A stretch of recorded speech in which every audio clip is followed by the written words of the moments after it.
his weapon, he's the real damn deal. From Witsit's Hubris Valley Ranch to Vlad's rage,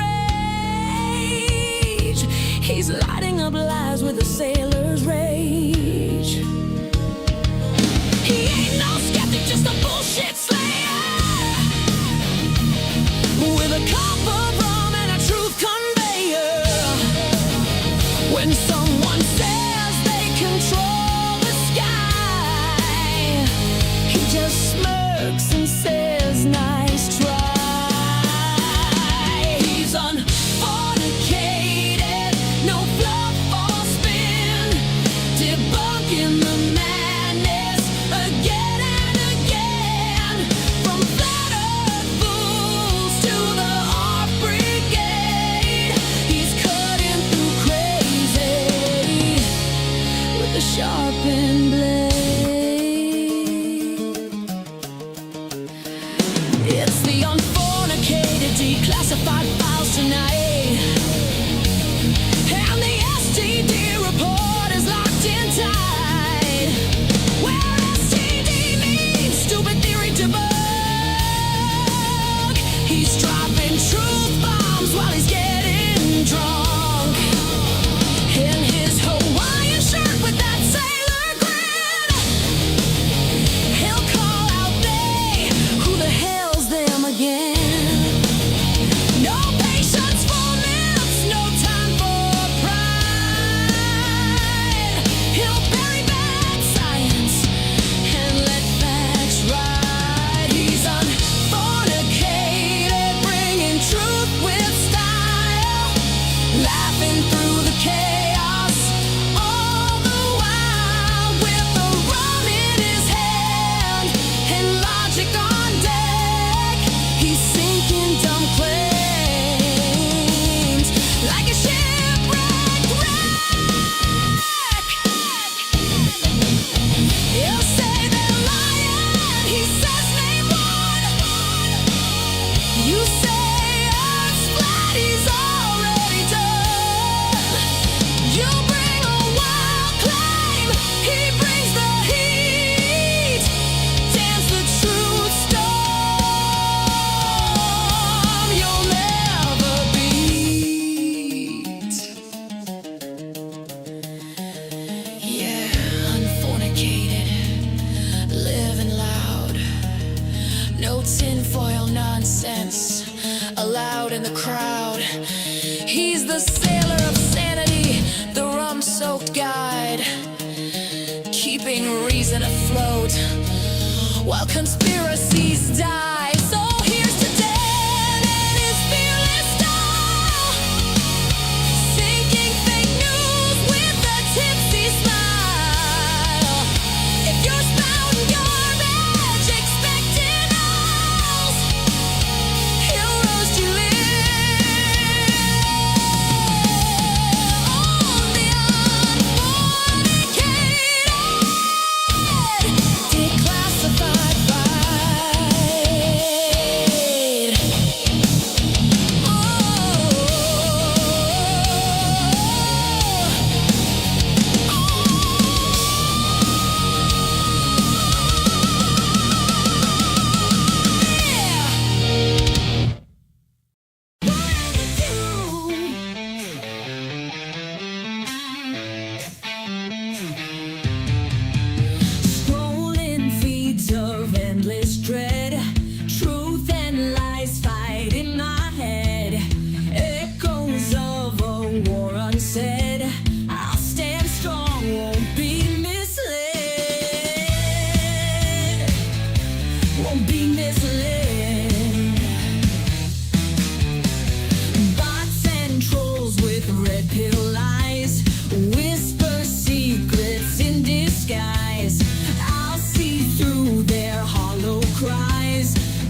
fade.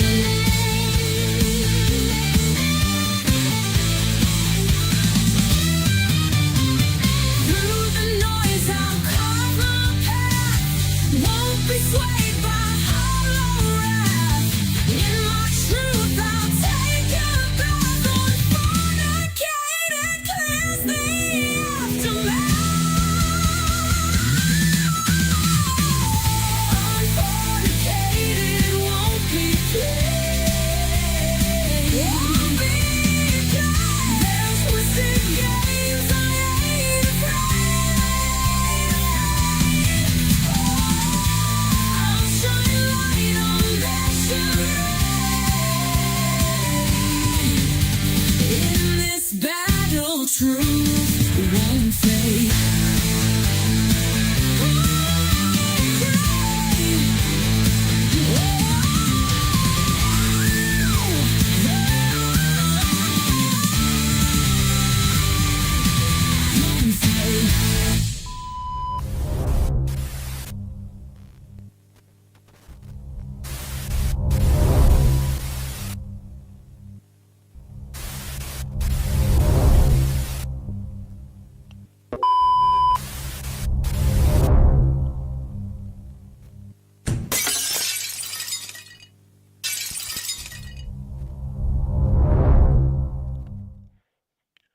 Well, hello, happy people. It's a beautiful Saturday morning in the Northeast. How are you all doing?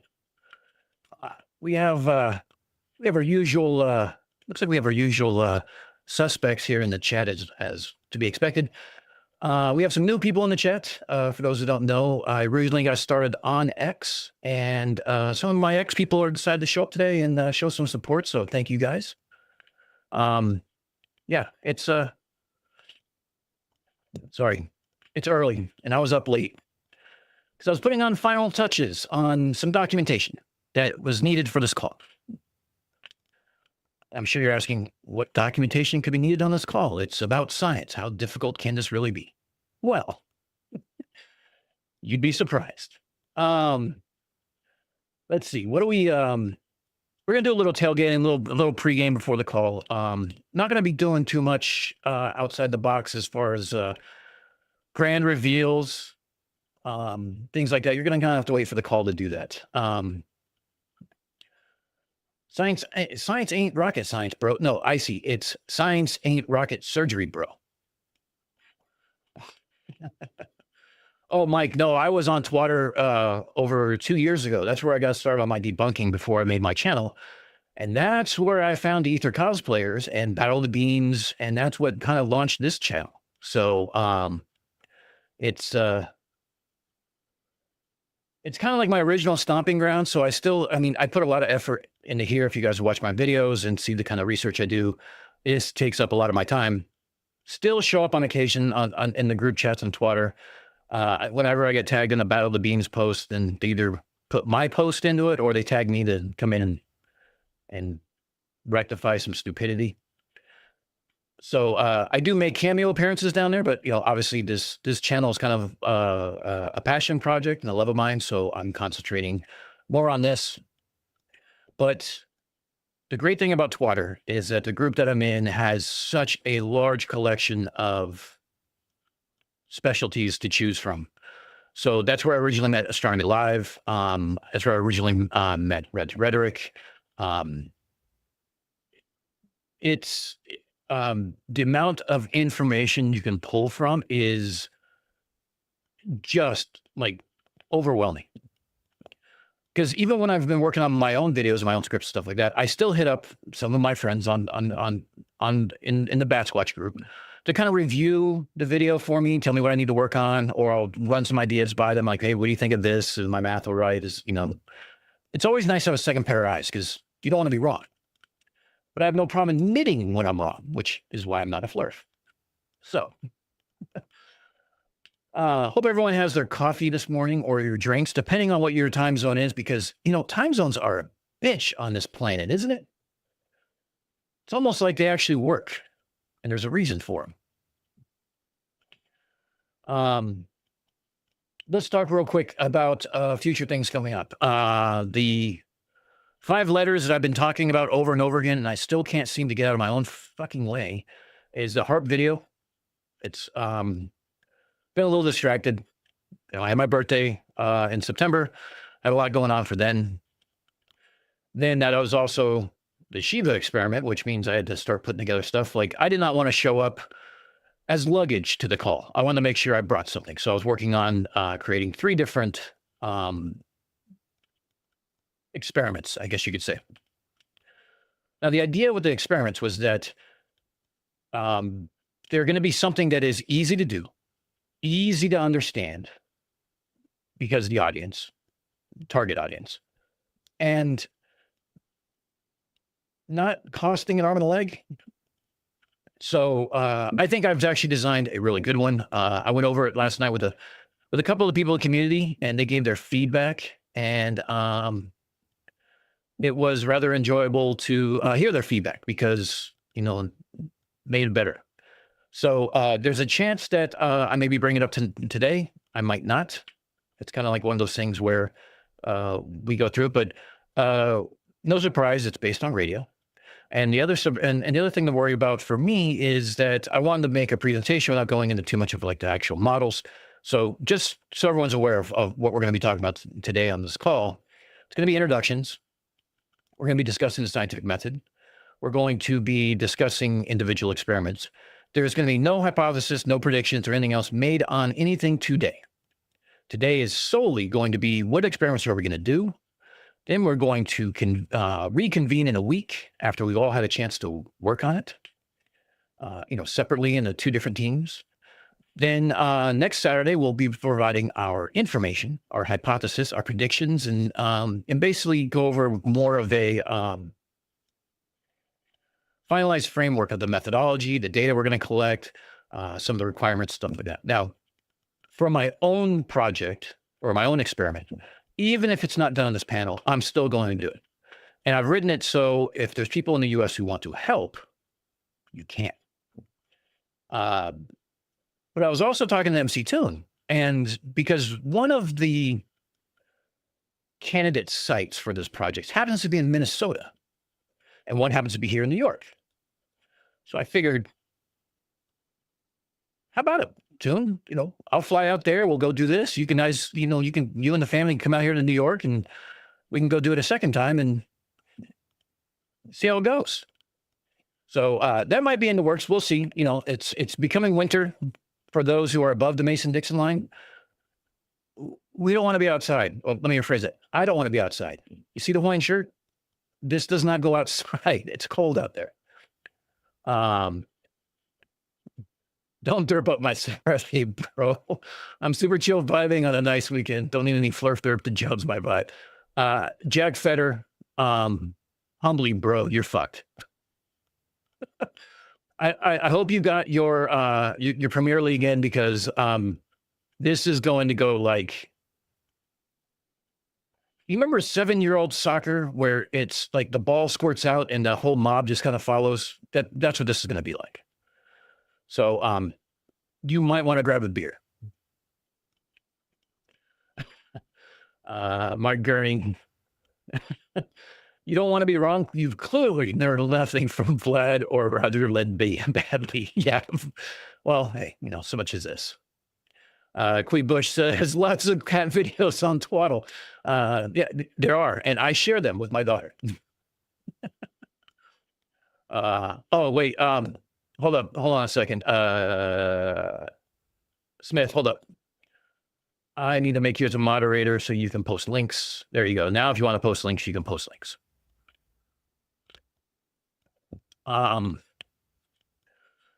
Just need 2 sticks and stick them in the ground, and this can prove the earth is a globe and cost less than $1. Okay, my mom bakes cakes. You are not wrong. And as an Aussie and a friend of Swallow's, I agree wholeheartedly. But do you know how many times we tried to tell that to these flirts, and they still don't believe it, and they think it's just sticks in the ground, there's no math involved, and shadows don't tell you, and it, blah, you've heard it all. Well, today, you might hear some new stuff. Or it might be a variation of nah. I don't know. I don't know how this is going to go.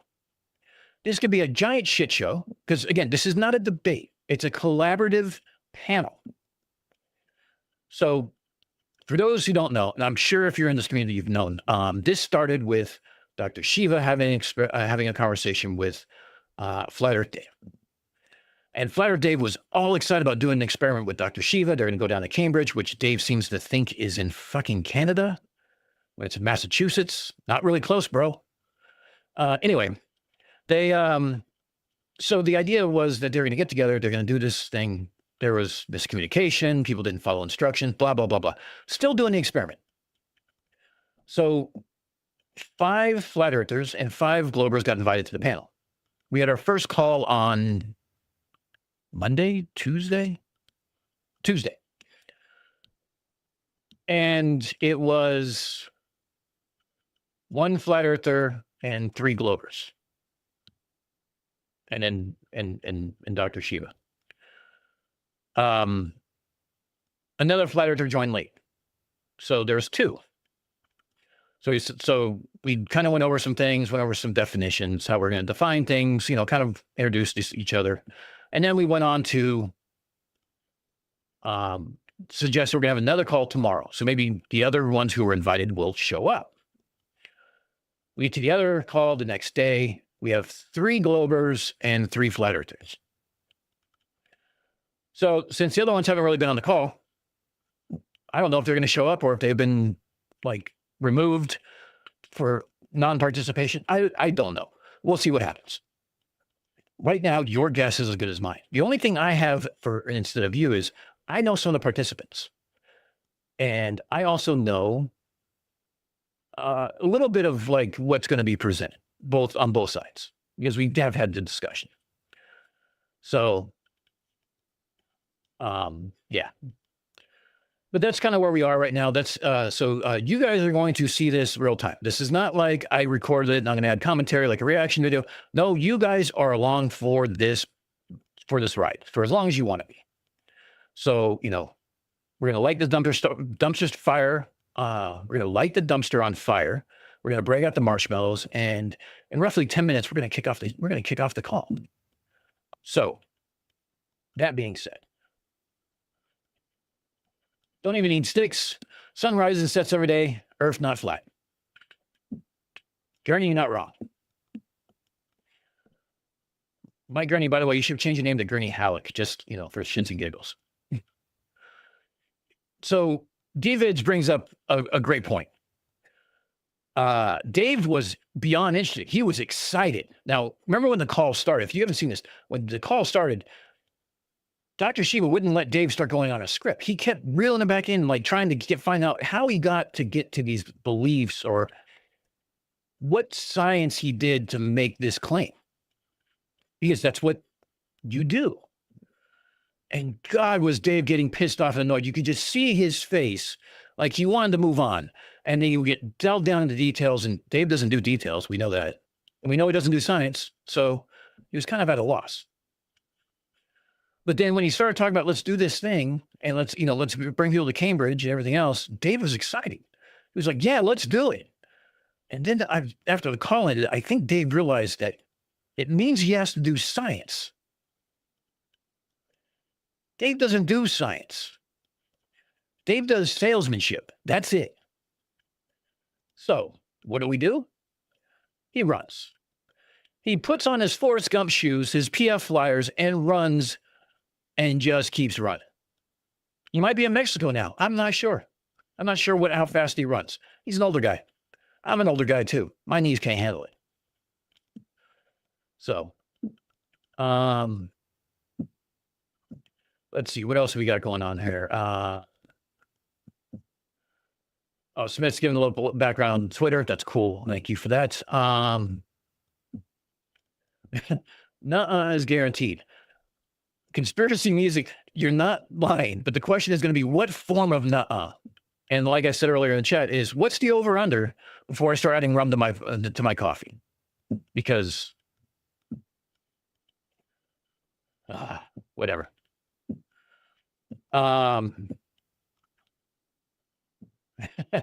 Nick and all right. So let's see. Dumpster fire roasted marshmallows always tastes funny. Yeah, you got to make sure there's none of the colored newspapers in there because it adds a little chemical taste to it. Let's see. I miss the early days of Flirthum and the dumpster fires. My bum begs Cation, not rock. Surprised any flirts participated. Well, you got 3. Now, here's a surprise though. Of the 3, I don't know who 2 of them are. Like people join with their names on the call, and I'm used to social media text.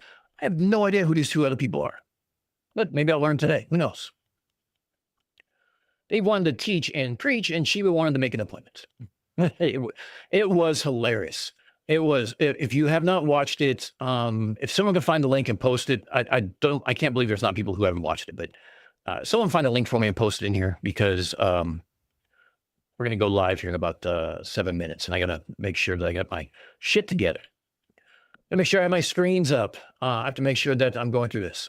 So for those who care and want to know, I put together a 40-page white paper pertaining to my experiment where I try to cover over every variables, every protocols, everything I could possibly think of. Then I took that and I put it through like a Flurf shredder to see where the holes were. I had to revise it and find more and add more things to it because I had to try to figure out how many different ways I can say nah and account for it, but whatever.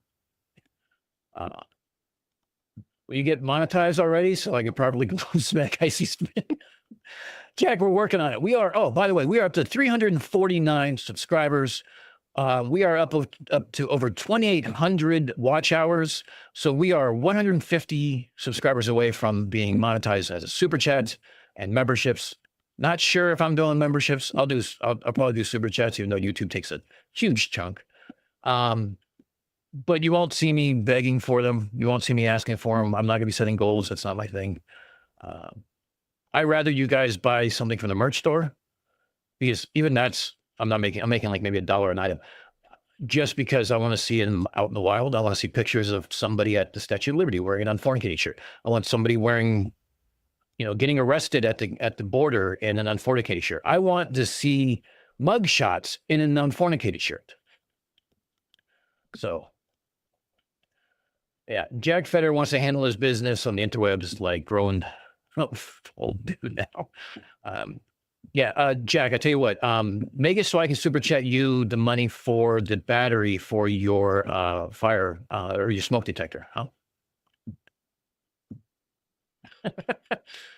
CMS, you and I are way too close to the same history. Like we have, both have daughters who, we're both near the same age. Like you and I are like way too close as far as like personalities goes too. Maybe that's why we have so much fun. And when we do the CMS videos, because they are fun. I enjoy doing those.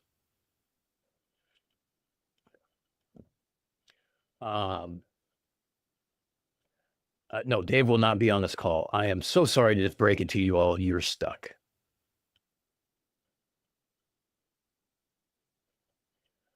Um, 40 pages, exactly 0 first, or read the whole thing. I know, but here's the thing. If you follow the actual protocols, you do science. Science isn't supposed to be fucking eating crayons. That's easy, as we know. Oh, congratulations, All Trucker. 200. I remember it wasn't that long ago. It was at 200, actually. Yeah, it's about the brand. That's for sure. Fornicating and unfornicated shirt. Now, look, Arnold, if you want to put that on OnlyFans, I'm okay with that too. For those who aren't, by the way, just a real quick call out, just because he is a near and dear friend. If you're here and you're not subbed to Conspiracy Music Studios, please go do that because he takes music and makes music videos of some of our favorite flirts to poke fun at, and it's hilarious. That will be CMS. You can drop your link in there. We're coming up on 3 minutes, so I got to get this thing ready.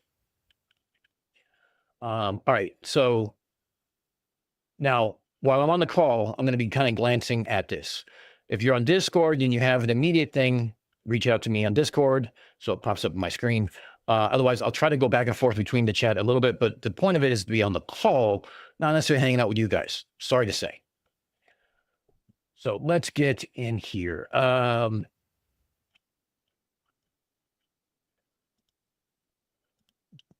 Arnold, here's the thing though. Even if you think people don't want you to see you fornicate, you could be pulling down some, you could be pulling down some great looking partners that people may want to watch. So, take that for what it's worth. All right. Let's see. We gotta go through this. No, cancel. Shit.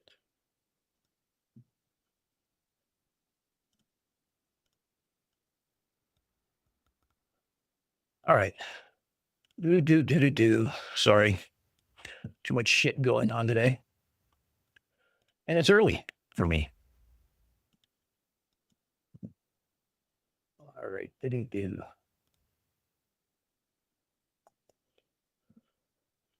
All right.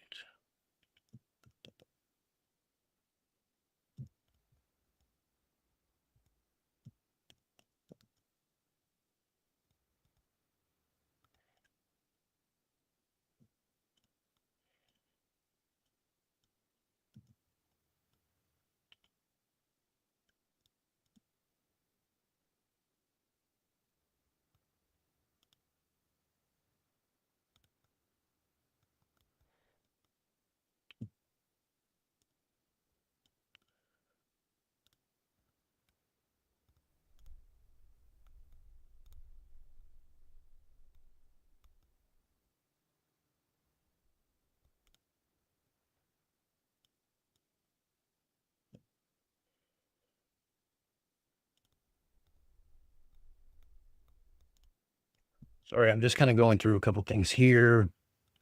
I had to do a quick setup for whatever reason. Change my mic. And let me make sure. All right, here we go. Now I lost my docs. Go figure. Whoops.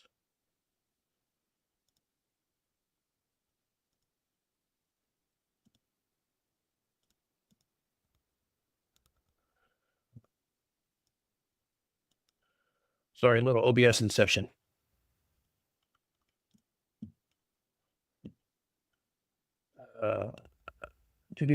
Sorry for the quiet. I'm sorry. I'm trying to do too many things all at once. What can I say? It makes for an interesting morning. There we go. Okay.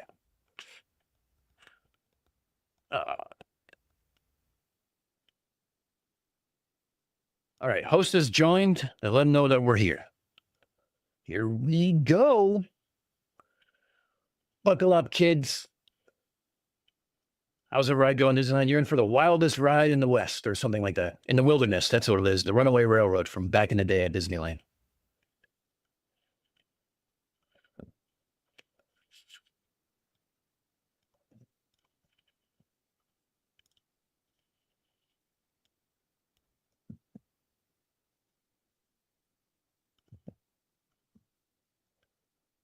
My camera's a little off. Hold on.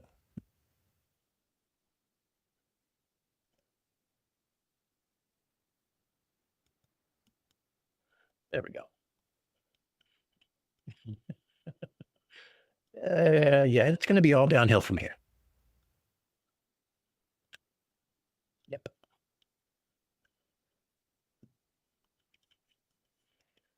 Now, I recorded some of the calls that we had, so I might show those after the experiment's done, just so we can talk about the scientific method and what a bad science looks like and what good science looks like, or what I think is good science.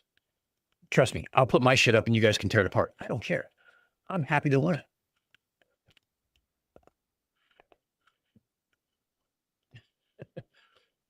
Yeah, dude, Everything below that line right there is just all like Darth Maul, uh, six legs kind of stuff.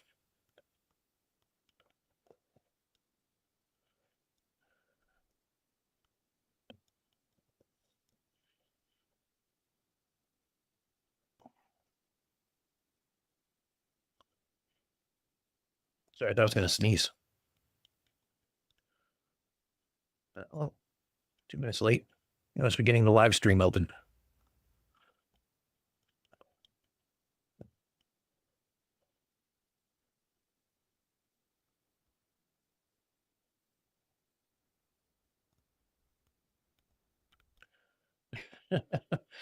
Jack, yeah, Purple Smith is he's an excitable guy. He's like my best hype man ever. It's crazy.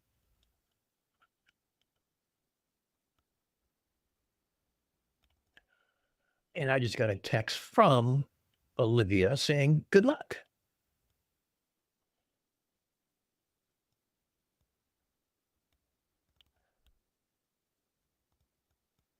I I guess we'll sit here and wait because reasons.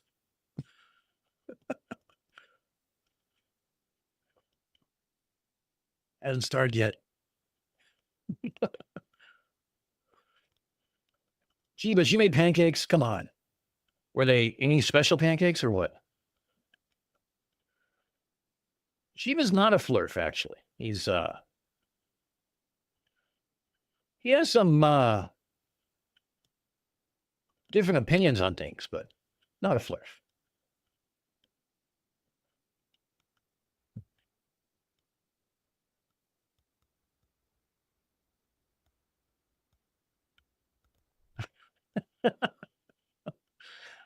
Queens just learned that the wristwatch companies are in on the globe conspiracy too, because NASA pays them to have a moon phase indicator, and you can switch between the north and south hemisphere. Wow, who knew?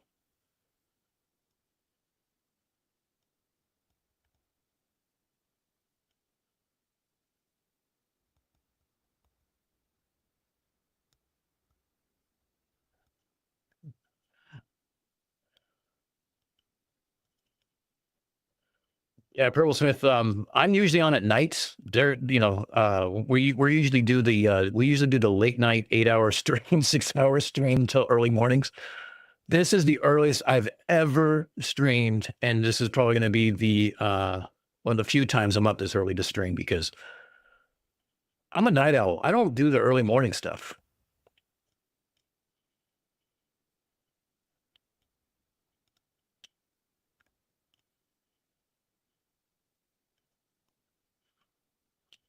But I got nicotine and caffeine, and that's all I need to get through. Oh, and spite. So that's all I need to get through the day. Oh, for those that don't know, I'm planning on Veterans Day. I'm going to be doing the live stream for the donation to the Native American Veterans Association. Again, go to the store, grab something from the Unbreakable series. All proceeds will be matched penny for penny, dollar for dollar to the Native Americans Veterans Association. They will be doing that on live stream, but I'm thinking about just turning it over to a military stream. So if you're a veteran and you want to come up and hang out, share stories, and shoot the shit, we're going to do that. And those same veterans will be the ones who actually realize that the caffeine, nicotine, and spite is all we need to get through any deployment.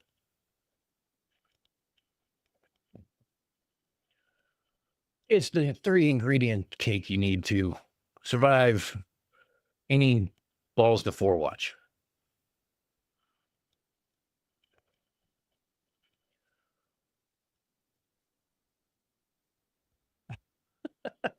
Uh, Marcus, I swear, look, when I go up to Ottawa for that tour, I'm gonna get stopped at the border for trying to smuggle in. Like, how much maple syrup can I bring back from Canada? That's what I got to find out.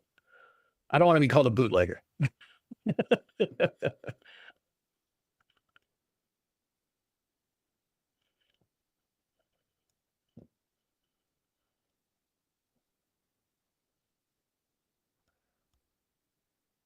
No, purple. You're chair force, so you're a zoomy wing nut bus driver. Yeah, not a hoy, maybe. It's go fuck yourself, shipmate. That's how you say good morning.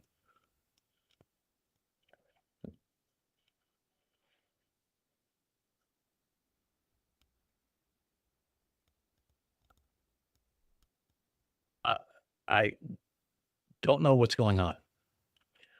Um,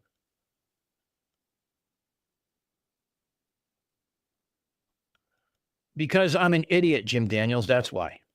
Because it's let me find it real quick.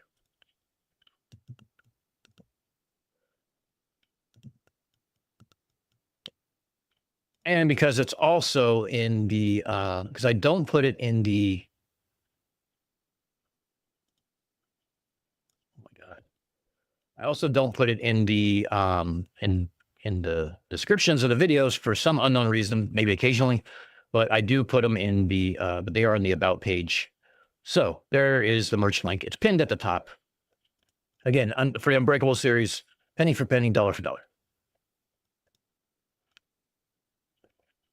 West Side Girl, thank you for joining us. Hey, CMS, by all means, I hope she has a great concert. Yeah, I know, Arnold. I'm getting there. I'm not really a professional streamer like Mike is.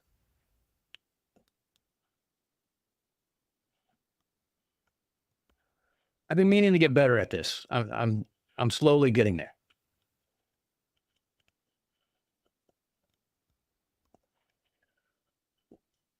West Side, you don't ask questions like that this early in the morning on a flirt stream. You know better.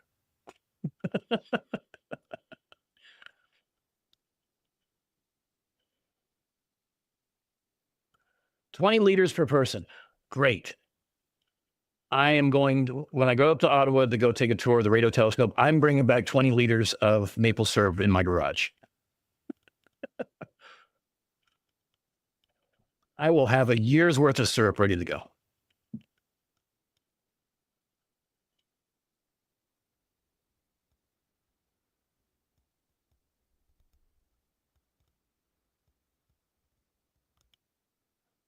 I don't know what is going on. It is all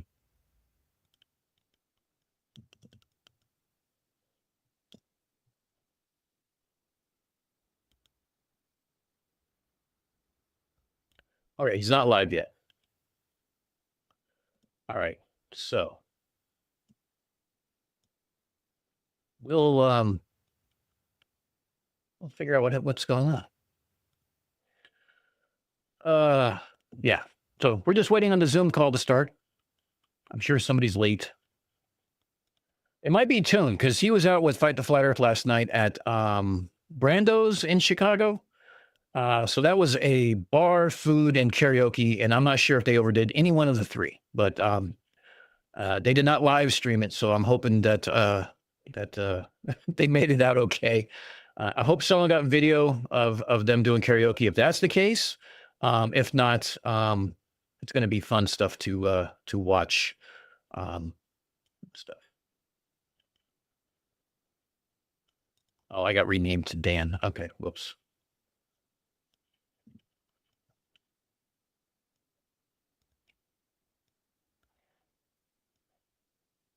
Hey, there's Toon. No karaoke with Slim.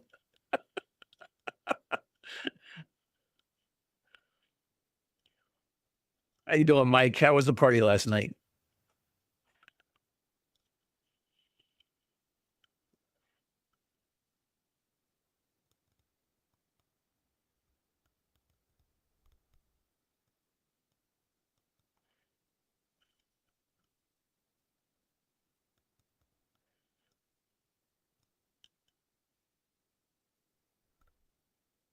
Uh,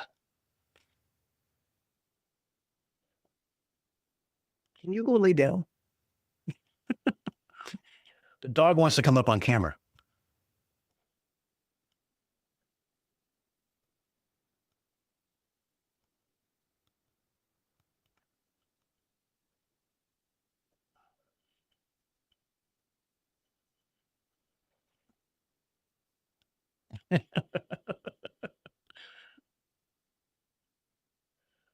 You guys are crazy.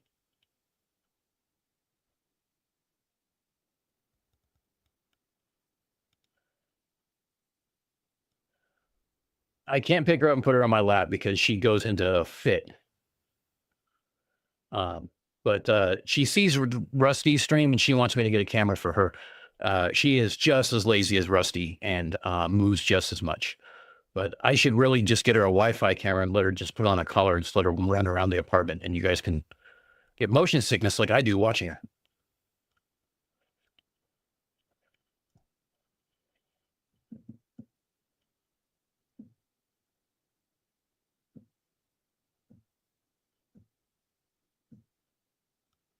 Tori, that warms my heart. Thank you for that.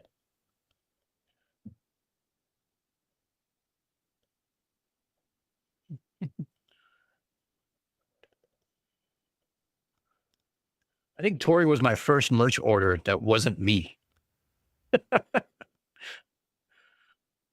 It's always funny. No, Purple. DPD is DP Debunks. He's also on YouTube. He's one of the Derp Vengers. You can see his channel linked on my channel, and he's an Aussie debunker. And we also have the Drunk Debunk Show, which is where I made my first foray into YouTube. And Mike, who runs that channel, is the one who kind of pushed me to start this channel and get it going. And combined, the three channels are the Derp Vengers, because we do derp. We always have audio problems, and sometimes along the way, it's a point and laugh, and you might learn something. But if you do, in any of my videos, it's strictly by accident.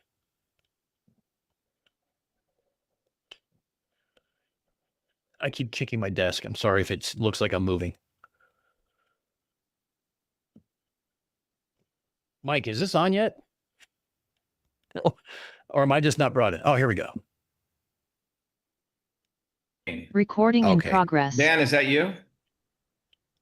Yes, that's me. Dan? Okay. There he is. We have Kevin and Bobby, right? Yeah, I'm sorry. It would not unmute for whatever reason. Yeah. Kevin, you know where Bobby is?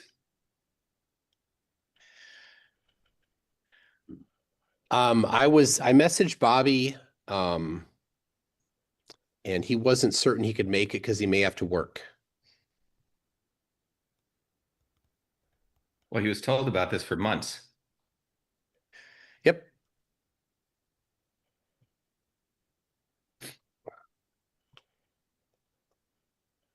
And Ryan apparently is going to be 45 minutes late. I wish people would take this seriously, you know? We've done multiple emails. So is Bobby coming or not, Kevin? Can someone unmute him? Kevin. You can be unmuted? Now it works. You hear me? Yeah. Where's Bobby and Ryan? Ryan said he had spoken to both of you and said he was going to be late.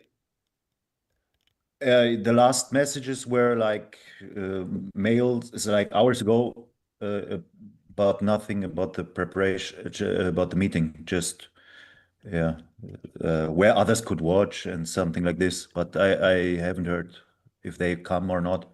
I heard it was. I heard Ryan was in a hurry to see something from his son, and it was getting close and late. But I don't know details. Well, I thought you guys were meeting separately. No? We were mailing some mails back and forth, but nothing special. Yeah, the last message I got from Ryan says, Kevin and Bobby know I'll be late. But nothing that Bobby was not going to show up. I can look up.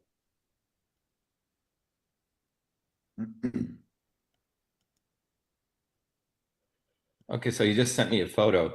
Okay. So we're waiting for you. Can someone send him the Zoom? Who? This Globe Slayer? Yeah. Yeah, for Do you have his email, Michael? Or Kevin? I Jason Clement. I've messaged him on, Oh, I don't know who Jason is, but I've messaged him on X. okay. So he had messaged, he said he wasn't sure he was able to be here because he may be working. Yes, Globe Slayer email. Yeah, I have it. I should send him the. He doesn't have the meeting ID or what? I don't know. We've sent it all out to everyone. Heather sent Yeah, it. so he should have it. What Yeah. does it help if I send it again? Yeah. I can still send it again. I can still send it again. Well, what should we do? Well, what should we do?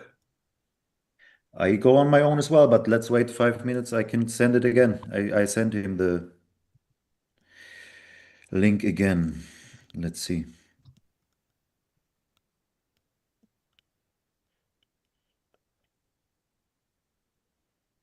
Hmm.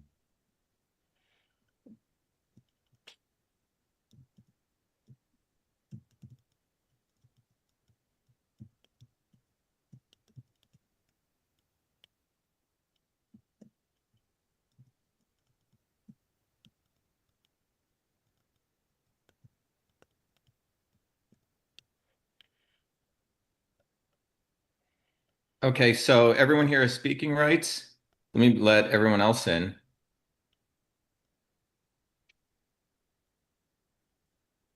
So we have the people in the audience here. We gave people a chance to come, and then we're going to live stream it. So there's this fucking idiot called Stone, and he's putting out there, oh, he calls this a summit, and the whole thing is private. Does anyone know about this idiot? I know him, Yeah, well, he's a fucking idiot. but it's public. I haven't gathered a link, but I don't know if it's. Well, these people like this seem always paranoid and can't even get their shit together. No, there was no link. I didn't say Maybe there's anything no about link. it, but It's being streamed, Kevin. it's So if now you want streamed. if you want to go play with him, go do that. No, But is it everyone is it here has streamed integrity, now? okay? Is it streamed now? We're getting everyone together and the whole thing's going to be streamed. That's what we said. We do what we say. Okay? We're not a bunch of fucking grifters. So I don't want to hear your bullshit. I didn't get a link, What do you mean you don't have a link? but I don't mind. I have just this Well, I want you to stop the fucking accusation. link. I don't know Because where I've been in the where it's hospital for streamed. Now I about heard from 2 people months. it's on YouTube. Yeah, but I want you to stop this. I'm not. Yeah, I want this attitude to fucking stop. I'm in no attitude. I'm just Yes, saying you do. I want I'm the ha- attitude to stop. Your two other people aren't even fucking here. I hear you screaming. I'm just saying Yeah, I you can don't be know very where it's quiet streamed. because none of this is serious to you. No, it's serious. I prepared. Yeah, well, where are your other two people? I don't mind. I can go on my own. Well, you and Stone? Yes. You got Stone on chat there? What? On chat? Yeah. I tried to send a message to Ryan that he comes. Yeah. This Globe Slayer. I forward this message, but I can send Stone a message as well. Mm-hmm. Yeah, well, we do what we say. It took us a lot of time to set up all the technology to do this. And we have other people who are Never volunteering. mind, I do it. Let me finish. Stop talking. Taking time from their families to stream it. So don't accuse us of keeping this private and hidden. Me too. I'm not. Well, I want that shit to stop. All right. All right. We're not Dave Weiss, okay? Yes. Okay. So stop the bullshit. Because we have people coming in. The IT team spent a lot of time setting up the Zoom, so we get an audience on the Zoom, and we're going to stream it out. Okay. Yes, yes. I have my family here. I send them all away. It's my parents visiting. This is not. Well, It's same with from. Michael. Michael's on vacation. Yes, my parents are on vacation. They live Yeah, well, you're not the only 600. one sacrificing, okay? Yes, yes, yes. I'm All saying I'm right. on your side. Yeah. Okay. All right. So I send it to Stone send what to Stone? and Stone's Ryan not and invited. this Globe Slayer. Yeah. Okay, I understood you said he could come We're now going to because the stream other it one is coming. live. Yes.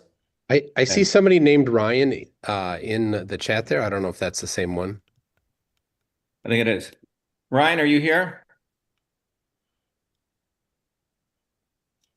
Yeah, Ryan? can you guys hear me? Yep. Yep, can you guys hear me? All right, Ryan. So when you sent me a text message, you said, who did you say? You said you spoke with Kevin and you were going to be late. Where's this guy, Bobby?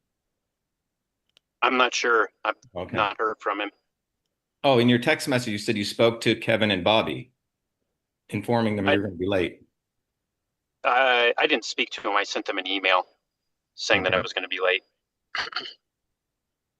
I didn't keep track of everything.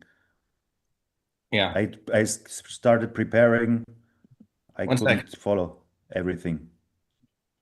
All right. Well, we've done everything we can. So let's I was start. even looking for the mail. I haven't seen it. We're going to go live. If you could mute people, please. So we're going to go live, and we have the way we're doing this. Some people we gave the opportunity to come on the Zoom to be part of the Zoom audience, and we're going to stream it. Does that make sense? All right. So we're doing double duty, letting people come in on Zoom and watch, and we're streaming it live. Okay. So all of this is run by volunteers, and we'll discuss that. And we have an agenda that we're going to walk through. We've had 2 pre-meetings to everyone listening in, so nothing is of surprise to anyone. We've let everyone participate in those pre-meetings. We had 5 globe earthers and supposedly 5 flat earthers. We had more, but they keep dropping out. So I'm pretty annoyed. Because it takes a lot to organize this stuff. So we're going to go live. We have our producer, Suresh, again, who's a volunteer. He works full time. Everyone here works for a living, and we're taking time out of our weekend to do this to address a very, very important question. So Suresh, are you ready to go live? Yes, Dr. Shiva. Let me So know when. you want to give me the graphic and then do a countdown? Give me 1 sec. I don't have the Thank you. graphic up yet. Yeah.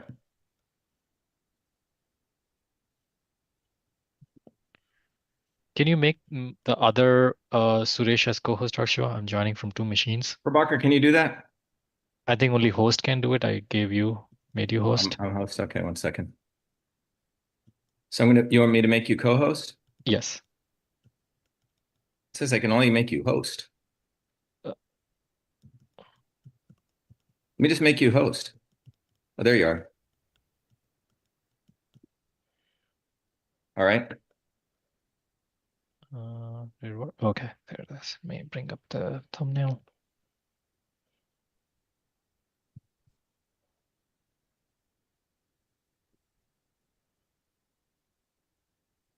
Do you see the thumbnail, Dr.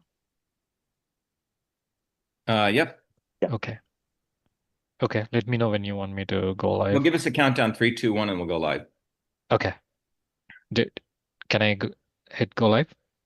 Give me a countdown, 3, 2, and then when after 1. Okay, I'm gonna hit go live. We're going live in 3, 2.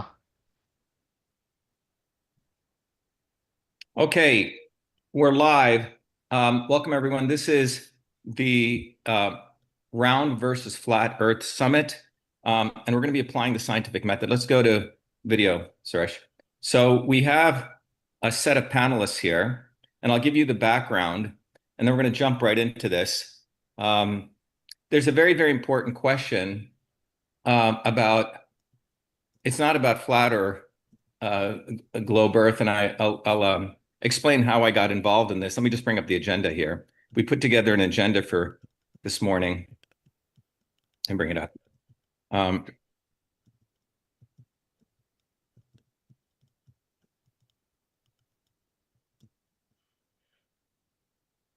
okay.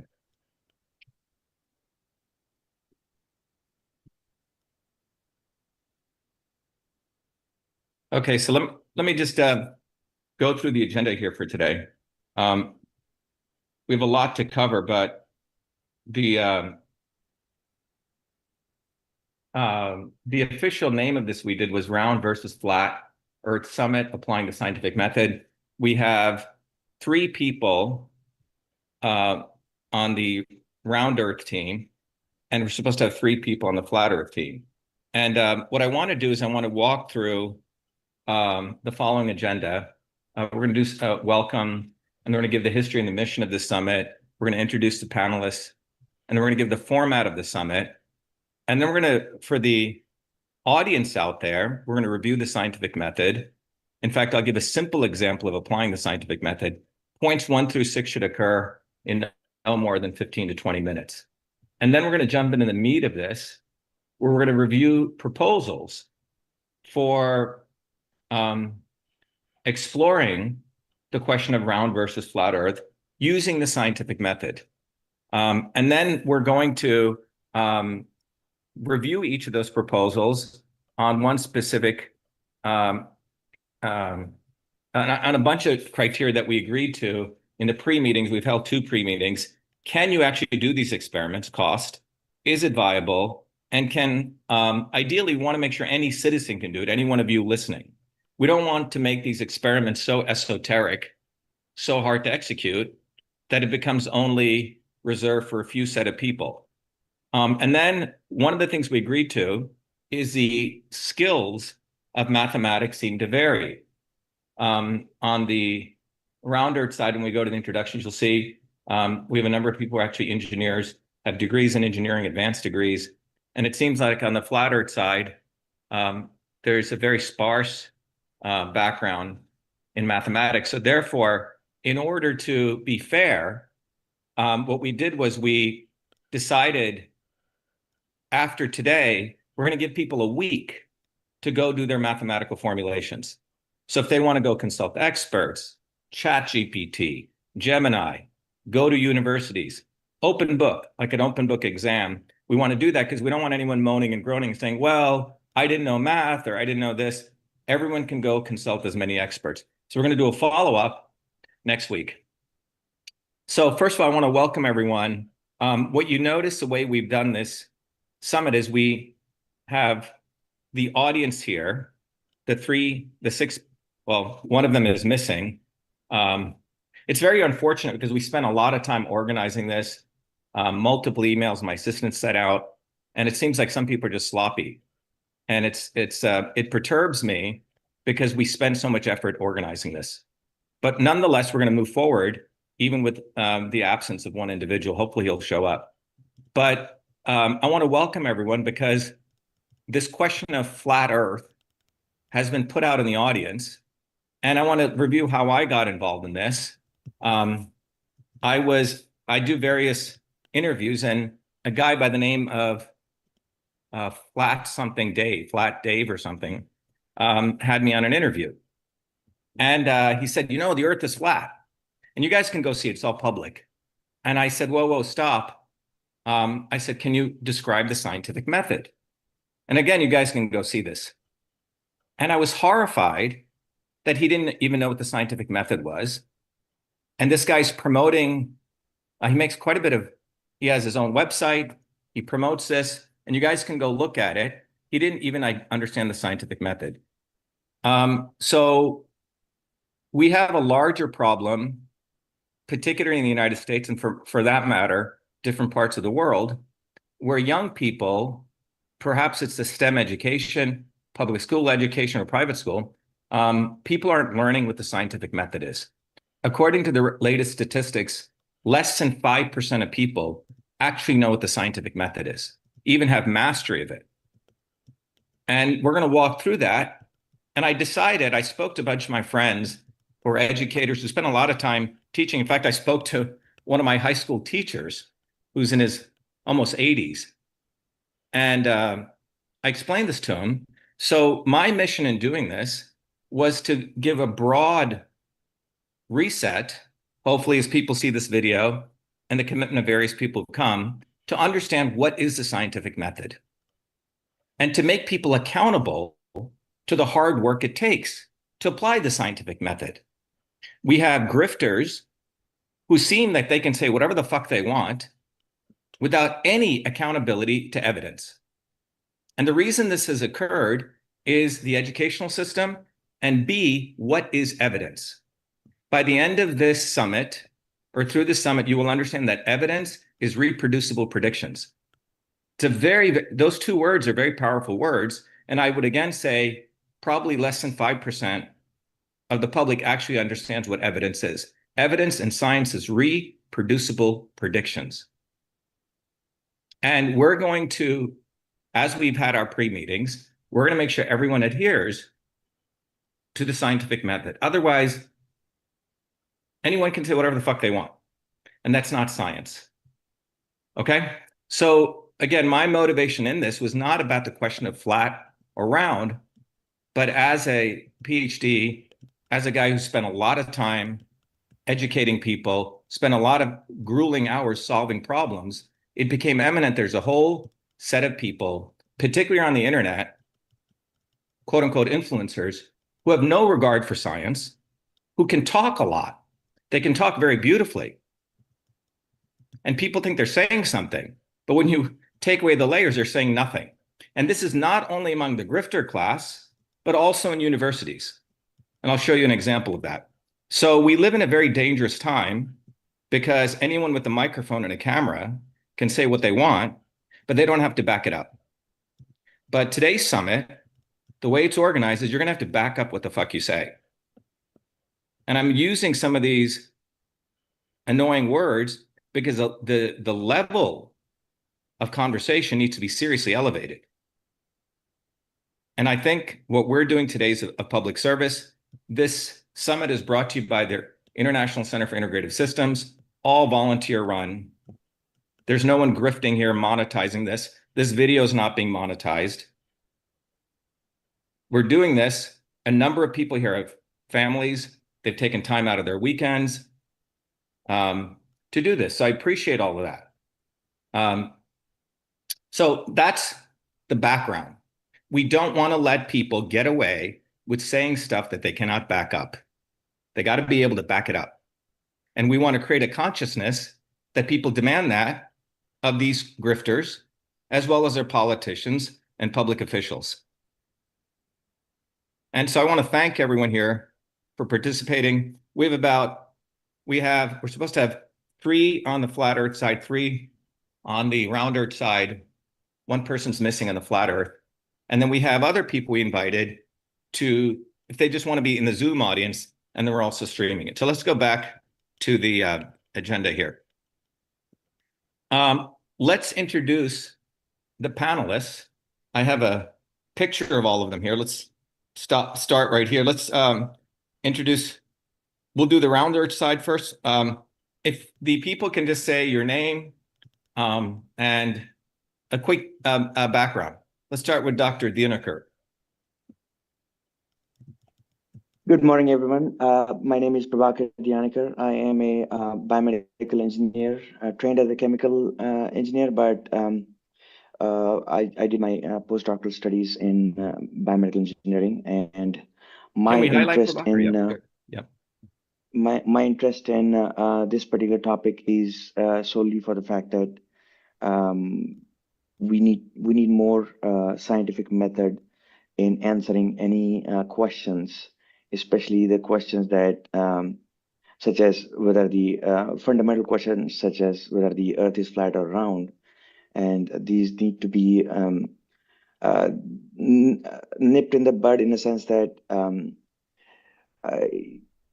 these need to be taught in a school level. It shouldn't take a summit like this to have a clarity on such a fundamental questions. So that's my interest. Thank you, Dr. Dinakar. Thank you. Then we have Michael. Mike, you can introduce yourself. I know some people don't for anonymity, you didn't want your last names. Believe it or not, some people like Mike have actually gotten death threats by people on the flat earth side. And this is of serious concern. And those people were not invited because they seem to be nuts. And so this is a serious issue. It seems like if you go against some narrative that people are monetizing on making money, you actually get death threats. So Mike has shared that with me. It's very unfortunate, but we did not include those people here. Go ahead, Mike. Yeah, thank you. At university, I studied electrical engineering and computer science. I've written software for my professional career. And for the last 7.5 years, I've been engaging in this flat earth and globe earth discourse, and have a channel, MC Tune Live, and another channel, Conspiracy Tunes, where I look at these two things. I debate flat earthers often on my live channel, and anybody's welcome to come watch if they like to see a 2+ hour interchange between myself and some people that don't generally understand science. All right, Mike, thank you. And then we have Dan here. Dan, go ahead. I think Dan's good. Yeah, hi. My name is Dan. I started off in signals intelligence in the Navy, doing radio and satellite networks in during combat deployments. Been a telecommunications engineer with radio and fiber optics for the better part of 25 years now. Originally, I started in this primarily as a byproduct of my teenage daughter having TikTok and seeing some of the videos that were on there about flat Earth and things like that. I've been doing this roughly about 2 years now, started on X, and have now migrated over to YouTube, and I can be found on Unfornicated on YouTube, where we do some science communications about things in my background to kind of teach people about things like radio, fiber optics, and the EM spectrum, and like the speed of light. And then also we go into some of the more obscure history things that aren't taught in the schools to kind of shine the light on some of those things that that matter. All right, thanks, Dan. All right, let's go to our team on the flat earth side. Let's begin with Kevin Samuel. Kevin, kindly go ahead, if you can give people your background.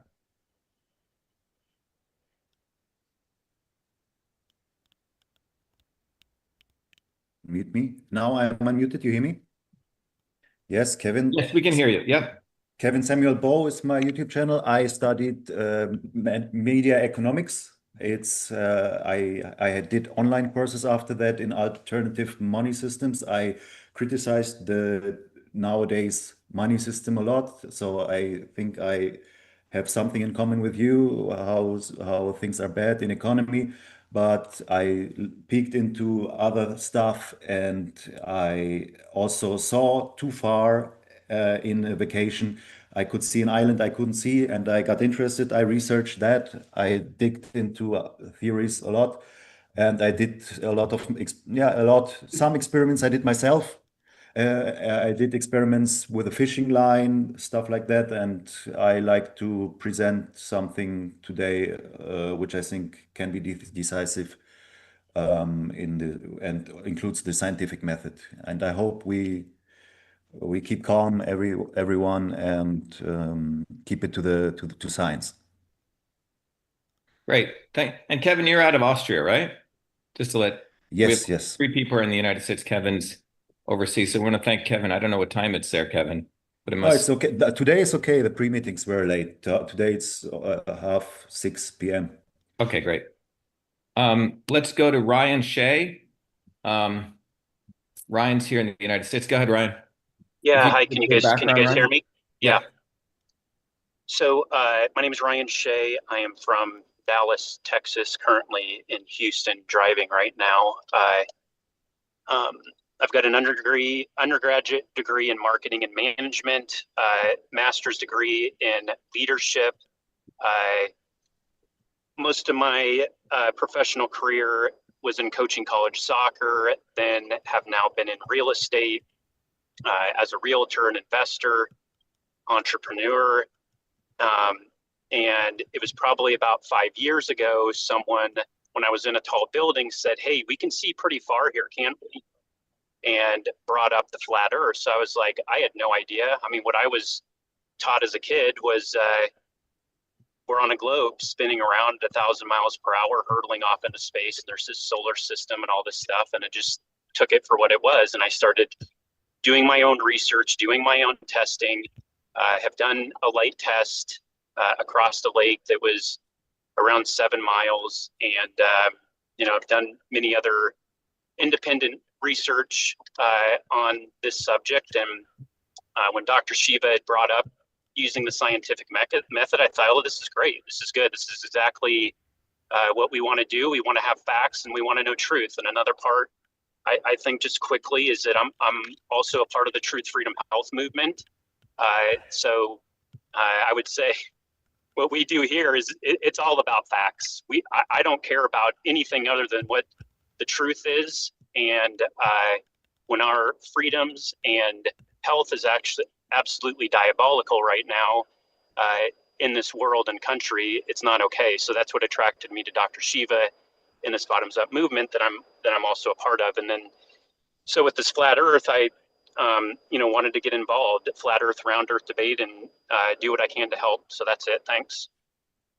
Okay. And the third person we're supposed to have is, I think his handle is Globe Slayer, right? Bobby. But he was supposed to be here and he's not. So before I started, I was frankly annoyed because we spent a lot of time communicating to people, getting people out here. And I wish people would follow through on their word. But anyway, we're going to start. Let me go back. So thanks everyone for those introductions. I think people understand the mission here. It's to really apply the scientific method. And across what I've seen, from this past year, when you look at this question, it's been unfortunate that people haven't applied the scientific method. So the part of what we wanted to do in the next 5-6 minutes, I did this in a long video, but to the audience out there on social media, plus the audience here, what is the scientific method? We wanted to review it. We've had pre-meetings on it. We've gone over the terminology. Everyone's on board, but we just wanted to level set for everyone else, because that framework is what's going to be used for anything we do. And that framework is what's going to be imposed on anyone, the panelists who are participating on both sides. Is that clear? That's the ground rules. So let's review what is the scientific method. Let me go back to the slides here. So in the scientific method, you begin with an observation. Okay, let's say you have a car. There's some force put on the car, F. It's of some mass, and then it accelerates. Okay, so you see this phenomenon. You could be sitting on a park bench, and someone's pushing a car. That's a force. The car is of some mass, and it starts accelerating, okay? So the scientific method begins with an observation. You see an apple, Newton saw an apple fall supposedly from the tree, and he wants to understand that, okay? You may see the clouds move. You want to understand that. You see the world heating up or cooling. You make these observations, and you want to understand that. So the scientific method begins with an observation, okay? Begins with an observation. So that observation typically leads to some question. Okay, so in this case, if you see a force impinging on a car of mass m, accelerating, you may make a question, and that is denoted as a hypothesis. So, and this is what's important to understand, is the hypothesis is always expressed as a mathematical equation, which means you need to know some math, okay? And if you don't know math, you got to go get someone who does know math to help you. And in this process here, we're allowing people to go get experts. That's why in developing the hypothesis, we're going to give people a week. But nonetheless, you can look at this phenomenon and you can say, oh, there's a force, the car is of mass m, and it accelerates. And you may say, I believe that the relationship between the force and the mass is related by this equation, force equals mass times acceleration squared. Okay, so the force to move that mass m has to be ma squared. That's a hypothesis based on your observation. It could be wrong or it could be right. Okay, so if you're a round earther, you're going to come up with some observation, could be, an airplane, how it moves. It could be, I think Ryan said a fishing line. It could be the sun's motion. There's many observations, but you use that observation, and based on your assumptions, you come up with a mathematical equation. Obviously, technically, a mathematical equation will vary if the Earth is round or if the Earth is flat. And I'm sort of foreshadowing some of this, but nonetheless, you do an observation and you come up with a hypothesis. In this case, someone is saying that force is equal to mass times acceleration squared. Now, if that is true, the evidence will point to that based on what M and A you plug in, you're going to get different forces every time you plug in that M and A, particular M and A. That's called evidence. That's why we say evidence equals reproducible predictions. Okay, so this next thing you would do is you would do some experiment. Okay, you're going to have to design the experiment, and experiments are difficult. You have to have the right methodology. You have to understand the errors. It's not trivial. It's a lot of hard work. And the next thing you do is you gather data and you organize that data. So you would do an experiment. Here we have 3 variables, F, M, and A, and you would do experiments and you organize. I just did a little table here. Column 1 is F, column 2 is M, and the last column is A, acceleration, okay? So you would organize, it's actually A squared. Sorry about that. I want to, actually, this is right. Yeah, it's correct. Okay, so you would organize the data like this, and these are the results you get from your experiment, okay? And then you would see what this reveals. And you'd find out that the results are force is actually equal to MA. There's no squaring based on this data. Everyone see that? F, in this case, M times A, M times A, M times A. So the hypothesis was that F equals MA squared.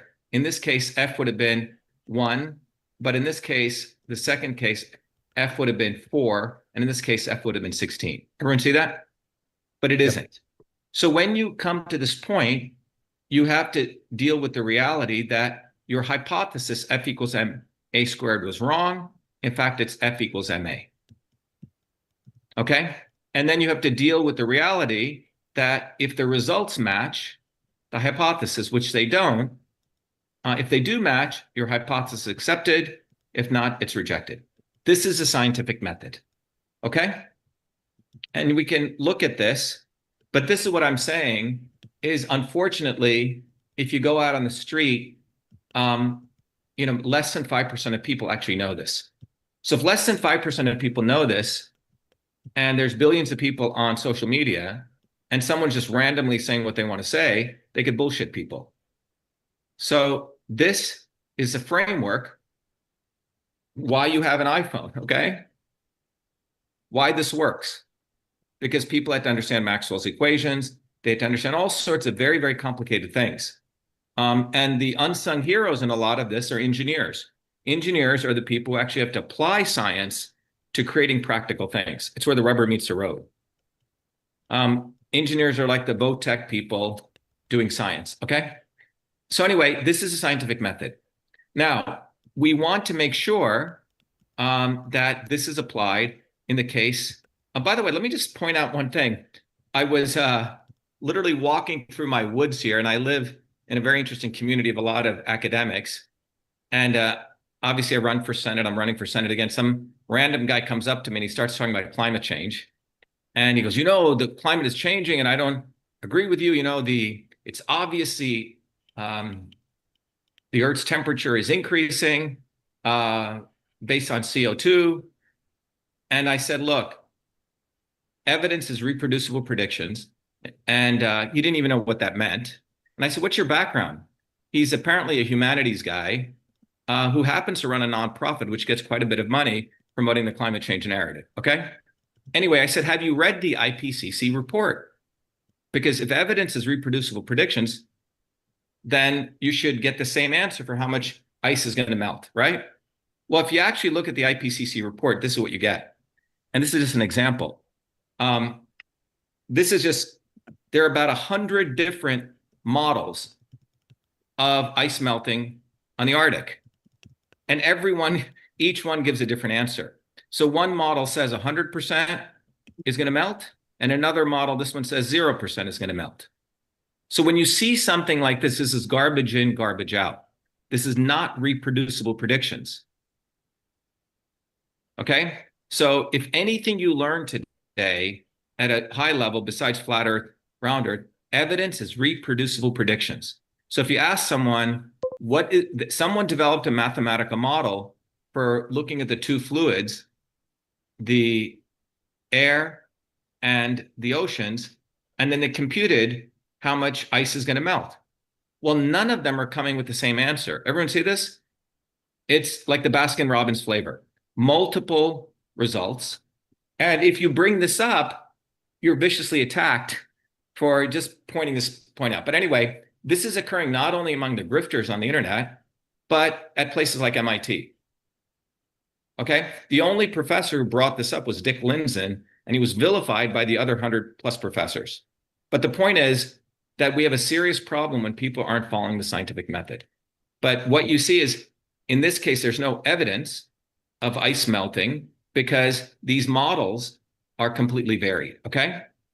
All right, so what we're gonna focus on in today's discussion is, what is the observation each team is proposing, and what is the model and a brief framework on the experiment. These three things we're going to focus on. All right. So again, to be clear, this model always has a set of inputs, variables, and a set of outputs. Okay. So each team here, based on the observation, and we may have multiple, right? I think we've already discussed two. Maybe there's the flat earthers want to do one, and the globe earthers, fine, but it still has to follow this stricture and this framework. But you'll define your inputs and you define your outputs. Okay? So if we want to talk about a fishing line or a laser over thing or the sun's motion or an airplane, you still have to come up with an equation because we want to follow this process. Okay? This is the structure that both teams have agreed to. Globe earthers will have to do the same thing. So for example, the globe earthers may design their inputs. This is just a function which should predict their outputs. If for any specific input, they get an output all the time, reproducible prediction, then there's evidence that the Earth is a globe. Alternatively, if the flat earthers have their inputs, and they can make whatever assumptions they want.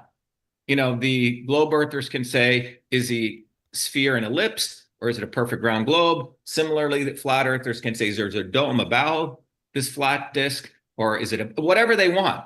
It's full freedom. But you have to lay out the assumptions and you have to build the model. Okay? This is not trivial to do this.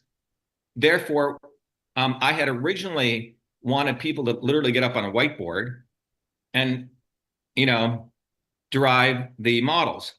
And in the pre-meetings, we realized that people have different mathematical backgrounds. So we're going to give people a week and they can go consult anyone they want. And then November, 15th, we'll come back and people will present their models. All right, so I'm going to stop there. But that's the framework of the scientific method. Okay? We can take, specifically on the scientific method, we do have an audience here. But if anyone has any questions, I don't think we've opened up the chat. Wait until the end of the time. But the bottom line is, this is the framework of the scientific method. All right, let's, I think the next part we're going to move on agenda-wise is we want to now go to, let me go back to this. We want to go to we reviewed a simple example. We want to now review proposals adhering to the scientific method. So each team is going to propose what the observation they want to use across flat Earth and globe Earth, and then what's the methodology, the experimental methodology that they're going to use. Okay, so we'll start with the globe Earth people proposing theirs, and we'll go to the flat Earth people. And then first, we just want you to propose your idea, and then we'll have a Q&A across both. Does that make sense? So we want people to have the opportunity to fully talk about what they want to do. People can take notes, and then we'll go over, and then each team can critique the other team. And hopefully what's going to end as a result of this is a transcript of this, but more importantly, a document, a draft document, a white paper, which will lay out the experiment or experiments.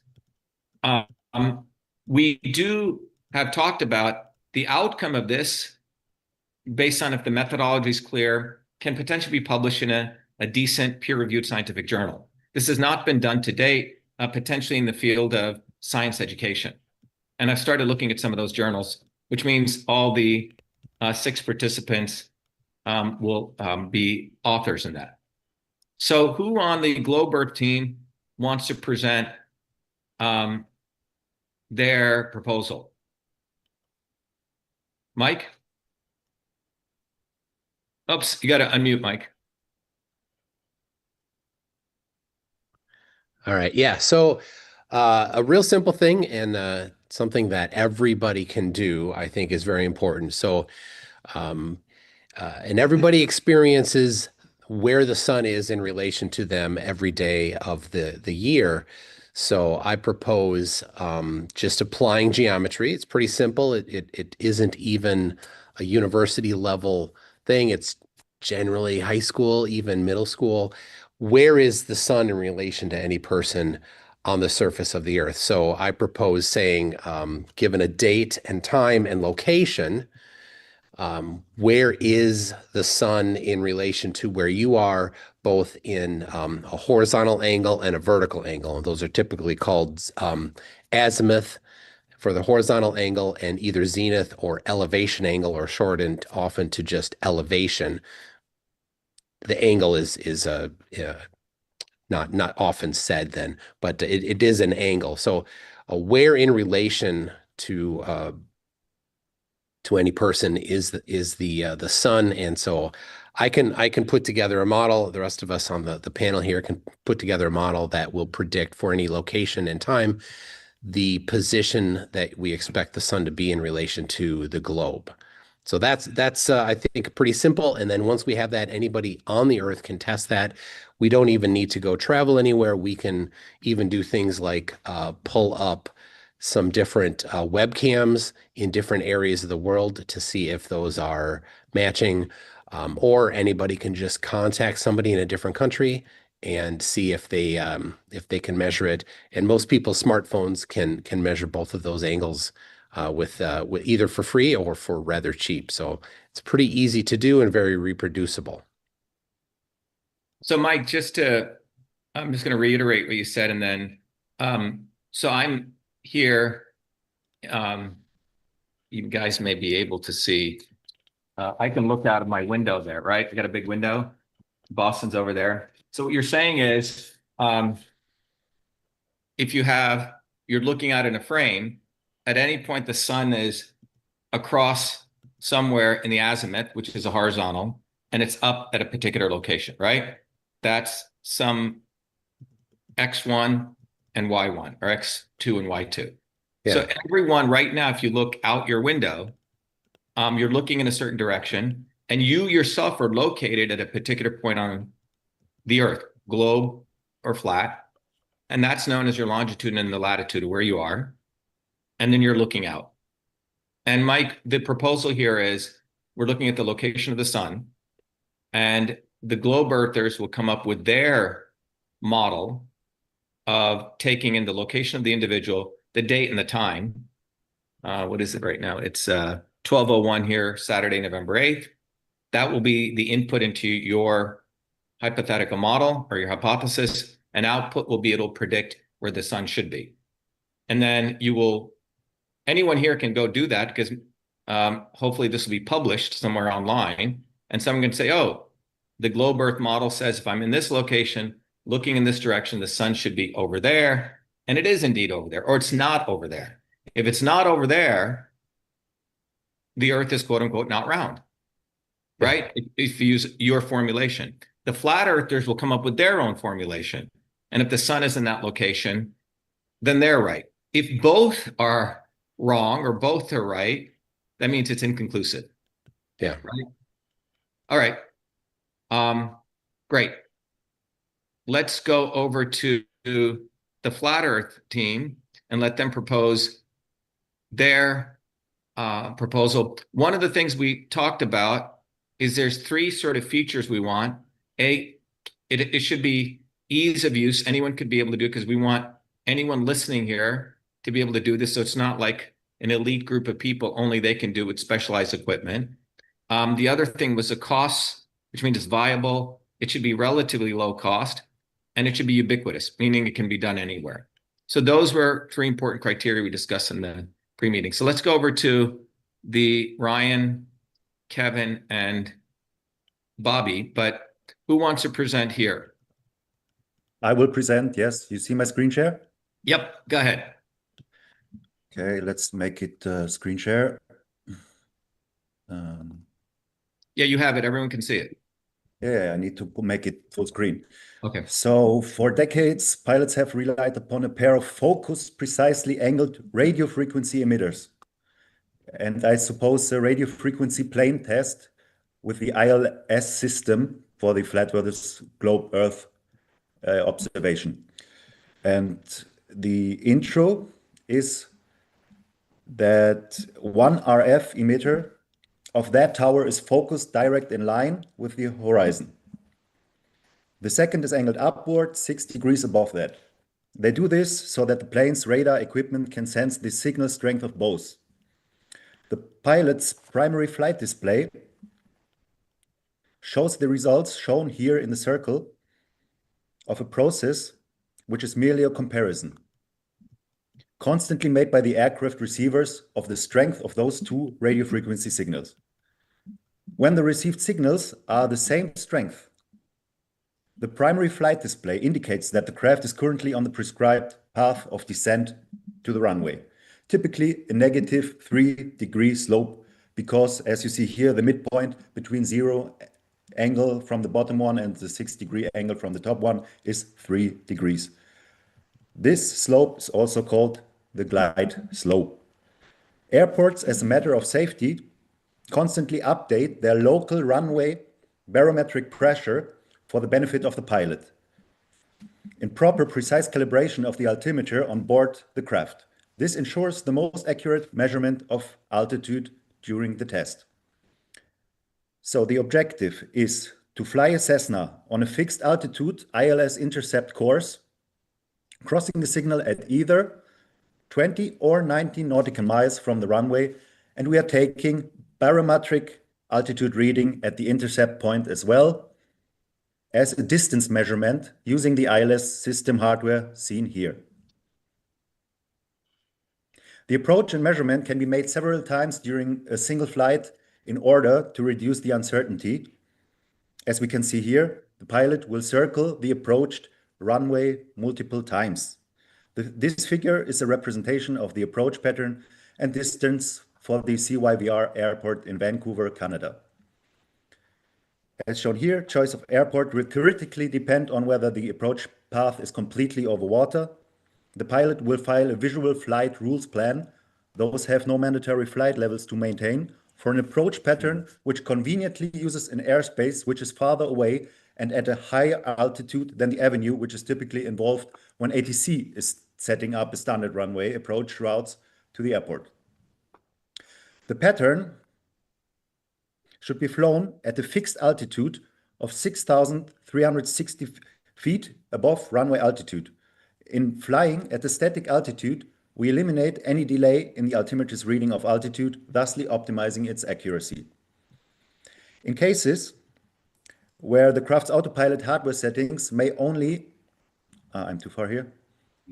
In cases where the craft's autopilot hardware settings may only permit 100-foot altitude resolution, the duty to fly at the proper altitude will rest on the pilot's ability to manually maintain the proper altitude, because the pilot can still visually see increments in between As you see here in the circle, this primary flight display's altimeter has a 20 feet resolution, but we can see the 10 feet in between of the 20. The independent variables, meaning the factors we control or change on purpose, are the speed of the craft, the altitude of the craft, and the angle of the beams from the ILS tower.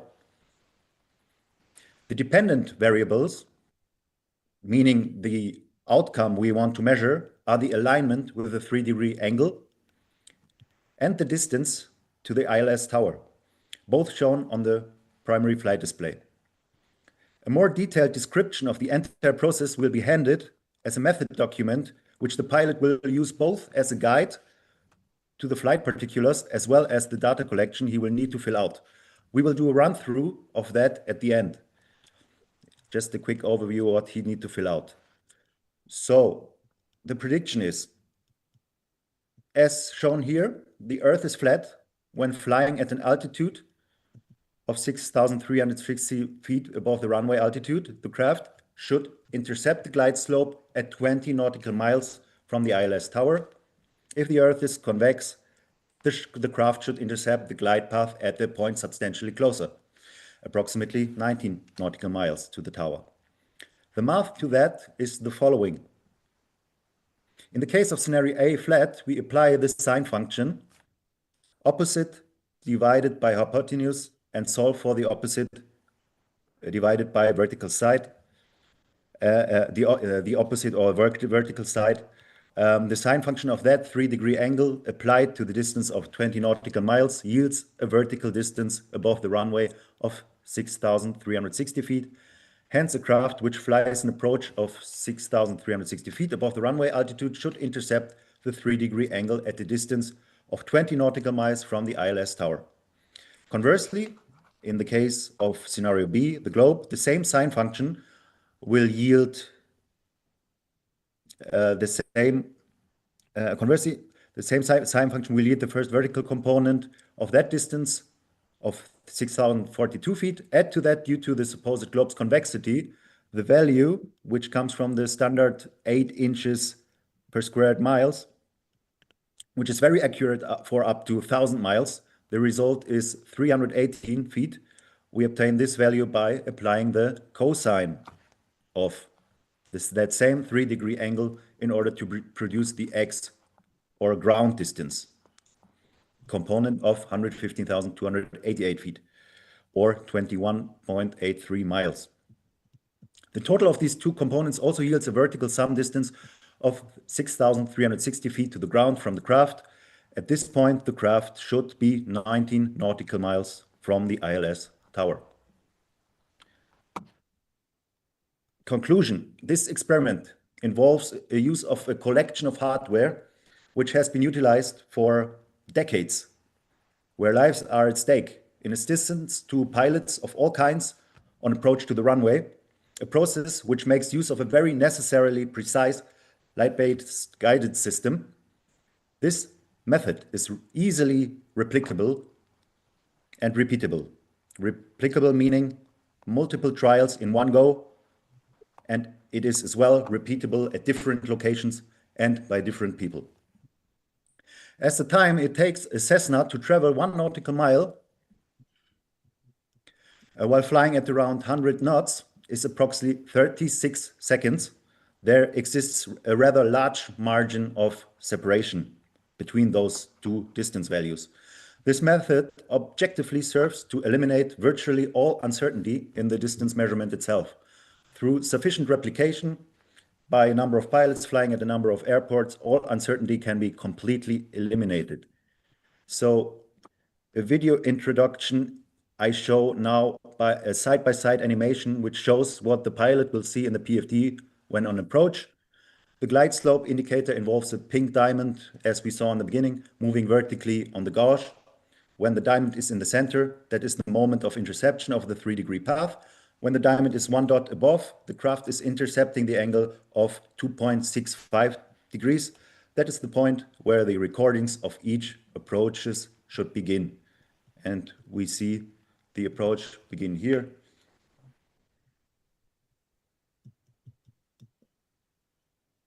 And you see the diamond here and there. The altitude is fixed.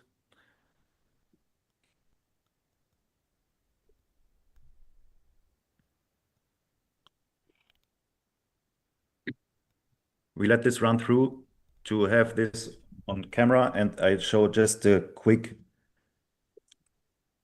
summary of the file that the pilots will get.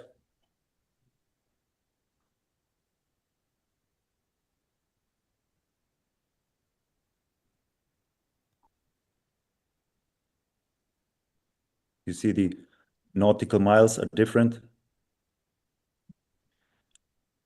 and the angle starts at a different time. So I stop this and start the method. Wait for me to pull up to show you the method. It's just 5 points, 5 sentences in there. Method file is here. Screen share. Method.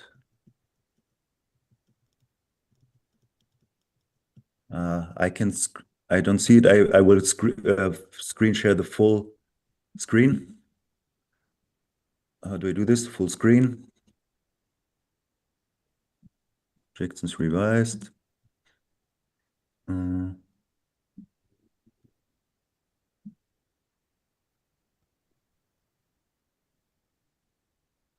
Pull it up.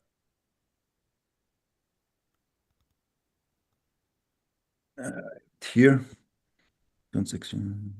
Method is here. Okay. Screen share again.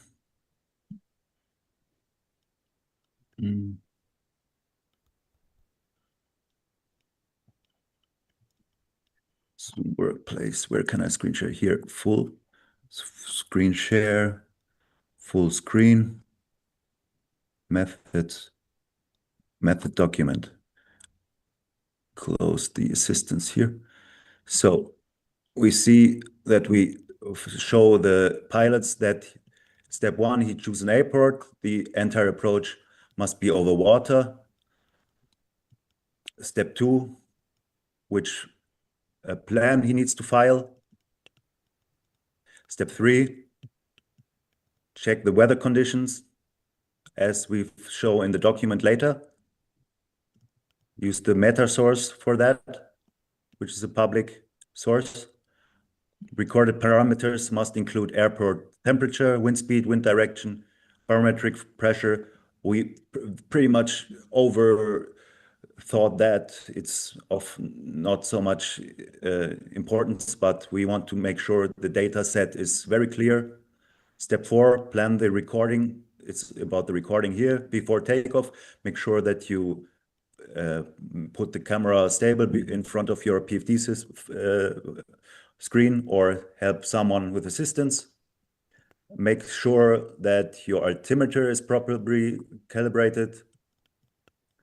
And when you take off, begin the flight patterns we showed and try to repeat it as much as possible, but of course it's dependent on costs.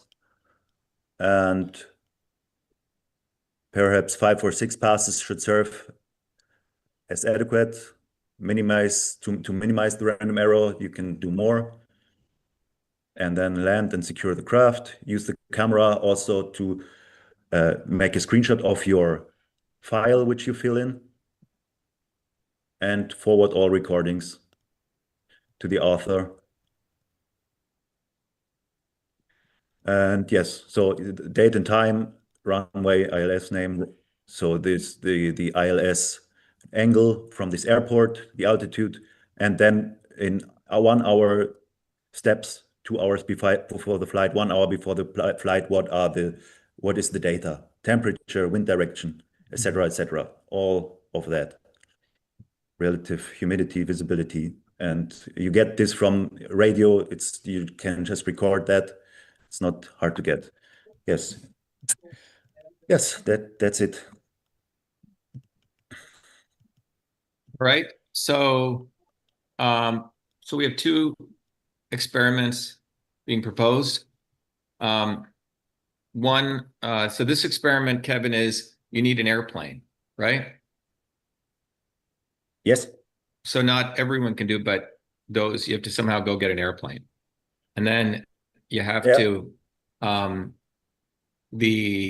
the airplane can make multiple advances towards the tower by circling, and each one of those will give a data point, right?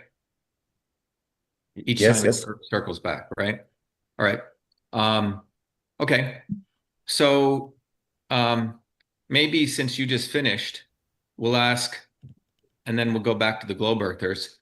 Globe earthers, if you want to ask any questions about this again, today is merely looking at the formulation of the hypothesis. So Kevin, in your case, you're saying that there's a formulation of the globe earthers. You've actually claimed that you formulated it, and then the flat earthers will have, and then you proposed an experiment. So any of the globe earthers have any questions that you want to raise?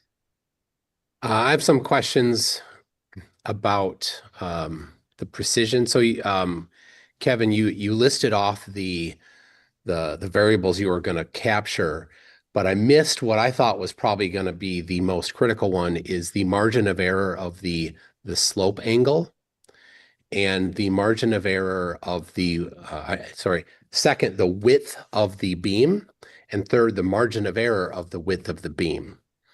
The width of the You beam is did 0 degrees is the one. The second is 6 degrees, and because you have you check the interception point of those two beams, you can see the interception points, and it's in between. You measure the strength of both, and when they are at the same strength, you measure that multiply. It multiplies. I saw it on the. I showed it on the yeah, how the beams come out, but there is no because there are multiple lines which are on a line of those interception points. There is nothing out of that line. It cannot be out of that. Okay, so you didn't answer my question. What is the margin of error of the slope of that beam? You say it's 3 degrees, but it's not exactly 3 degrees. It's 3 degrees plus or minus something. What is the margin of error, and how do we know that margin of error? The slope angle is 3 degrees on most airports. Plus or minus something. What is that plus or minus? It's 1% based on 35 nautical miles, what we tried, but we are in less miles, the margin of error, and there's still this 30 seconds time frame in between, more than 30-second time frame. Okay, I'm sorry, you still didn't answer my question. What is the published margin of error of that angle of the glide slope?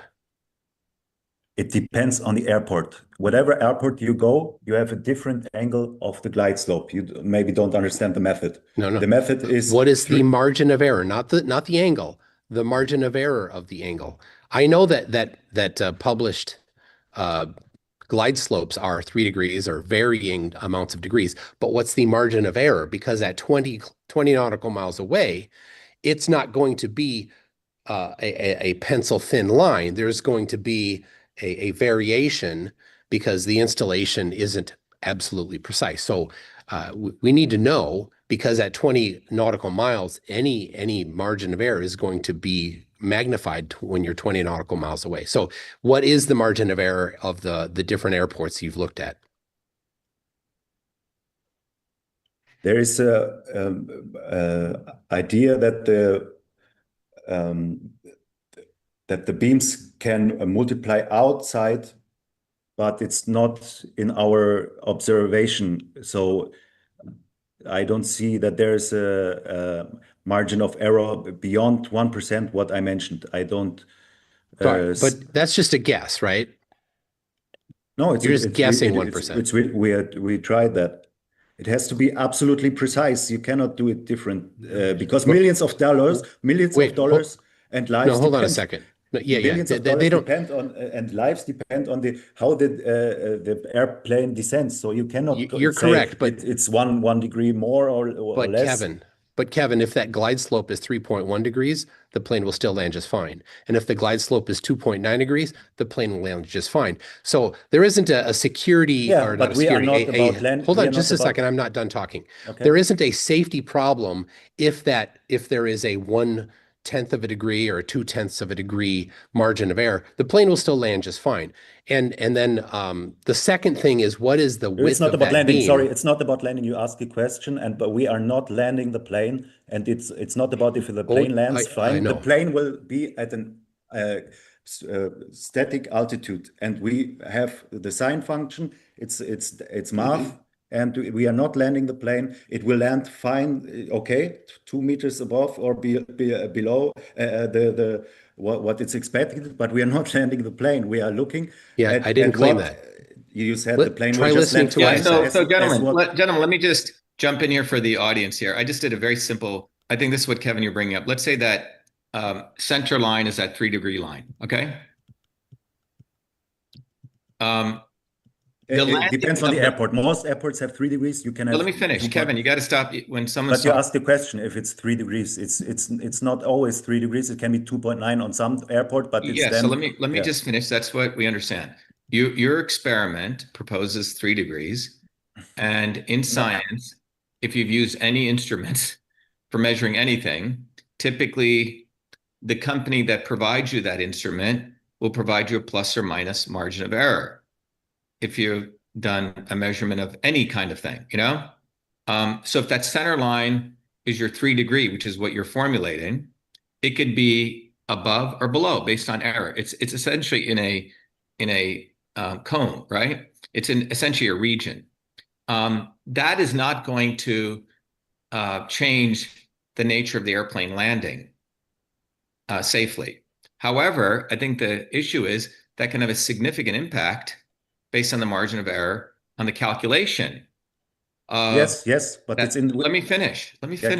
Okay. Please. Okay. So the question is, are you aware of what because you're using instruments to measure this? Are you aware what the margin of error is? Because if the margin of error varies, that's going to directly, you have to put that into your hypothesis, and that's going to affect the output, which is going to affect whether the Earth is flat or round, and you're essentially introduced something inconclusive up a priori. So the issue is, do you know the margin of error? I think that's Mike's question. Yes, and I answered him twice. He can look it up.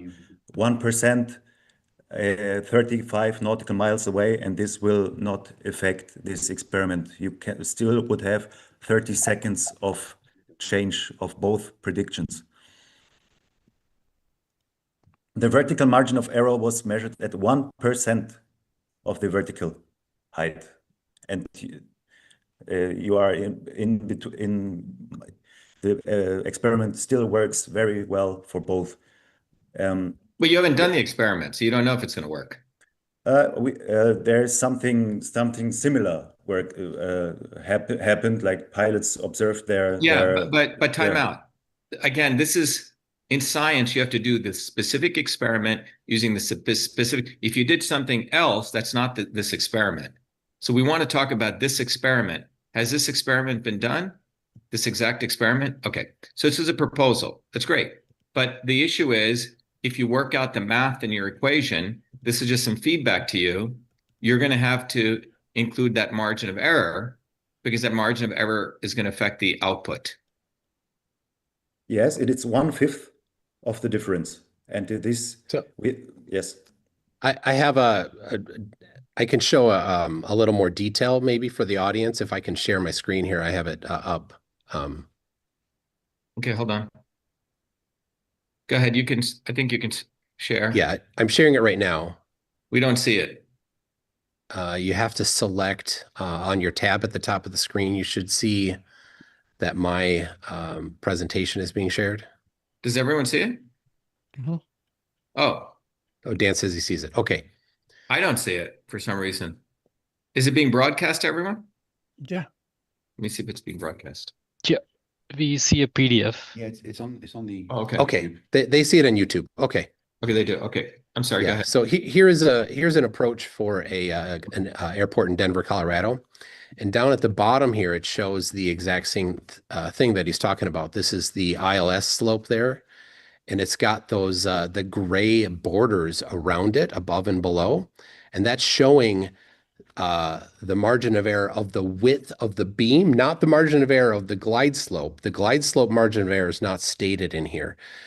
And this is the same for every airport. Here's another airport, another airport, another airport. All of these have that gray top and bottom to the glide slope. You see that there? And so that's showing that the glide slope isn't an exact 3 degrees. It's a broader angle. And so here's a diagram that I put together showing that, you've got this in the middle here. This middle slope is showing the exact 3 degrees, but based on an approximation of 0.7 degrees, which is what I get as when I've done some research on what is a potential average value, but we'd need to get the exact value for any particular experiment we did. But you can see here, when the airplane maintaining constant elevation will enter into that cone at 26.1 nautical miles in this example, be in the center of the beam at 20 nautical miles, but there's no way to measure that directly, and then exit that at 16.2 nautical miles. Now, this is my computation for flat Earth, and my computation for the globe here is similar. It's just a slight different one, and it enters in at a different point based on the two models. Now, here's the problem. Here's those two overlaid, and you can see there is a different intercept based on globe, this curving one, which is exaggerated. Don't take that to mean exactly what it is. The horizontal scale is not to scale with the vertical. And then the intercept here for flat Earth is on the top there, and it's a different width, different entry point. But the problem is now, if you don't know the glide slope margin of error of the center, you get this. The center is that, but you actually can't measure when you're at the center very well. You can measure when you enter and measure when you exit that beam. And so what actually happens is this is just looking at the glide slope margin of error, the unknown margin of error. Kevin doesn't know it. No, it's not the margin of error. You're showing something wrong. The gray section was merely showing the 0.35 degree spread, and the pilot expects this to see on his gauge. Exactly. It's not showing. So exactly, it's not but it's not showing possible. error margin. Yeah, so it's not possible to measure precisely the kind of precision that you want. 23%. This is just a second. I'm still talking. This is just a visualization of the margin of error of the glide slope. Now, if we add in the unknown width of the beam, because we're just guessing at 0.7, then this in big boundary here gets even larger. So there's no way to differentiate exactly precisely when you enter and when you exit and get to the center of that beam. There's no method to do that. Why? This is 23% error margin you propose is preposterous. You couldn't land any plane with this.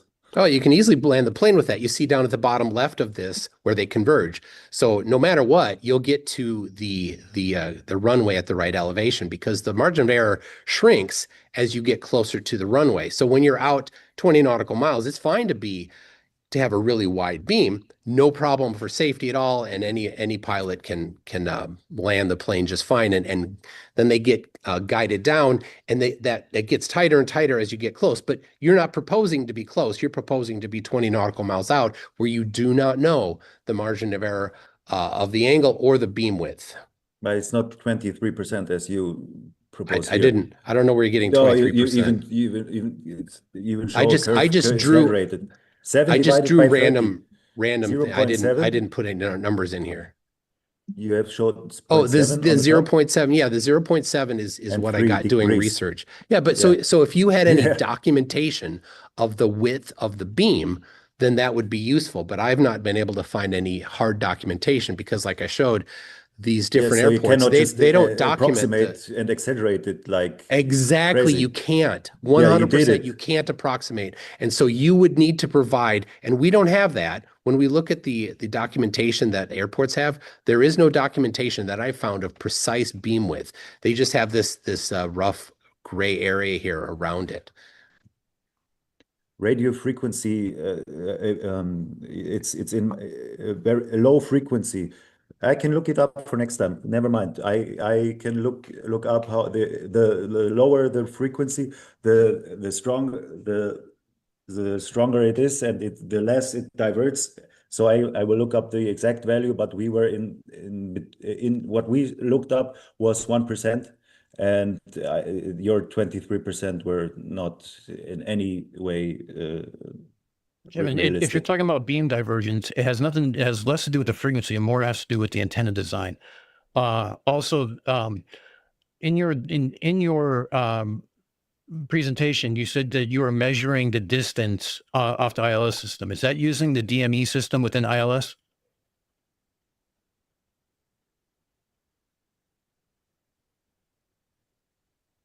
Which system? How are you measuring the distance, the glide slope distance from the plane to the airport? Yeah, you have it in your, I showed it on the bottom left. It shows on the primary flight display. Right. So okay. So because you don't know, that system's called DME. It's part of the ILS system, but it's a separate system entirely from it. Do you know what the margin of error is for the DME system for just random airports as far as the range difference? Okay, so it's 0.2 to 0.5 nautical miles. So when you add just that error margin into a 1 nautical mile difference from your, not even discussing Mike's idea about the beam width, just the measure of the distance, your now margin of error has taken your 1 mile and taken it to possibly half a nautical mile. It's near zero. Say again your numbers. It is in 20 nautical miles. You said there's a mile difference between when we enter, nautical if mile, it's yeah. globe or whatever.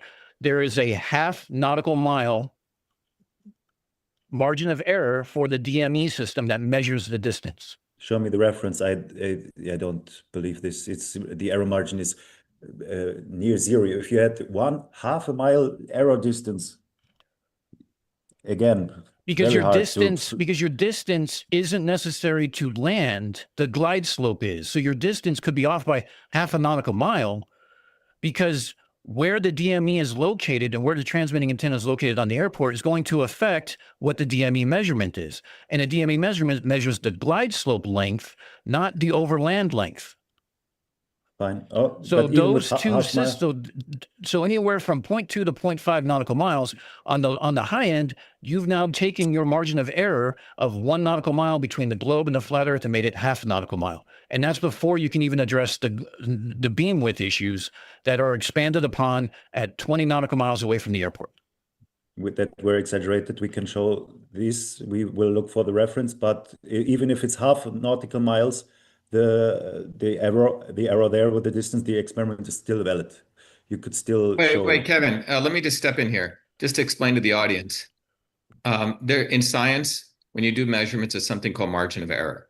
Okay, so you take a measurement and you think something's 1 inch, and if the margin of error is half an inch, that means it could be 1.5 or 0.75. You understand that, right? Yeah, but you cannot come up with some numbers. Wait. No one's coming up with any numbers. Stop. Yeah, 0.5 miles. No. Stop. Don't interrupt. You kept saying Mike was coming up with 23%. He didn't say that. So take that off the map because I don't want that to be percolated. I showed them off. I showed them off. He never said 23%. It showed 0.7. He said that the beam width, he gave an example. The bottom line is, so let's be clear, because what I've seen happen is people are taking words and then say, he said this. It's not what he said. Okay? So let's stop it right there. That's not science. That's called bullshit. So let's stop it. He didn't say that. What he is bringing up in a very rational way is a concept of margin of error. If you don't know the margin of error, any measurements you make thereafter are subject to being highly dubious, okay? Or you have to incorporate that into your hypothesis, okay? Yeah. Okay, so that's all we're saying. So in order to do that, Dan is saying the DME, he knows as an expert in the field, and you should go do it independently, is half a nautical mile. I haven't shown any reference. It's 20 miles. Don't believe this. 100 miles maybe. 100 miles. Wait. So where do you have the reference that what he's saying is false? Because I saw some tests from 10 miles. No. Where do you, wait, stop. In science, there's something called a citation. You have to give a reference. So if you don't have the reference, don't say, he said something. Yeah, he didn't show reference. Dave Flat Earth said something. He didn't show reference. Exactly, No. He didn't show reference. Okay, let's define reference. A reference is a reputable source where someone's done the experiment and it's being used. So I think what's outstanding is Dave has proposed here that he has a reference. Okay, I like to see. Okay, but you don't have that reference right now. So you can leave it as an unknown. Agreed? It's an unknown variable in your area. And perhaps you and he should connect offline. But in our white paper, we're going to say the margin of error is not known for your measurement. Yeah, no worries. It's two Right. researchers, just and as I got it. So Kevin, just so you're aware, it's an ICAO standard of 0.25 nautical miles plus 1.25% of the distance being measured. So I gave you the benefit of the doubt by just saying 0.5 at the high end. So if you want to do the actual math of it and everything else, the operational accuracy is a half mile or 3% of the distance, whichever is greater. And that's reliable up to almost 199 nautical miles. And that's from the ICAO. So Dan, why don't you send that reference over? Yeah, I think I'll send it over right now. is that the landing of an airplane using the glide path can happen very safely and securely. That's independent of measuring something in that range that we're talking about concerning the Earth being flat around, okay? One is a measurement issue. The other is a plane landing safely. And I think Mike's point is when you're 26 miles away, you're in some region, but as you get closer, you're always going to be able to land the plane. But in your experiment, you're proposing that you have to measure this at 26 miles, which is a significant distance away. And as you get farther away, if the margin of error, whatever that margin of error is going to significantly affect your delta, or whatever your delta H, the height. Is that the point you made, Mike?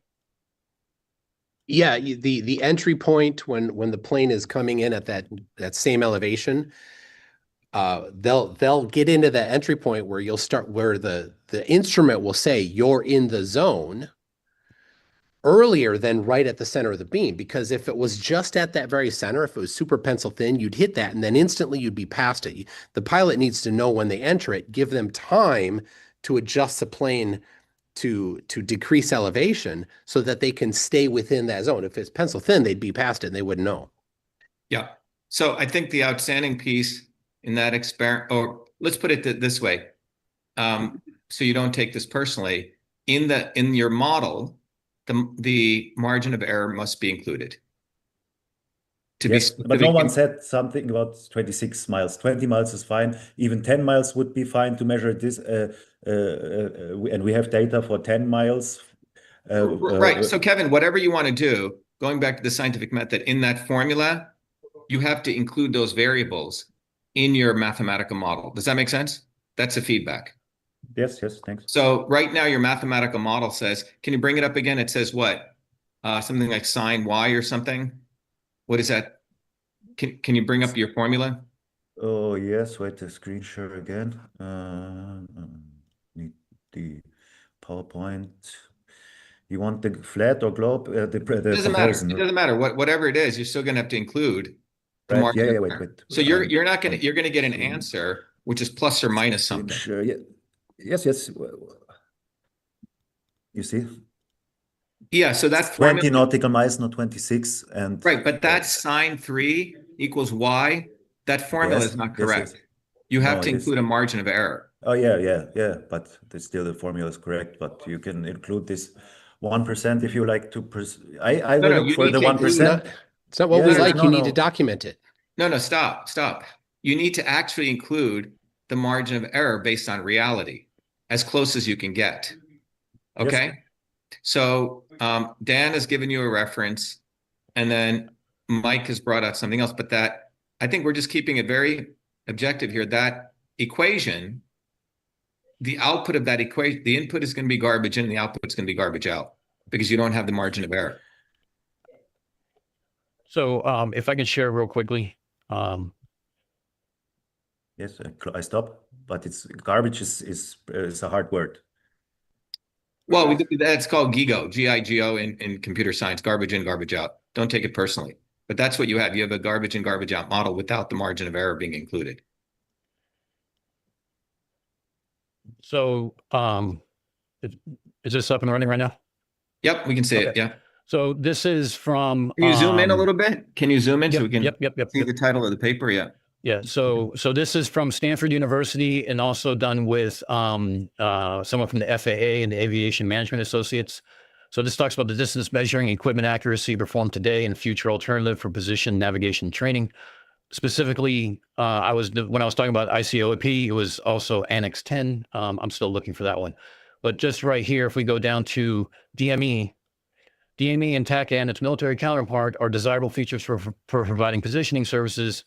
Today's DME is specified to provide position accuracy of around 0.6 nautical miles.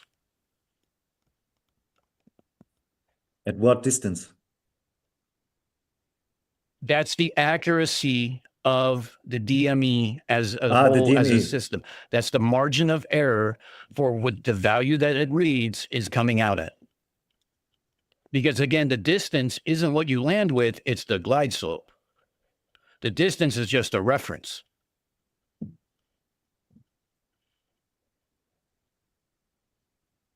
Can you kindly send that over to Kevin, Dan? So he's got that? Sure. I mean, do you have the chat open? I can just put the link into it. Yeah, you can send it over to Dr. Prabhakar and he'll send it. Okay. Zoom has this really wacky thing with chat on who can chat to who and how you set it up. It's gotten, I think you have to do a new, yeah. Okay. Yeah, I I'll saw shoot something it over, with 200 right miles. now. I'll pull my email and I'll send it over Yeah, to. I need to pull it up again because I saw something now with So 200 Kevin, miles. Michael, and Dan, is there a consensus that that formula needs to be updated with margin of error? Is that what we're saying? Is that what you guys? Oh, absolutely. Yeah. And if the margin of error of the slope and the beam width together cannot provide something that's distinct for both globe and flat, then the experiment won't be useful. It's inconclusive, so it'd be a waste of money to do. Yeah. It's a non-issue. Yeah. Yeah. So I think this is an important thing. If to the audience listening, if you get a result out of this and it's in the margin of error between of globe and flat, the number means nothing. Okay. But this 0.6 miles would be, yeah, we look it up. I stand with this statement, but I saw something with 200 nautical miles. I need to look at the document. Can I come up with my objections or we go on with my? Well, so I think we've given anything else, Mike and Dan, Prabhakar? I mean, if they want to do if you want to do a radio experiment, right? Because it sounds like what this falls under is we see too far, and you're using radio as an idea to get rid of some of the optical problems of mirages, scintillation, and things like that. I can suggest another way of doing this with basically lighthouses, boats, and UHF transmitters and receivers. It's something that's going to keep it under roughly $500, depending on the cost of the boat.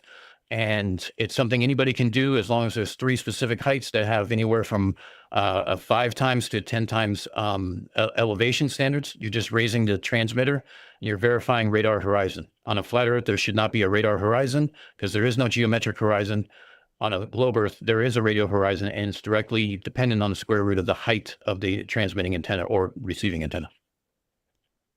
So Kevin, is the intent, was this your experiment or someone else's? Because we saw someone else's name on this. Yes, yes. No, I like to present my Oh, uh it said stones this, stones that, yes, and yes. and it was all in English. I know you're in meters over in Austria. No, in the flight aviation is in nautical miles, but it's his experiment. I would like him up here, but he wasn't allowed, and So is this your experiment or someone else's? no one did it yet. It's just in 10 miles we did the slope. No, no, but is Some this your proposal or someone else's? it's someone else's. Oh, okay. Well, this was supposed to be done by the science panel. That's one of the goals here, not someone else's. Um, anyway, the other thing is, are you into doing the radio to Dan's question? And what would be the cost of this with an airplane, hiring it? Because we looked at You can rent the cost. Cessna. Yes, yes. Yeah, so what's the cost of something like this? You Because can you have rent to, the Cessna every in, round, because you're going to have to get multiple data points, right? Not just one, Well, multiple. So assume you need, I don't know what the sampling is. I'm assuming you need like 50, 20, and you and know. actually, I have another quick question, Dr. Shiva, too. Is how many airports do you know of, let's say that worldwide, that have a minimum 30-mile-an-hour body that's directly off an ILS airport equipped runway? Like, I mean, you brought up one, and I don't even know where that is. I just see a map. How do you know it's how many there are in Vancouver. the world that we can find that would allow us Then to do this? Yeah, I think so. We're looking at cost, viability, and ubiquity. okay. And if you don't know it, Kevin, you don't have to answer it now. It's just Yeah, I mean, I'm just a question I'm posing. That's all. yeah. So if you can just find for the, how many airports are there you can actually do this? What is the cost of doing this? And I'm assuming you're going to have to do at least 50 runs, right? Or 20, there's a certain sampling.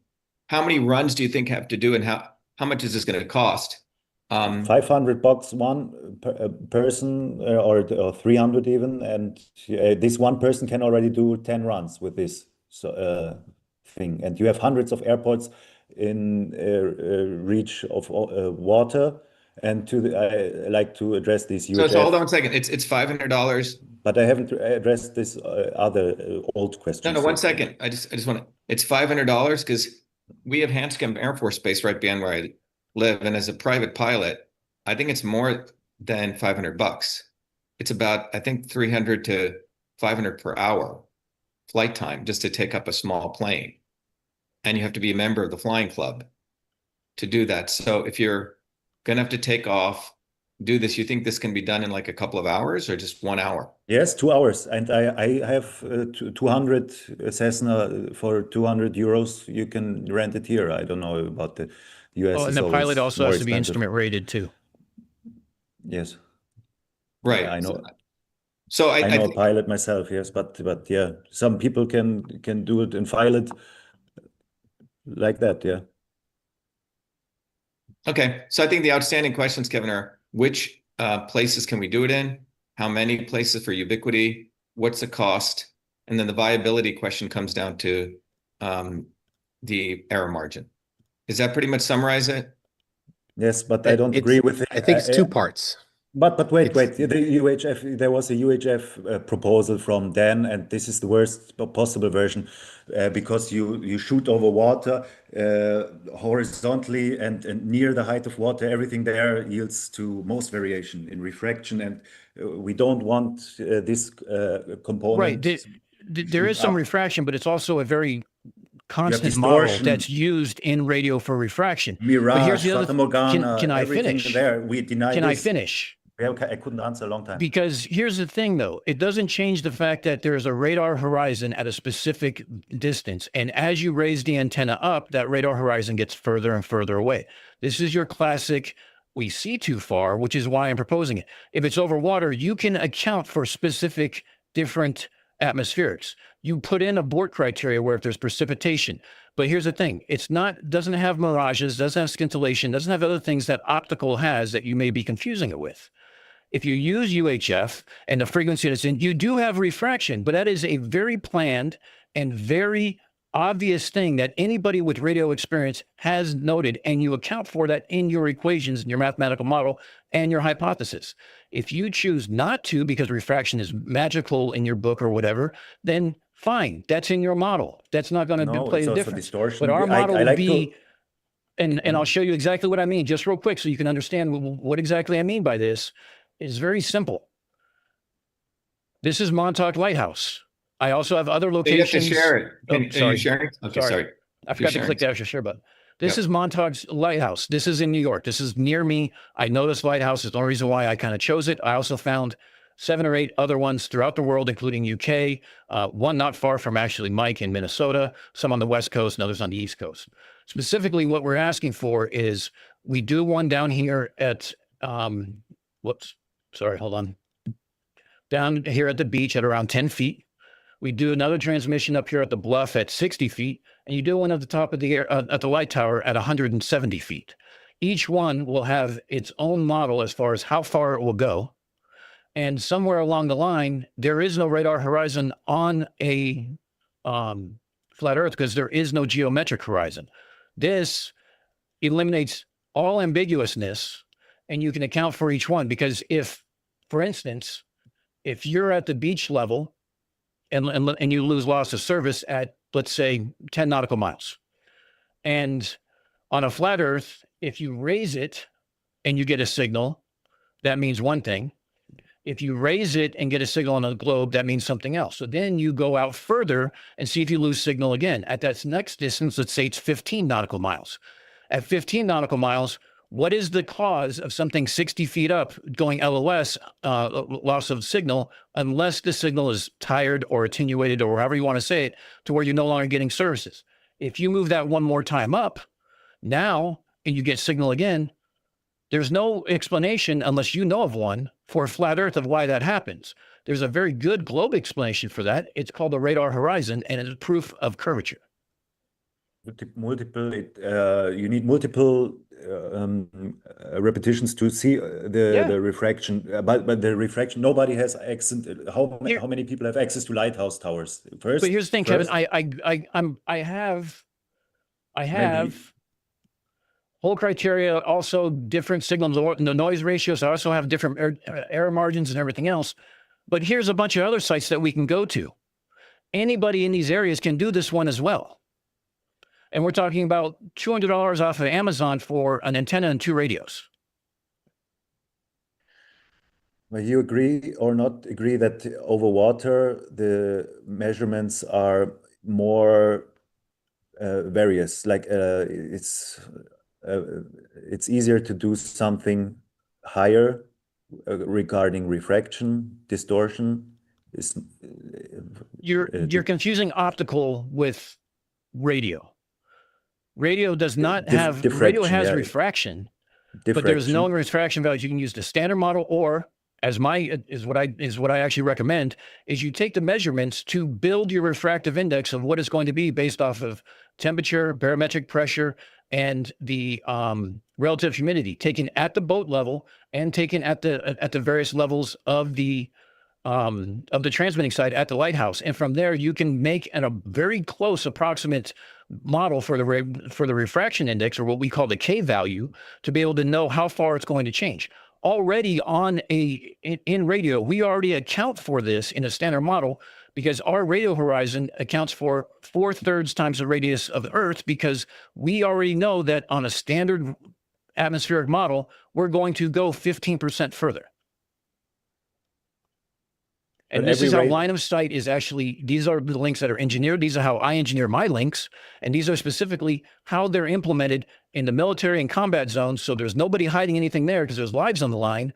And the same reason why telecommunications work in cities like Boston, where Dr. Shiva is at, because I actually set up links that go from the John Hancock Tower to other locations in Cambridge without using fiber optics. I use radio, that I have to account for precipitation.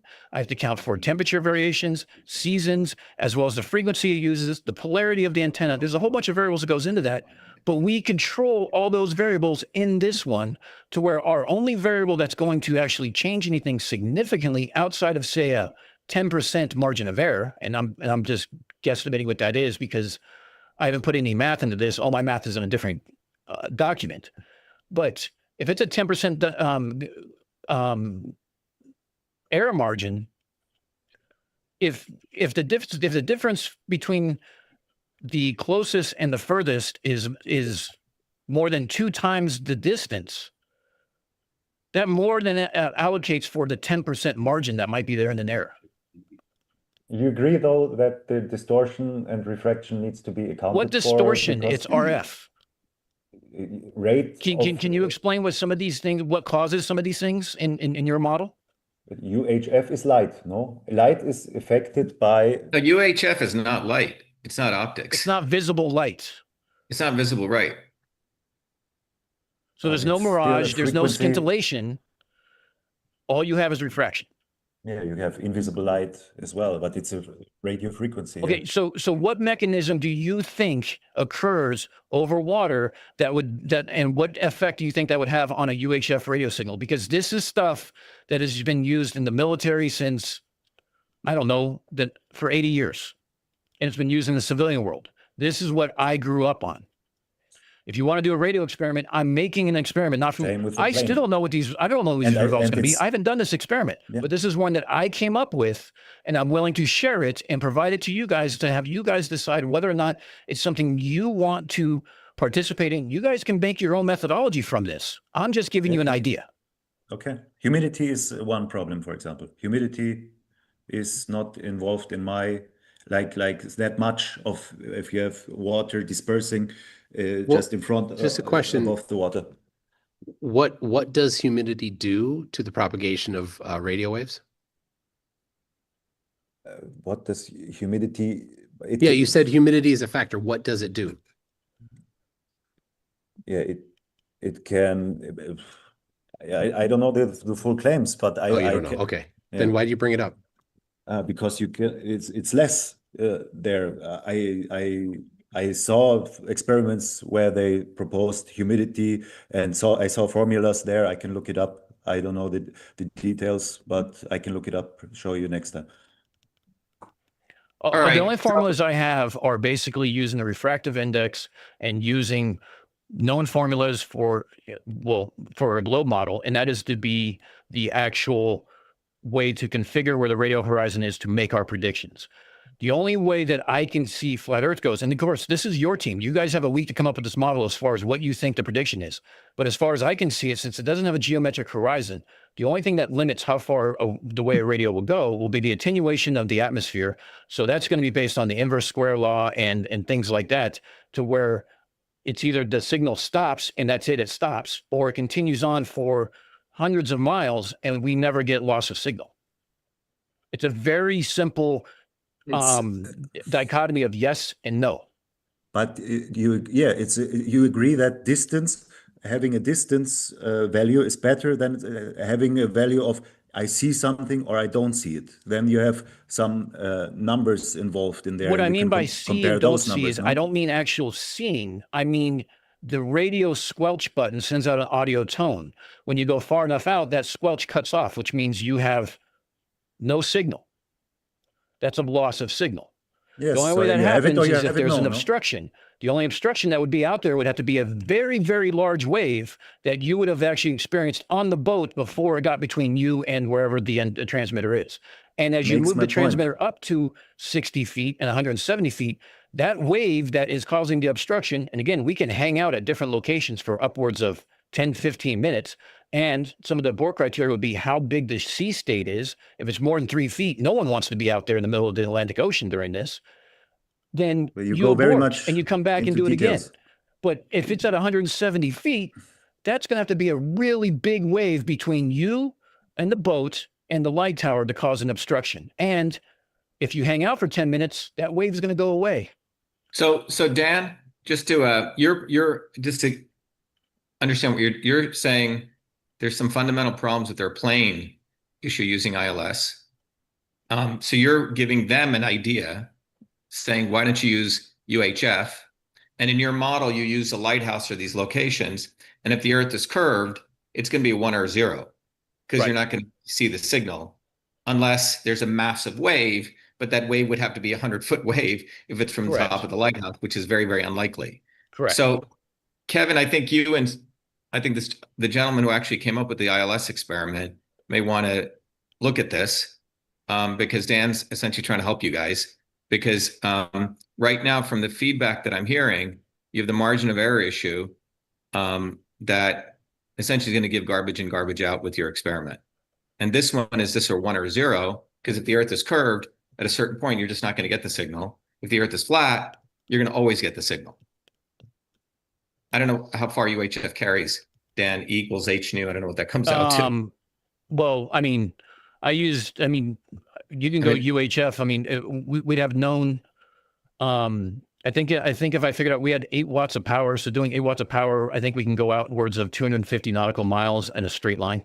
Okay. All right. I mean, you can use these handheld radios to talk to the ISS. So, okay. So I think is it 2 beams? But tell me the details. Is it 2 beams compared, or is it 1 beam? It's 1 beam. Yeah. See, so 2 beams is more accurate already. So if I have 2 beams, you have 1 beam. So here's what I'm also telling you to do is you get so you're not just using the radios. You get a directional antenna, which has got a 5-element Yagi antenna.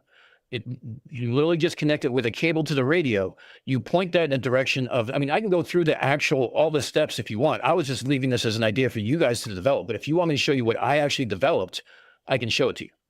Tell me how you measure all the atmospheric conditions all along the path, not only at one point. We have the data from the META report. And if you don't measure it everywhere, it's not scientific.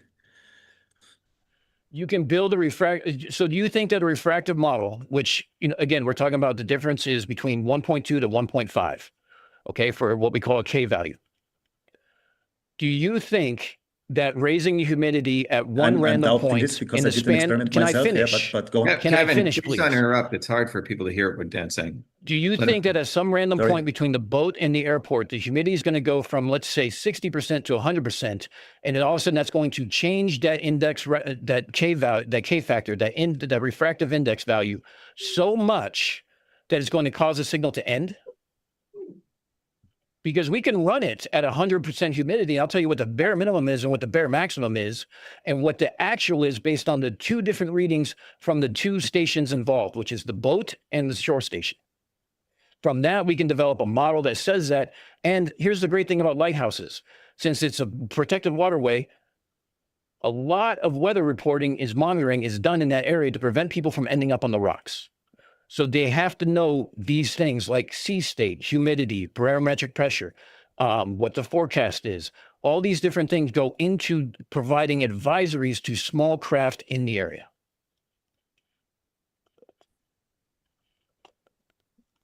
All right. Measuring. I think we have a focused beam, but okay. I think we've beaten the horse here. I think Dan's been quite generous in giving you guys ideas. And I think humidity is frankly has no issue in this because he's saying it's 1 to 1.5, unless even at 100% he's saying. So I mean, and there are occasions where there's a temperature inversion, there could be ducting and stuff like that. But again, these are forecasted. We can actually look at them. We can actually do all sorts of work right up into the start of the thing to make sure that we're not in that window. You account for these before you start.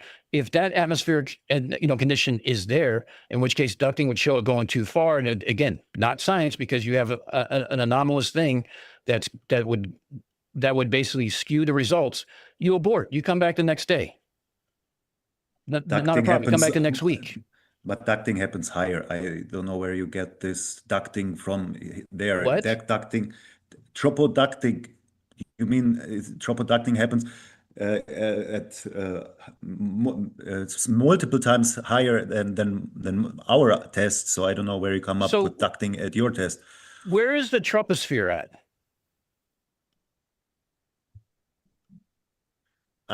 Especially because last time you mentioned ducting, I looked it up and it said it's high. It's at 10,000 feet. Okay, so the troposphere where ducting happens it occurs when there's a temperature inversion. Typically, when you go from low altitude to higher altitude, it gets colder. When the warm altitude is above the colder temperature, that's where you get an inversion. That inversion is what creates ducts. tropospheric ducting can occur anywhere from sea level to 12 kilometers up in the air. You don't know where it's going to happen unless you know where that temperature inversion layer starts and stops, because that is what creates the top of the duct. You agree it's a rare? It's rare, it happens. But again, it's forecast. If there's forecast to be a temperature inversion, because this is stuff planes need to know and everybody else needs to know, especially those in the communications field. If there's going to be a temperature inversion, you don't schedule it for that day. I agree. We put it in the data set, and it's not something which invalidates any experiment, especially not even yours, because it's happening higher than both of us. So I agree, but says the person who hasn't done radio versus the person who has. Okay, sure, we'll take that. We can I did the refraction falsification test, scaling it down, but we're not here for that. But can we exclude the sun now? Or you're fine with your... Well, I just want to read some, before we move on. Look, science is about being specific. There's a lot of nebulous way that you've been, frankly speaking, Kevin, and it's a little bit disconcerting, okay? The bottom line is you don't have a error margin, and that needs to be figured out. You need to come back with a mathematical formulation, and hopefully we'll see that. But it needs to be precise. It can't be hand waving, and it can't be just randomly saying some random stuff, okay? Number one, Dan has proposed to you, if you guys want to use, electromagnetic waves, he's provided you UHF. And that gives you, from frankly what I'm hearing, a pretty 1 or 0 answer, because it's just based on distance. You've been sort of just dropping all sorts of terms, and frankly, they're all irrelevant. No, so it's better. No, they're irrelevant.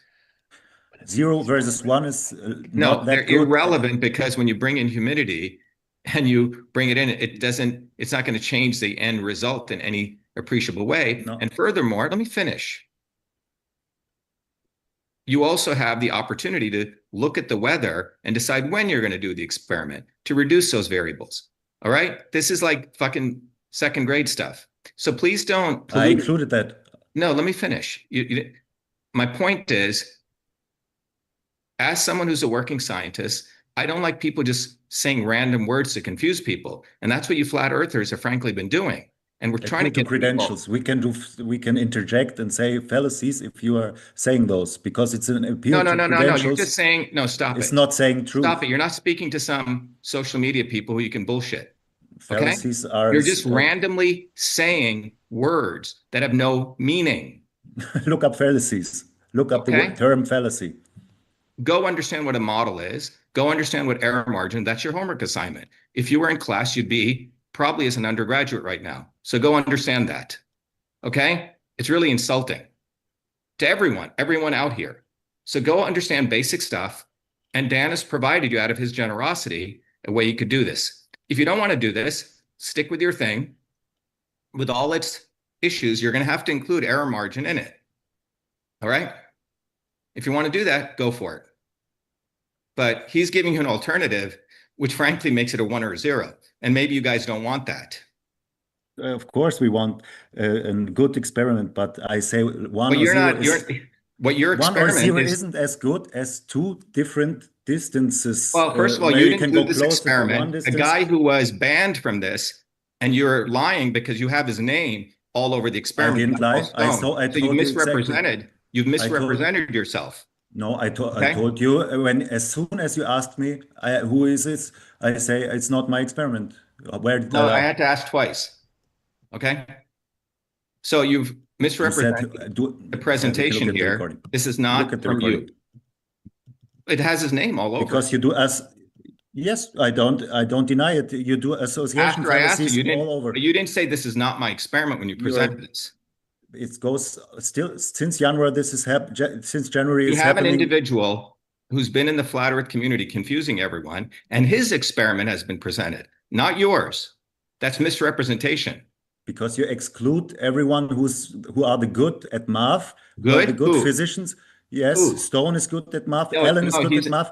Yeah, like right. Shane No. here, Listen, and you listen, don't want listen. those people, so I have to take over Okay, here. we can give him a math exam, and I can give him an MIT math exam, and I'll judge how good he is. Okay?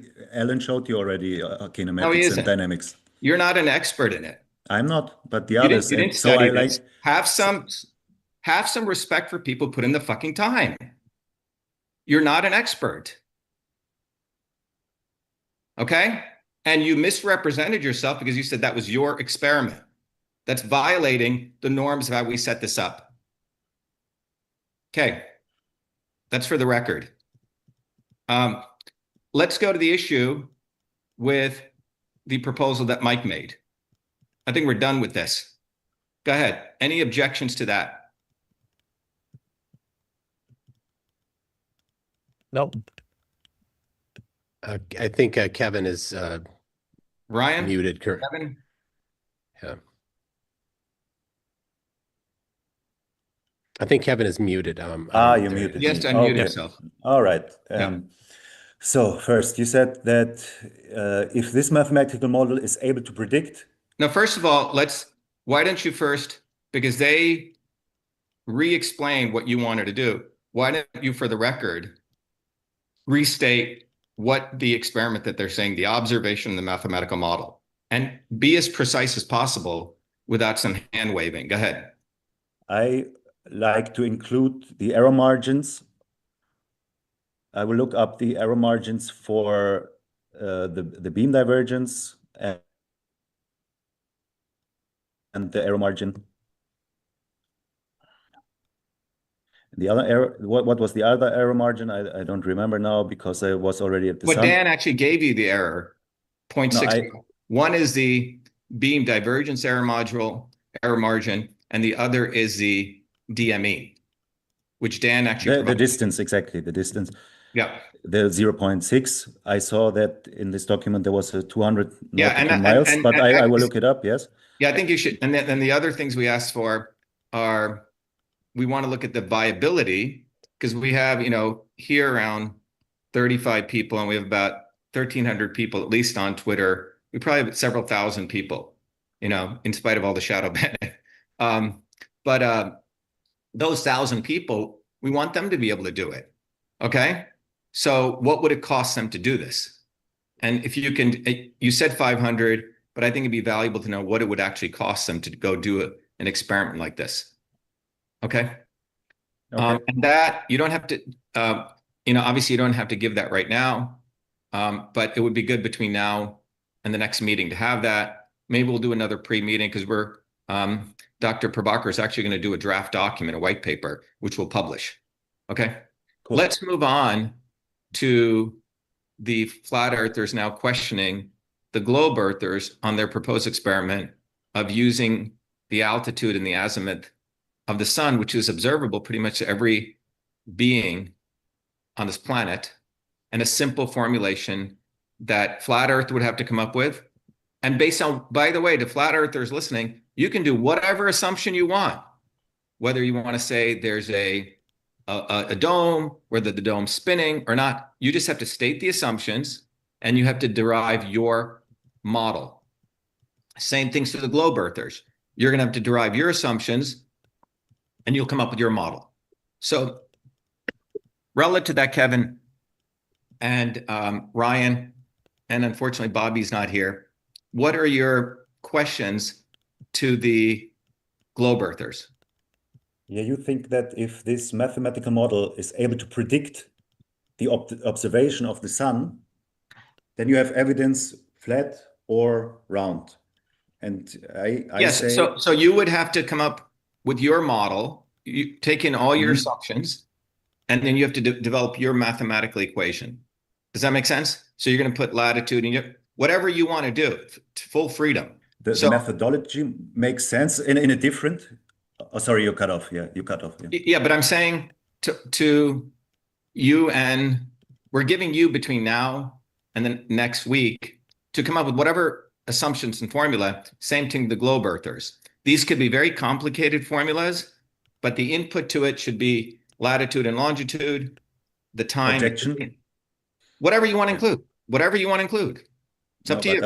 I have a problem now with the grid system. You are already using a globe grid system. No. Wait. Time out. The globe people come up with their assumption. You come up with your assumption. Don't be, this is what you guys keep doing. You keep talking about the globe. Yeah. Let the globe people come up with their model. Don't go attacking the globe. What do you want to do as flat Earth? So I'm not here to critique the sun, or don't I? no, you have to, the flat earthers have to come up with their model assuming flat Earth. So this is what's going to really put where the rubber meets the road. You can't go pointing at the globe Earth people. What is your model of a flat Earth? And come up with your formula. By the way, I've actually done it. We have math as well, but now we have spent half an hour to object my but do you understand that you have to just to be clear, just like for your airplane example, the globe earthers have to come up with their formula and flat earthers will come up with theirs. For the sun model, you have to come up with your flat earth model and the globe earthers have to come up with their model. You want to do an observation, and I did the whole experiment. There's no experimentation suggested already. This is my first critique. What's your problem? The experiment is I'm looking at the sun. And what are the dependent and independent variables? Kevin, I really have to wonder whether you've even been listening for the last 2 hours. I've listened to the pre-recordings as well. Okay, I'm looking out my window. Let's keep it really fucking simple. The sun is going to be at a certain height, and don't interrupt me, and a certain azimuth. Do you understand that? Do you get that concept? That's the observation. And there's no prediction coming. It's a post-diction. We finish. You're going to look at it. Your model is going to predict where the sun's going to be. And if that model matches the observation, then you're right. What are you missing here? Did you not understand F equals ma? F equals ma is did you not understand what we spoke about at the beginning? Yes. It's something completely else. But we have no prediction here. The sun appears in this at your window, coming back to the next time. You have no connection to the ground. What are you talking about? That with the what are you missing here? Should I do it as a kindergarten drawing for you? Start with a lat-long system, please. Start with what? The lat-long system you suggest to insert as a location value. I'm not going to talk to you because you seem either not understanding something purposely. I'm understanding very well that the lat-long system is part of the spherical model already. That's their model. So you're going to have to come up with your own model. Why are you talking globe people? So if you need to simplify, you can say, for a person standing in this city on this street corner or on this beach on this spot, you don't need to use lat-long. Just use a position and create your own coordinate system. Perfect. You can create any coordinate system you want. Spherical, polar, Euclidean, non-Euclidean, as long as it's not a vague location. That's called mathematics. So you're going to use your coordinate system to define, let's say, position of the observer and the position of the sun. Your mathematical model will take the position of the observer and time and output a position of the sun. Everyone clear on that? It's really simple. It's trivial. Okay, that's your formula. Flat Earth will have its formula, which is called a hypothesis. Round Earth will have that. To verify this, the experiment is pretty simple. You go out to a point at that position and you look out and you see where the sun is. That's the experiment. The cost of this, I would say, would be what? Your hourly time to do this. So if I'm billing at $500 an hour and it takes me 15 minutes to do this, okay, it's $125. That's the cost. And then you write down the number. In fact, you could go now and you could find many, many locations that are on the internet, which are just pointing cameras. So we could do this live. So the question is, what are the opposition to this experiment? All right. The tool is the phone is user error is much higher than at our experiment. But I first need to start with experiment or not, which I tried to say a couple of times, because we don't have this surface of the Earth value, and we want to determine the surface of the Earth. And then we have two models of the sky, but we don't have the connection to the ground. And we observe the sun in the sky, which is nothing like an experiment for the surface of the Earth. Those two things are very different.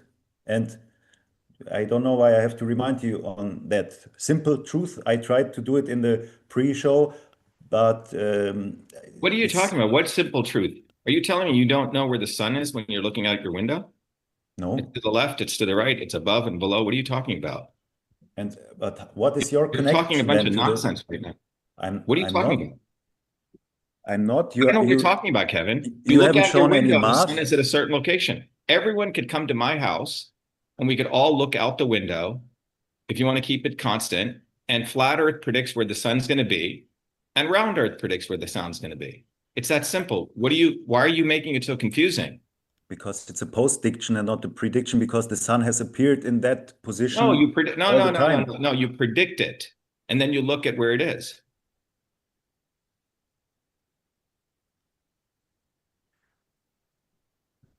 So your mathematical formula will predict it. Do you want me to show this to you in sort of more kindergarten terms? Gaslighting. Will that help you? No, okay, we've gone over it in the pre-show. I perfectly understand what you would like to observe. Because you're asking really dumb questions. Perfectly understand. Here's my window. This is my window, okay? And the sun is going to be somewhere on this window, right? But before you even do that, you run through your formula, as Dr. Prabhakar shared in the pre-show. You're going to have your formula. Let's do it again. So you're going to have, let's say flat Earth has its formula. Flat Earth is going to take position and time. And you're going to output X1, Y1. That's a prediction. Get it? That make sense? You get that? I'm critiquing prediction, but you can call it like this, yeah. But look up the term. When I had to write down. Wait. Listen. I had to write down some things. I like you to write down post-diction. Look it up what it is. I don't give a fuck what you're talking about. This is what a prediction is. You're just making up shit. This is a fucking prediction. You put in a position and time, and you're going to get an X1, Y1. Okay? This is, I think you hopefully attended like high school. You learned this set. You didn't even heard my intro. All right. Well, this is really not for you because we want to really raise the standards of everyone else who's being polluted. Okay? Because you seem to want to pollute people. No, okay. I like an experiment.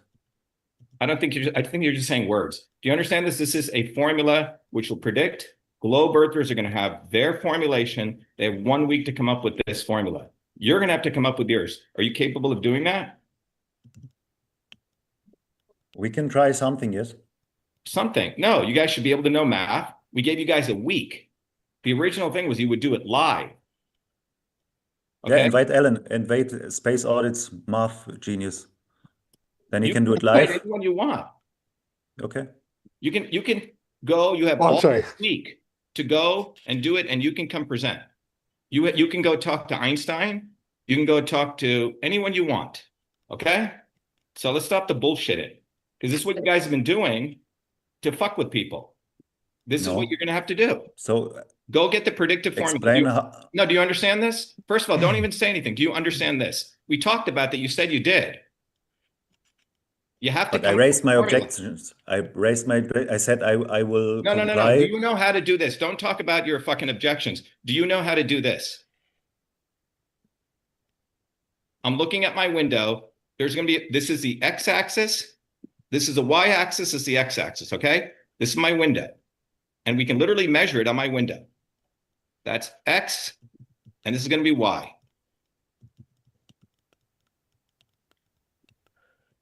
I can't believe that you guys have been getting away with no accountability. This is X. You get it? This is going to be the X location. I had and the Y X and Y location. in my proposal. Yes. This is X and Y. So you're going to have an X location. I'm going to use X1 just because that's what's in the formula. Okay. For convenience. So you're going to have to, flat earthers, if you're listening, come up with a formula for X1, Y1. Okay. That's X. Does that make sense? So a location on here, and this is going to be Y up here.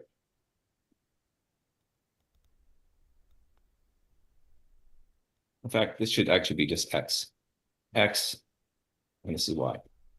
A point on here is going to be X1, Y1. So let's draw a point right here. That point right there, we can put the sun in to make it yellow. This is what I actually observe. And this point is going to be X1, Y1. Okay? Mm-hmm.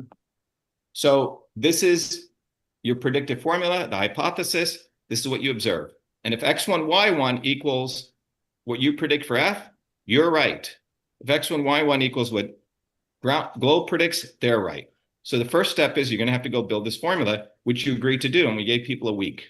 So that's all that needs to be done. And you're all welcome to come to Cambridge, Massachusetts. We're south-facing, and we can look out my building, and we can track the sun. Or anyone can do it anywhere. What's beautiful about this is you can do it anywhere on the planet. Okay?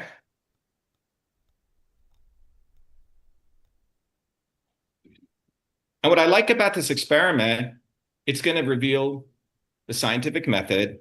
It's so simple, no one can weasel their way out of it, slime their way out of it. They have to do the math, and they have to do the observation. And we can literally do this in Excel in about 20 minutes. And it's over.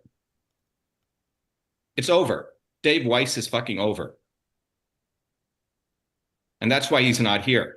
By the way, Dave Weiss, Flat Earth, was invited here, and he called me a demon. All right? So and now you throw everyone out who's in somehow related to him. Oh, yeah, all these wonderful people who know how to do math, Kevin. Yeah. Amazing intellectuals. You don't know. I do know. I've been doing math my whole life, and you haven't. So start respecting people who do the work, and you haven't done the work. So we're giving you an opportunity to do the work. Giving everyone the opportunity. So anyone listening out there, develop this formula, and it'll actually, if you can do it yourself, but it does take time, and it does take effort, and it does take professionalism, and it does take skill. You can't just bullshit. Days of bullshitting are over. So that's what needs to be done. So it's 1:30. I think there's really no objection in this process. It's so ubiquitous. So what we expect, and we can do a follow-up meeting, is each team needs to build, similarly for your airplane, the Globe people are going to develop their F, right? Their G, Mike. You're going to have to build your G with the error margins. And Kevin, you're going to have to build your F function. Two functions need to come out with the errors. And same here. We just did. And let's settle this question once and for all and educate people of the scientific method and how it should be done. All right. And let's stop and let's help people really understand evidence is reproducible predictions. Because for everything you see on my window, if whichever formula is right, it's going to predict it perfectly. And flat earthers may have multiple formulas. If you want to do multiple, go for it. One may say the globe is turning or whatever. Dome is turning, the dome is still, the sun is here, whatever you want to use. You guys have full freedom. Same with the globe earth people.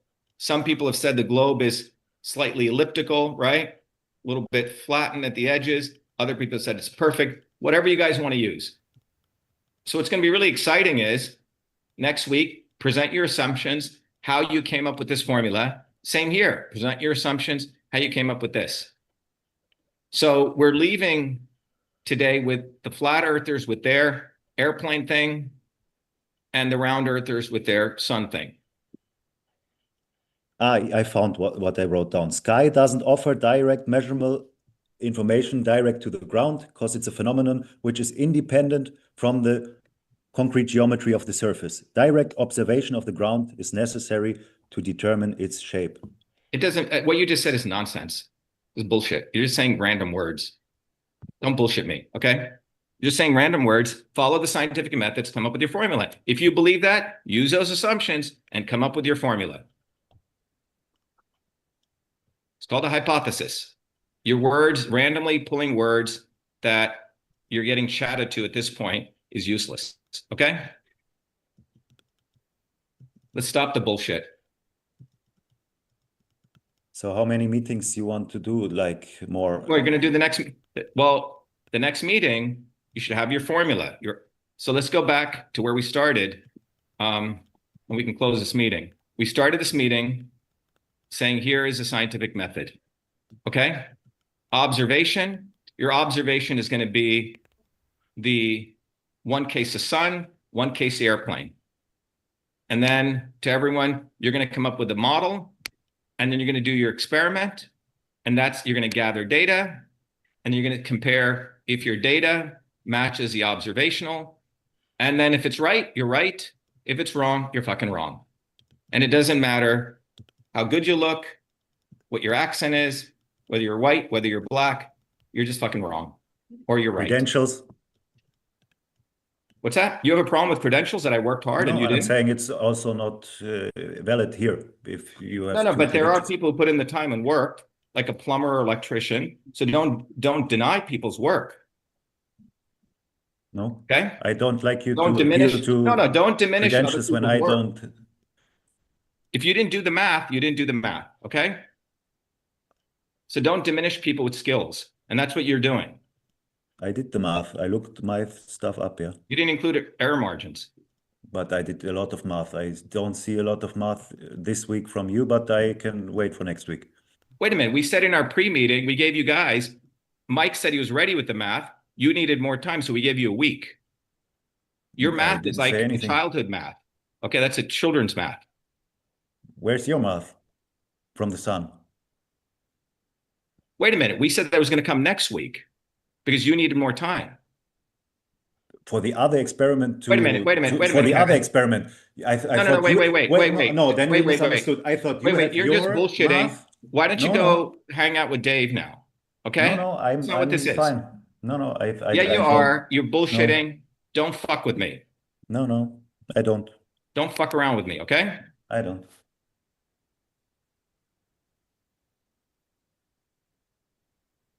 And let's just, this is one of the great physicists of our time. Let's end with what Richard Feynman actually said, okay? I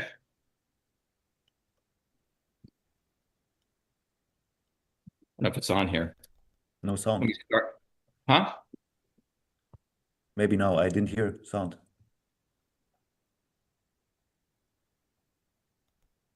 Yeah, no sound is coming through. Hold on. Now I'm going to discuss how we would look for a new law. In general, we look for a new law by the following process. First, we guess it. Then we so don't laugh, that's really true. Then we compute the consequences of the guess to see what, if this is right, if this law that we guessed is right, we see what it would imply.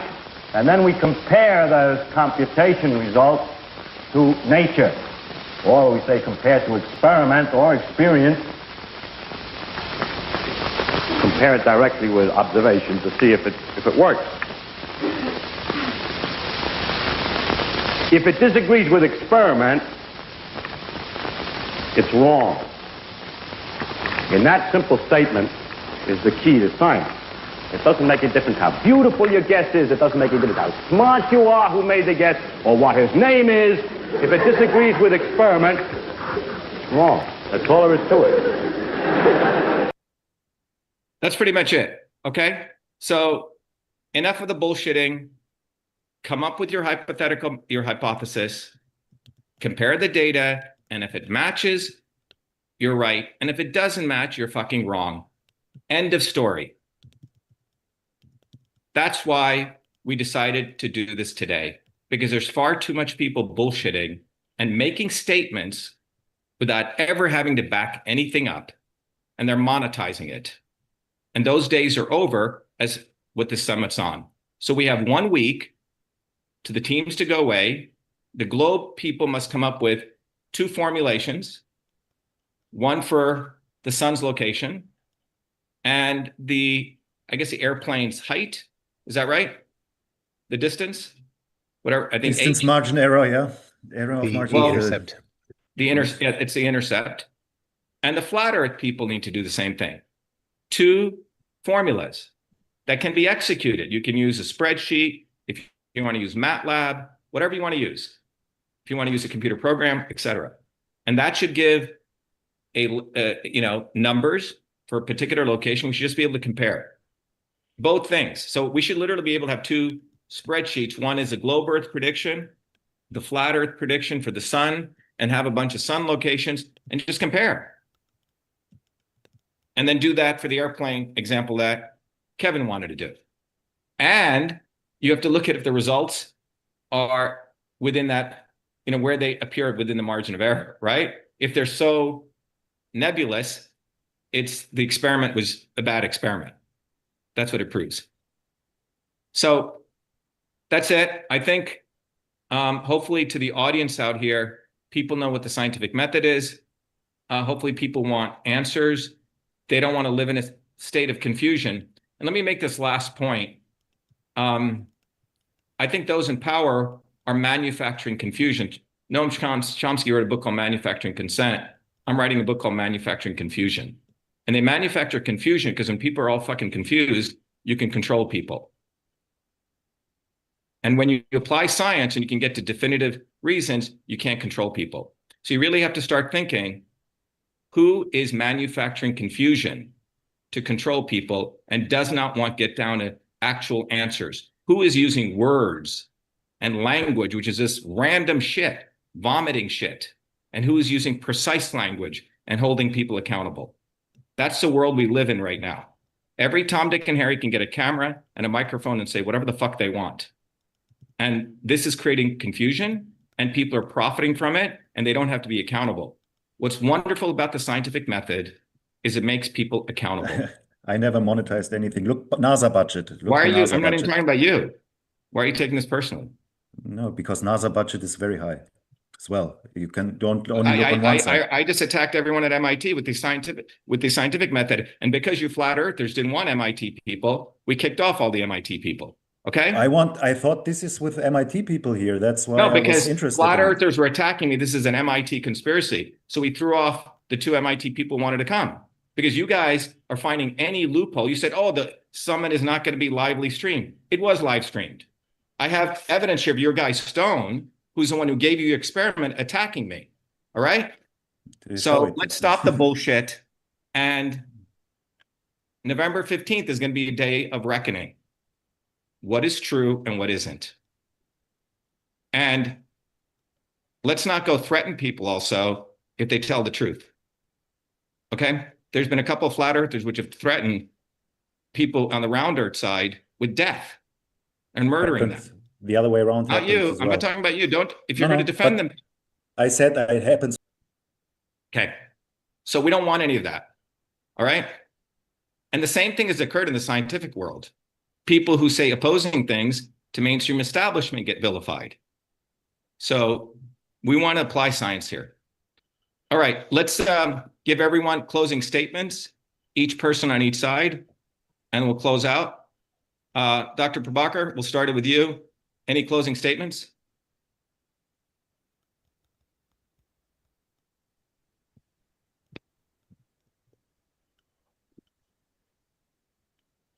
Can you guys hear me or no? I can hear you. Dr. Prabhakar? Prabhakar, you can go. Okay. Maybe you can't hear. Let's go to Dan. Any closing statements?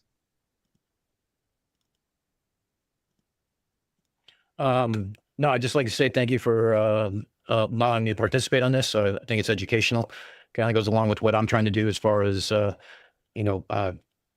through my daughter, trying to teach her things like this. And she gets to see something applicable. She gets to see the design of an experiment and what the pitfalls are when you start dealing with vagueness and stuff like that. So I appreciate this and being able to use this as a tool for my own parenting and also for the public at large. So, like I said, I mean, the experiment I designed is not a gotcha. It's not designed as anything other than just a simple dichotomy of 1 or 0. It's a binary decision. I'm happy to forward it. I'm happy to send it to Kevin or anybody else. If they like it, if they don't, that's fine too. I'm okay with that. I'll probably do it on my own, maybe with Mike. And well, Dan, go do that you're allowed if you want to propose that. If you want, also, it's up to you. No, I like Mike's sun model, because the reason why is because we have never seen a model for the sun for flat Earth or, well, for anything. So to be perfectly honest, that would solve a lot of questions, and it'd solve a lot of questions that we have regarding their model. But if we don't end up doing mine, that's fine. I think it's well thought out. I'm going to do it for my channel. Maybe I'll do it with Mike, and because there's one in not far from in Minnesota that we can go to, and maybe we'll do some collaboration or something like that. So as far as I'm concerned, if they want to do it, it's great. It's there. I'm willing to give it to them. If not, that's fine too. I'm okay with that. Okay. Ryan, do you have any closing words? Ryan Shea?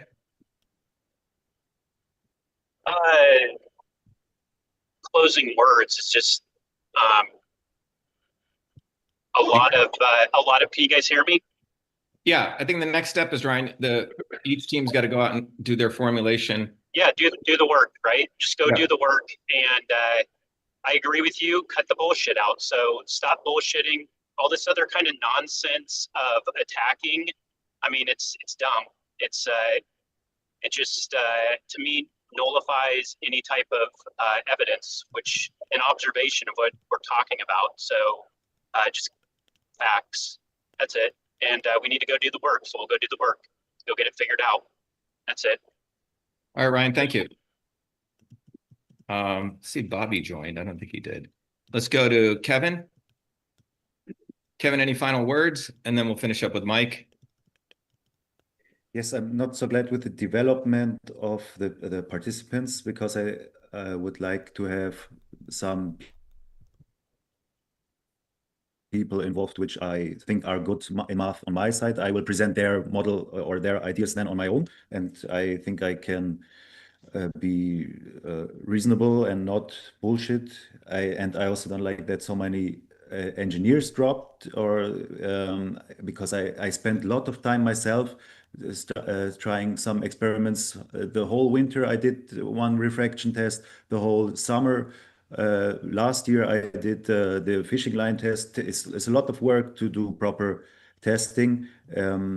So if any engineer sees it and like to participate, also as well as pilots, you can get back to Shiva or to my YouTube channel. Is written down as my name is, that we can connect each other for next week.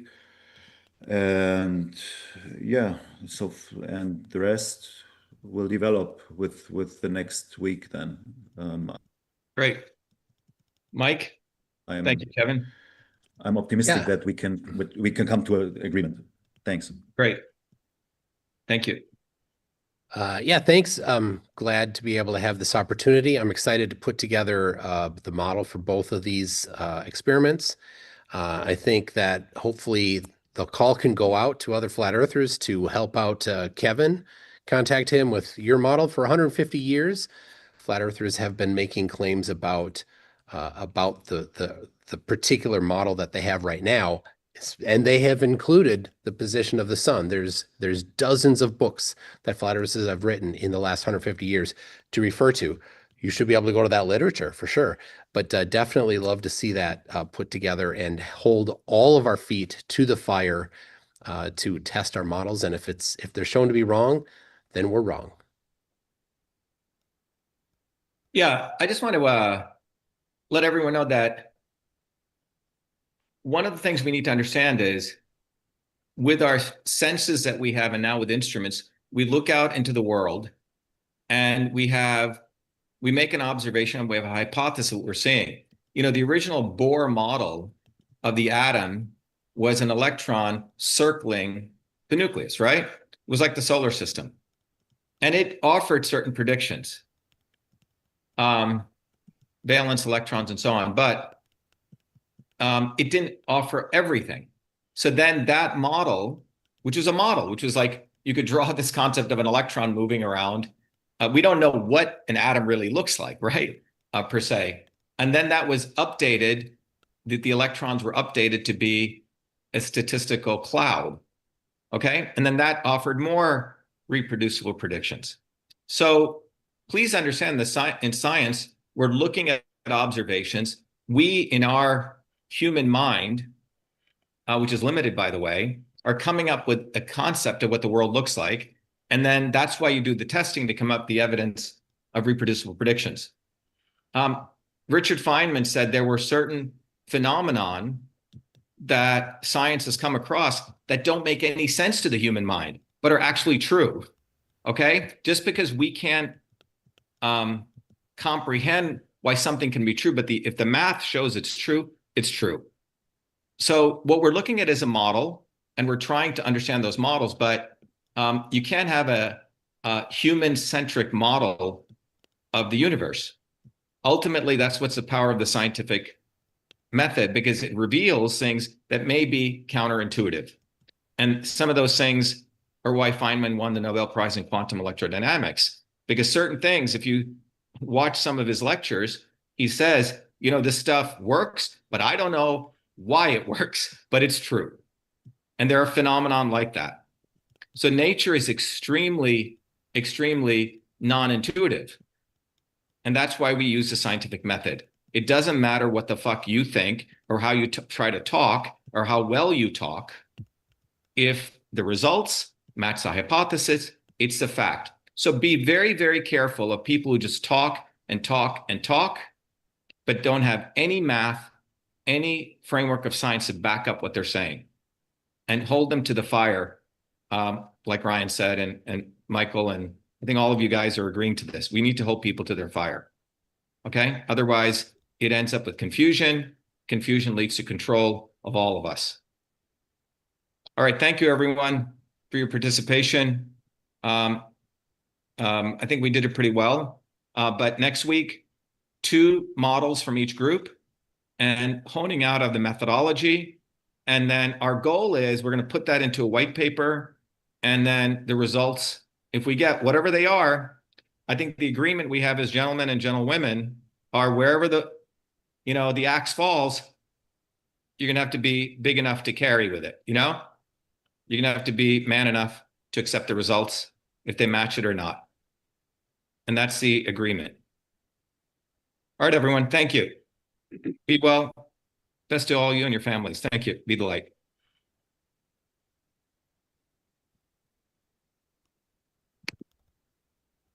Recording stopped.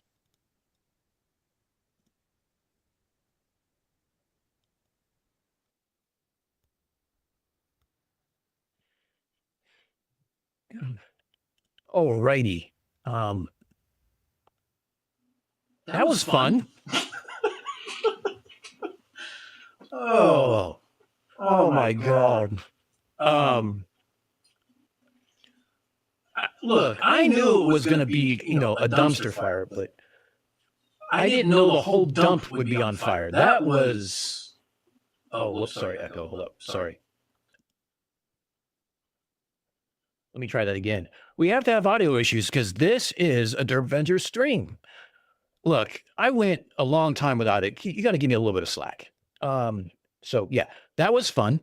Expect a dumpster fire, did not expect the whole dump to be on fire. So that was fun. Besides lying that it was his experiment, poor Kevin was kind of out there on an island by himself, right? I mean, he was like castaway, except he didn't have a Wilson to turn to. And I may have been wrong. but he may have had like it looked like he hit a vodka bottle at the end of that call. God knows I would have. Anyway, so what'd you guys think? Were the Globers cooked? Were we flat smacked? Were we shown the door? Were we shown how stupid we are? All right. Like I could do a recap on this, but I don't know if I can, like, my brain can do a recap on this. We can do a little recap on it. Let me just see about something here. I'm trying to find something here. Hold on.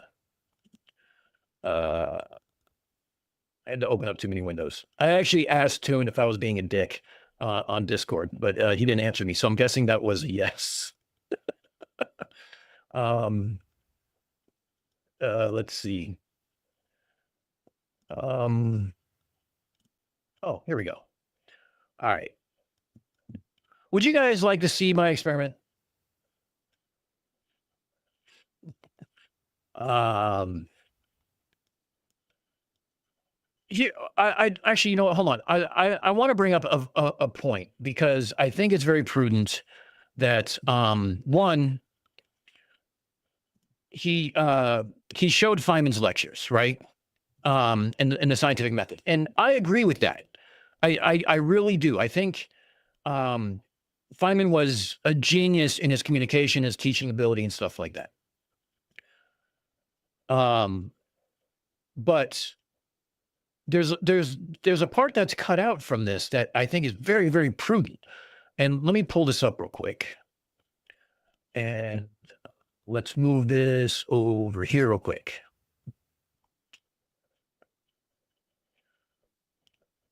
Absolutely right, Marcus Leach. Yeah, the instrument they chose to use was never designed for this use case. Like the DME, which is the distance measuring equipment, right?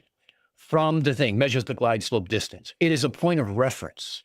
That is it. It's not an actual scientific measurement. There is a plus or minus on it. Now, why is there a plus or minus on that? There's a plus and minus on it because what it is, it's a ping. So it has to send out a ping, right? And then it has to have a reply. And then that's how it gets its distance. Well, granted, we're talking about ping might be milliseconds, right? Or microseconds. But here's the problem. There's still a latency. Depending on how fast you're going, that's going to change how that works. And that's just the bare minimum of how it works. That's not even talking about processing latency. That's not talking about anything else that kind of goes into that thing. The margin of error just for the equipment itself. Just the latency itself is going to incur some sort of, granted, small amount of margin of error. They can't even account for that. They said it's right on. It's perfect. It's exactly because planes have to land. Yeah. But again, I showed you, you guys saw it. It was done by Stanford and FAA that the DME system has a 0.6 nautical mile margin of error post 1989. They're calling for a 1 nautical mile difference between the two. I'm not even getting into the whole beam width and everything else. We can get into that as well. In fact, I'd love to have a conversation with Toon about that to talk about it. But the beam width itself, they think it is literally a string that goes from the transmitter to the airplane, and it just rides the string down like a fucking paper airplane. And it doesn't. It has variations. And here's the other thing. Refraction of that same signal, that would make up for anywhere from 0.5 to 1.5 nautical miles further distance, which is outside of their margin of what is it? The value that they're trying to measure. So they're not accounting for refraction, right? Because refraction doesn't matter. It's magical to them, right? I mean, depends on who you ask, but mostly it's magical. So if you take that DME error, you take the refraction error, and you have either at the bare minimum a 0.7 nautical mile margin of error to start with, to a 2.4 nautical mile margin of error on the far end. But you're trying to measure 1 nautical mile beam. When I said it was DOA, now you guys see what I mean. Yeah, exactly, Quee. It's a dot in the sky. They find the dot and they ride that little light beam all the way down like it's some kind of like it's a string. It's like there's beam divergence, dude. Every RF signal has a beam divergence. He seems to think because of frequency, the beam divergence is going to be small. Tell me you don't know a goddamn thing about radio without telling me you don't know anything about radio, because the beam shape isn't really about frequency. It has some effect, but it's not about frequency. It's about your antenna design. Now, they corrected the math because our first pre-call, they said they had 70 seconds at 120 miles an hour that they're going to cover 1 nautical mile. So they have 70 seconds of overlap to be able to make the measurement. Okay. So let's think about this. 120 miles an hour, 1 mile, they have 70 seconds. They can't even do that math right. Now, I was happy to see they corrected it. Probably because I called it out specifically when they did it. So I'm like, I don't know about your math, but my math comes up with 30 seconds, not 60. They can't do that math, but they want to do radio propagation math. They want to do antenna design. Here, hold on a second.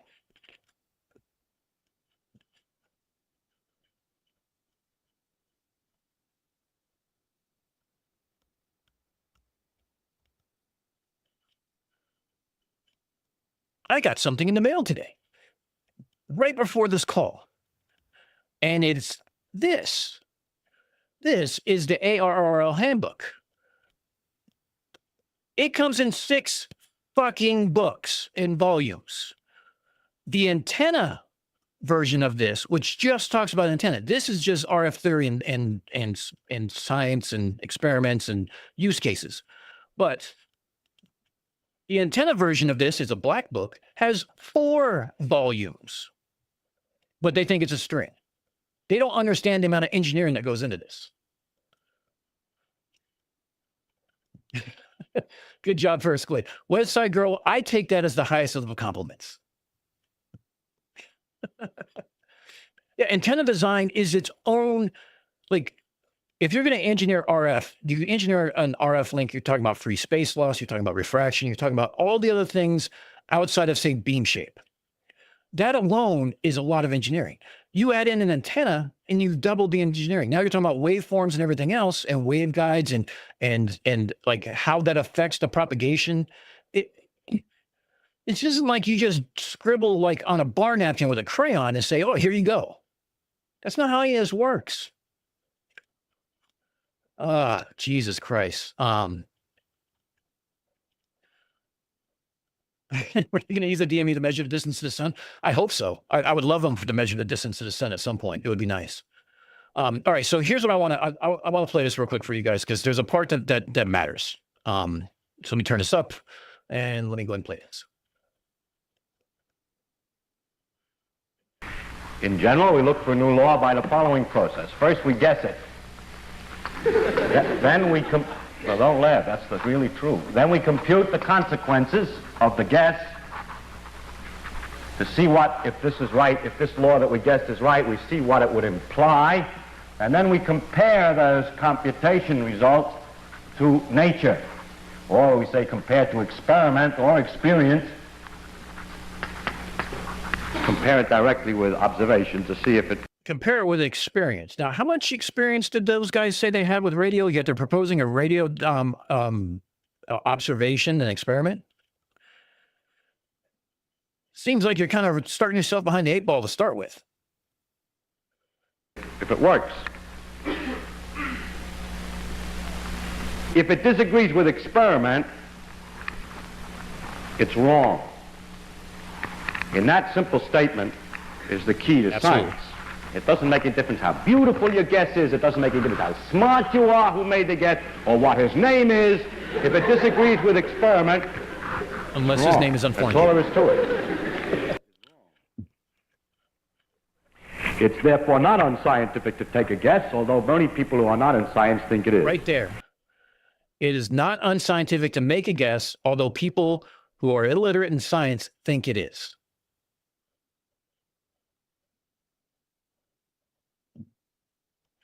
Then he goes in to explain that if you have a vague hypothesis or you have a problem in your methodology and it can't be repeated, then your experiment is wrong.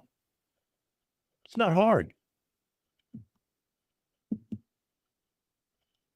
So, Sean, to answer your question, so yes, so funny thing, both the antenna handbook and the radio handbook for ARRL they can come in volumes or they come in single books. But the single book for just the handbook for radio communications is 1,200 pages. I would rather pick up a smaller volume and take that to my desk or take it into the living room to read than try to carry around a book that would double as a lethal weapon by blunt force trauma.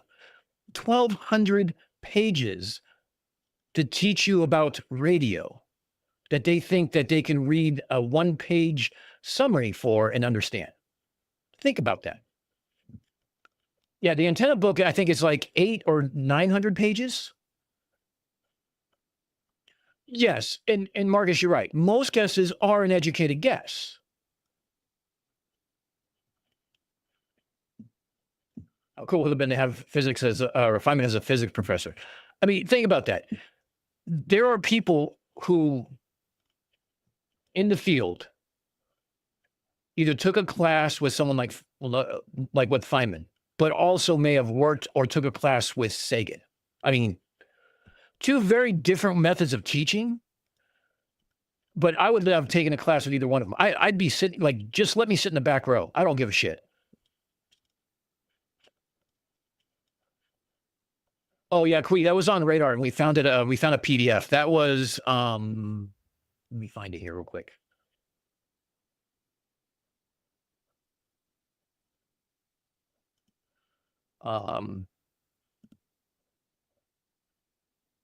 No, that's not it. No, that's not it. We found I think it was Cygnus. Cygnus found it, or somebody found it. I think it was Cygnus. Found a page that had a lot of military manuals that we can drop down and take. But yeah, it was about the principles of radar, and it was a $300 book, for a hardcover, and we got it on PDF, and it's like, I don't know, 900 pages. I think it's something ungodly. But so Sean, I actually don't have my FCC license. I'm working on, it's one of my goals. It was supposed to be one of my goals for this year, but I started the channel instead. I'm going to do it next year just so I can have a certification to go with it. Most of my experience is basically in telecommunications, setting up EHF, which was 29 gigahertz point-to-point, point to multi-point systems that were in the also EHF band. And in the military, I had HF, UHF, and SHF. And then the sort of teletype machines and cryptologic equipment and computers. So yeah, that was a huge find, Cygnus. That was hugely helpful. Jeebus, yeah. I ended up, here's the funny thing how I ended up in telecommunications. I used to build computers as a kid, so I knew computers. So when I went in the military, I was on my boat, on the ship that I was stationed on. We had 1950s gear, 1960s gear. And we had teletype machines that had rolled paper, like huge rolls of paper, not even fan fold dot matrix printer that you tear off the edges. We're talking about rolled paper. So you had to go through and tear it off, and you had to cut them, and then you had to put all the messages together so that the intel officers can read them for all their briefings and stuff like that.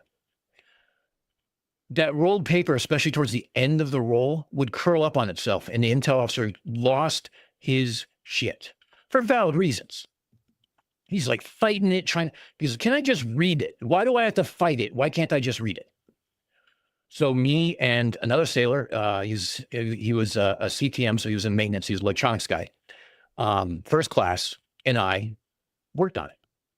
And we were able to use a specific software with a specific hardware and use a DC patch panel to now patch a 286 monochrome computer into the patch cord, or into the patch panel, with some heat shrink and some soldered wires and a 25-pin connector. And we were able to divert coming off the off the encryption gear into the computer, and we can save it on a 3.5-inch disk. This is back in the 90s. So the next meeting we came in and we handed the folder was really, really light. He's looking like, what the hell is this? It's all your traffic, sir. You're welcome. Goes and puts it in the computer. He goes, why'd this take so fucking long? So I have a lot of computer background. So when I came out of the military, it was the Wild West of telecom. One of the companies hired me because they loved my computer background. They liked my communications background, the radio. They figured I could apply that troubleshooting to fiber optics and copper. And they were right. It was very easy. The only thing that changes the media. I've tried to leave telecom 3 or 4 years now, or 3 or 4 times now. I've been doing it for 25 years plus. I think I'm at 27 or something now. I can't leave. This is what I know. So there's your background. Oh,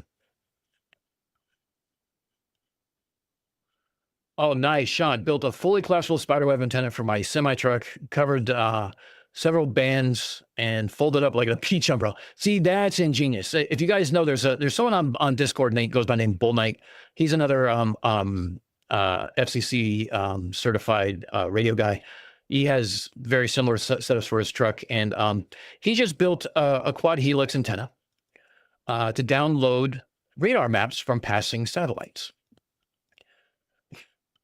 It was the most MacGyver setup I have ever seen, but it worked. He used 75 ohm coax as the helix, and he used a Maynard's ruler broken apart as a as his positioning for the post that they mounted to. It was like chef's kiss of a MacGyver. It cost him nothing. Whatever he had in the basement is what he made it out of. And he got an IR and a color at the same time. Because he forwarded to me, I'm like, why does New York look like it has a fire in it? And he's like, And I showed him where. And it's like, that's a good question. Looked at the IR. There's nothing there in the IR. Come to find out, it was something else that was going on. It was like was it a cooling tower from a reactor or something like that? I don't remember what it was now, but it was something just totally innocuous. But yeah, so that's the part about Feynman right there that is missing. That's the part that I think needs to be said. Like, the only people who think that not making a guess, even an educated guess, are people who are illiterate in science. And then the other part that goes into is the part about the hypothesis being vague and how that's bad science. So let me show you guys real quick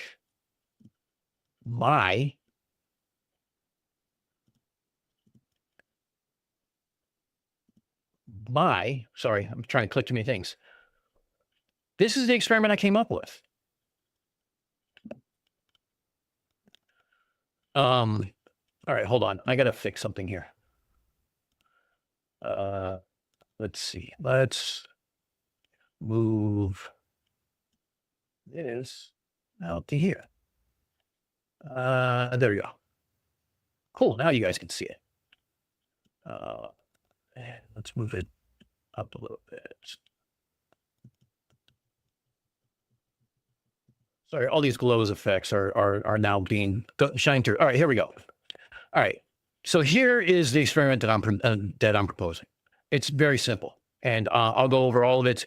And if you guys want, I will actually show you the paper I have going over the 75 different variables. Now, here's the funny thing. When we talk about variables and stuff like that, Toon and I talked about 2 variables.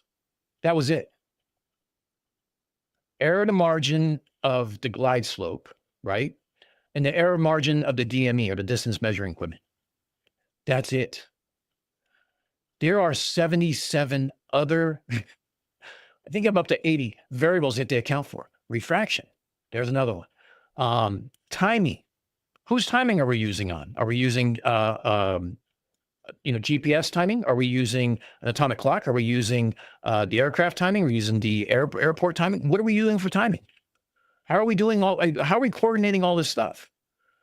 But because they can do sine, cosine, and tangent and those SOHCAHTOA, they're geniuses in math.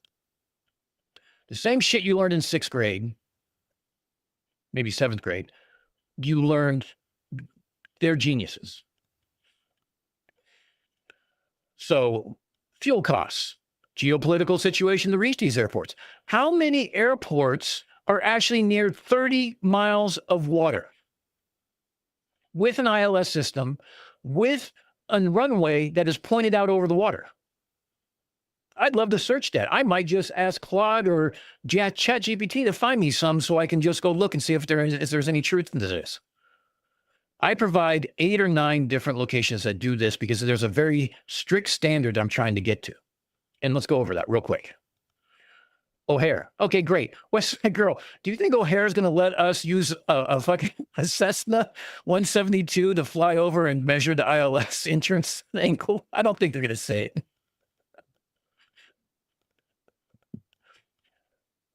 Hey, Doc, thanks for stopping by. Enjoy D&D. I appreciate it.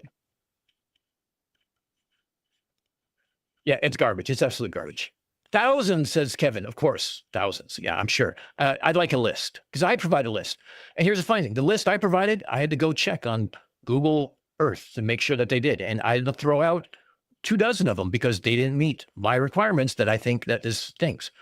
Let's talk about it real quick. Ready? Here we go.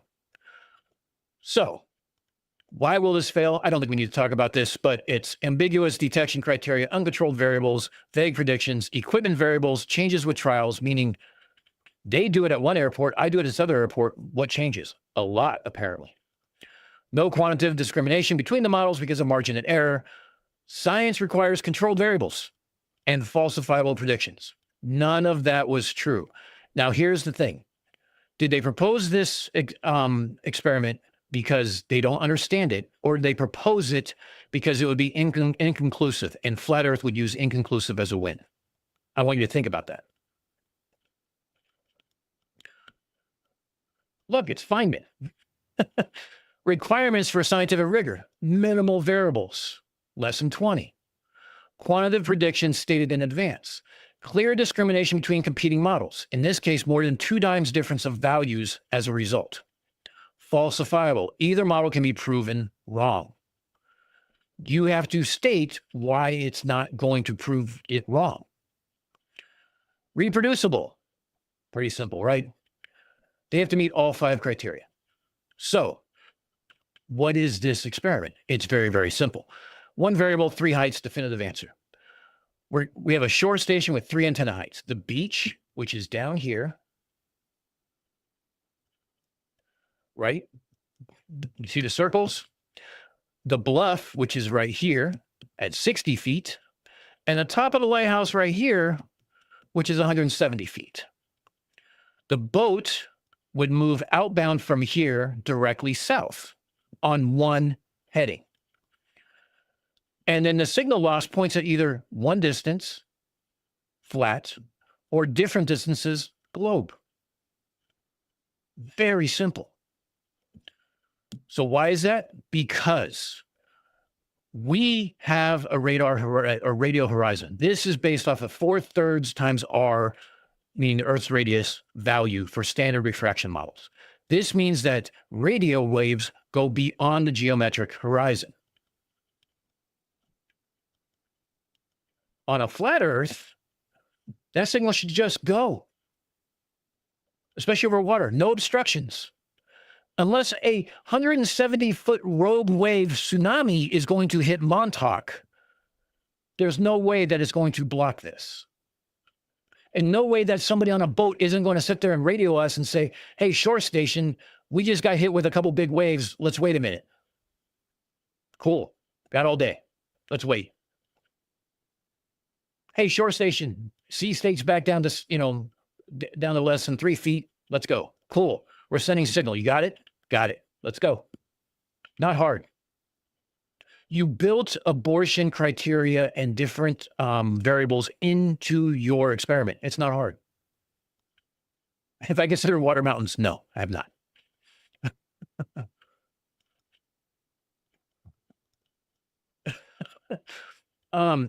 Steel City, he does that for multiple hours. So that, good luck on that. West Side Girl, just like Deion Sanders is going to let Roger survey things at CSU Stadium. Yeah, right?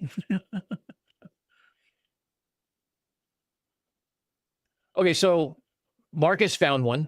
All right, he found one airport. Great. Cool. How many more can you find? Never underestimate FLIR's stupidity. Valid. How cringe is it that FLIRs want to prove the shape of the Earth using devices and software that all take into account and calculate Earth curvature as far as the way they natively operate? Okay, Jack Fetter, here's the other thing too. If you want to measure signal strength, which is really the signal to noise ratio is how you would really want to do this test. It's a black box device. You can't do it. You have to get professional scientific grade equipment at $15,000, ad hoc it, install it into the plane with somebody with the training and the understanding to be able to make the measurement. Does that sound like Battle of the Beams to you? Take equipment, throw it in a plane ad hoc, splice it into existing systems and hope it works. Like I said, when I call this Battle of the Beams 2.0, I'm not kidding. Peter Markley, I'm still live because the shit show ended early and it's supposed to go till 3. So I'm going to go over my model here, my thing. Now, here's the thing. I have a 40-page white paper that goes into all the different protocols and everything else. I'm happy to send that too. However, I developed it. I'm not doing their homework for them. Here's an idea. Here's the premise of it. Go build it yourself. Show us you can do science.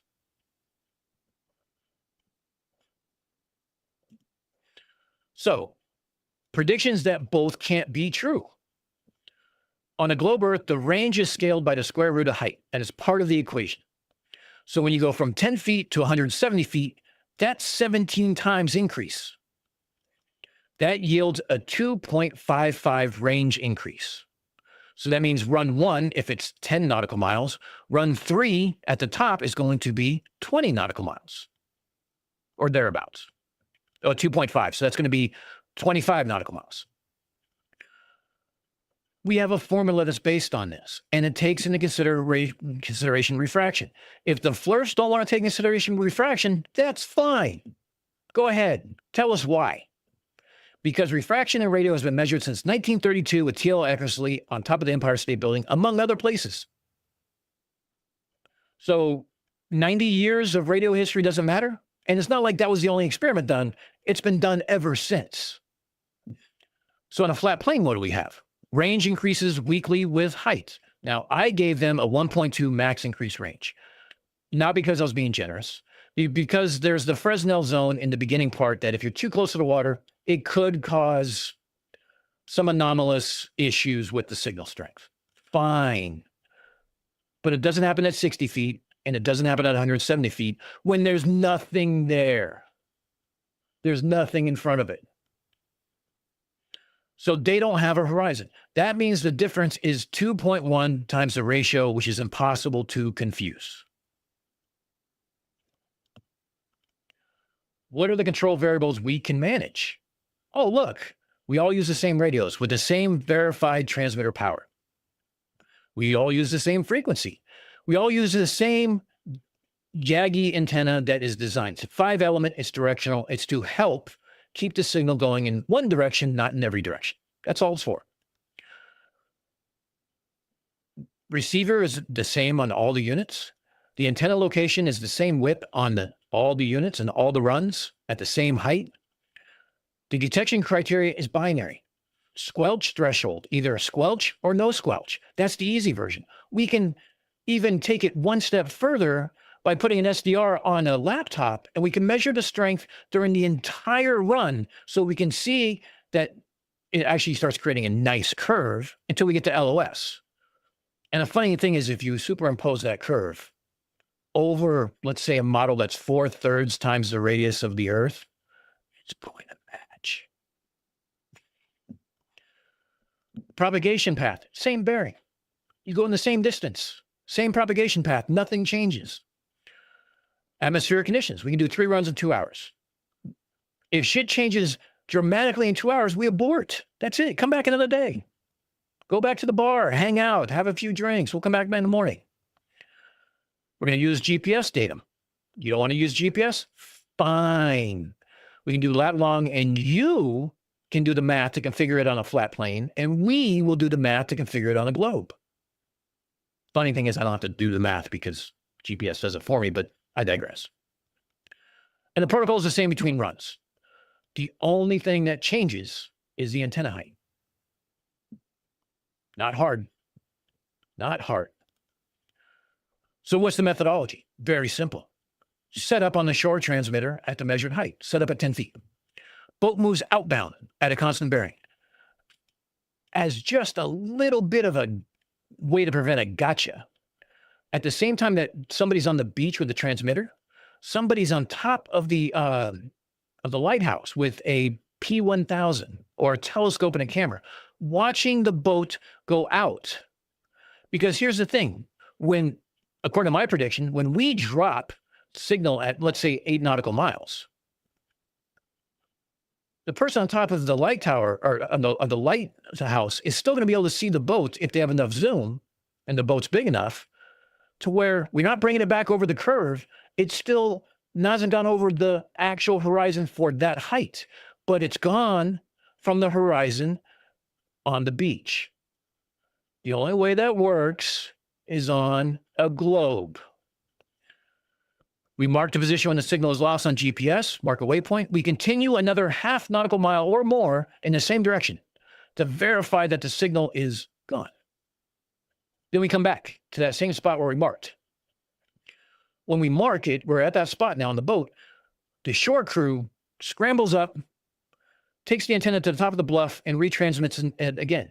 Now, according to the globe Earth model, you're in the signal length because you've raised the antenna. Now you have signal. You've verified the signal comes in. Now you turn around, head south.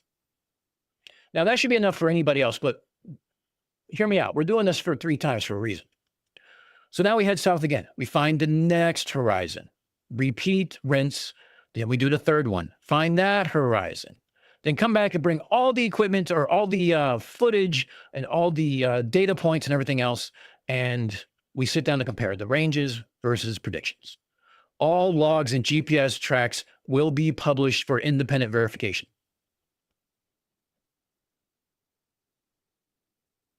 Oh, I bet he is crying. Now, this is a slide you won't see on a Flurf fucking presentation. Commitment to fairness. Here's what I'm saying. We have to commit to a single prearranged protocol. So all teams make numerical predictions against the same controlled test. Why? Because this test is going to the white paper. So anybody who's in Minnesota, Washington, Oregon, Massachusetts, Nova Scotia, UK can all find a site similar to this with 3 varying heights and go do it themselves. I'm not NASA. I'm not dictating how you're going to see your results. They can independently verify the results themselves. Here's the math, plug in the variables, tell me what you get, and by all means, send me the footage. I'd love to see it. Or better yet, fly me out there and I'll go do it with you. Protocol, lock the protocol presented. And in this case, 3 shore heights, single outbound bearing, logging, verification, error budget is fixed. No protocol changes after prediction submission. No ad hoc, post hoc bullshit. No, I meant to say that bullshit. Deliverables, a model document. Numerical loss distance predictions, either in nautical miles or in decibels, for each shore site, a shore height, with the assumptions included. Hey, how you doing, Sal? Sal here is another one of my Twitter friends. She is a funny Irish lass who, when she starts laughing, just causes the whole room to laugh. And the one person who says the F word as much as I do, especially when she gets going, and I'm in there to antagonize her. Abort criteria.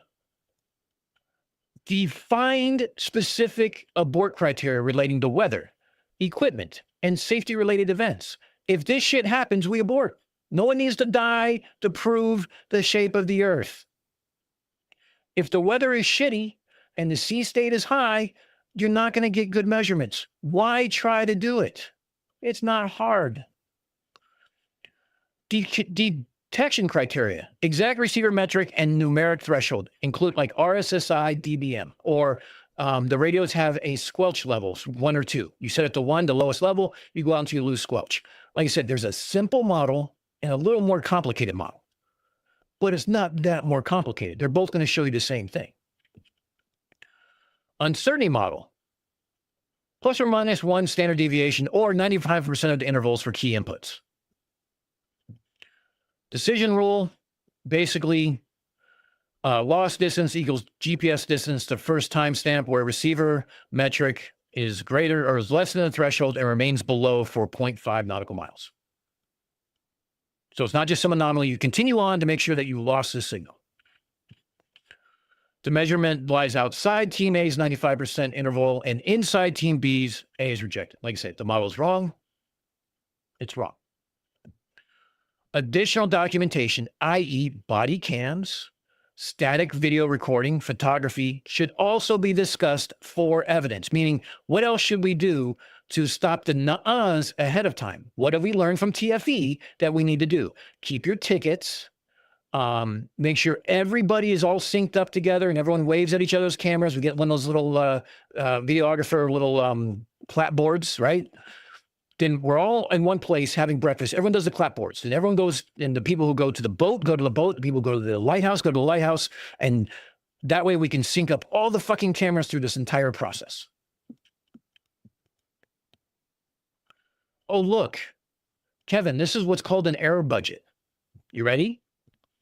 GPS position, 0.01 nautical miles, or 0.1% of the effect. Height measurements, plus or minus 1 foot. A little generous.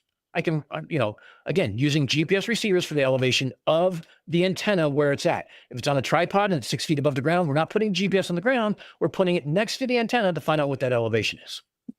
Atmospheric variation, K factor, conditions to be recorded before and during the event. This allows us to make a model. You use math.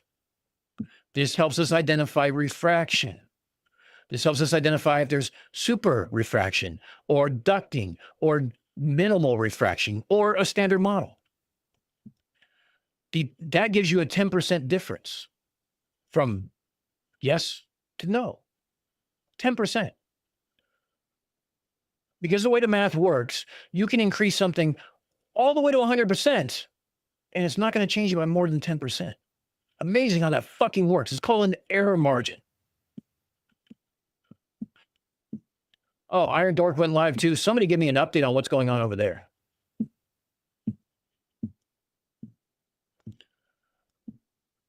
Detection threshold, 0.05 nautical miles.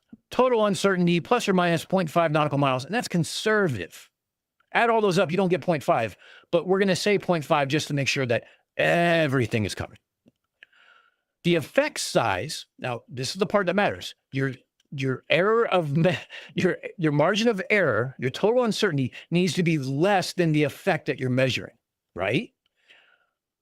Uncertainty is 0.5 nautical miles. The effect size is 7 nautical miles difference. Kind of hard to confuse the shit out of that one, isn't it? So your signal to noise ratio is 14:1. Uncertainty is approximately 14 times smaller than the effect we're measuring. That is science. That's a measurement. That's what happens when an engineer gets involved. Oh, then we already got 15 minutes of hellos, how you doing, family?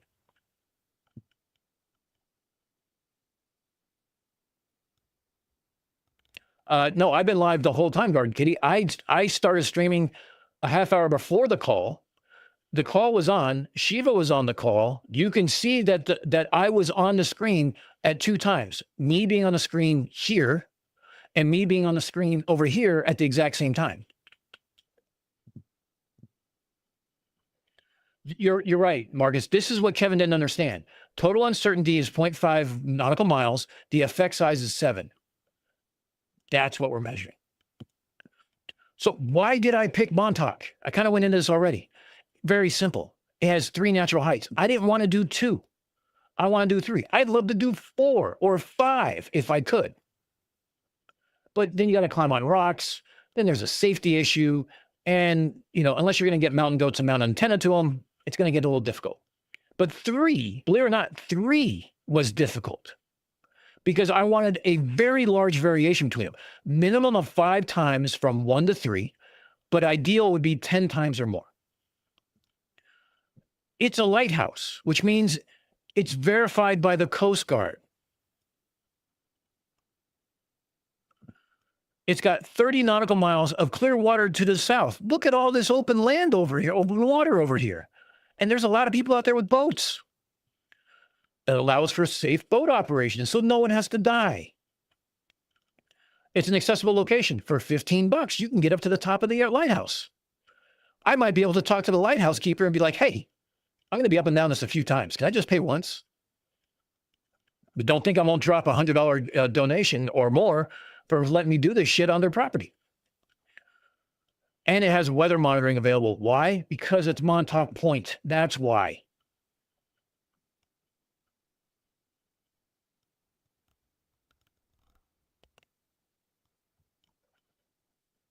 Oh yeah, Garden Kitty, Garden Kitten. They haven't found my channel per se, so they don't know who I am, but I think they will now. Other candidate sites. Oh, look. I found other sites in various places that other people can do this too.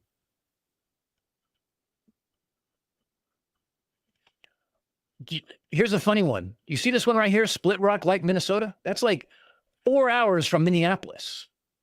So I shot a message over to Tune this morning. I'm like, hey, if we don't do this, say no one does this experiment, I'm fine with that. You want to do maybe a collab? I'll come out to Minneapolis. We'll go do this off of, what is it, Lake Superior? And in the event you guys are coming to New York or Massachusetts or something like that, we can go do this another way because there's 1, 2, 3. There's 4 of them right here.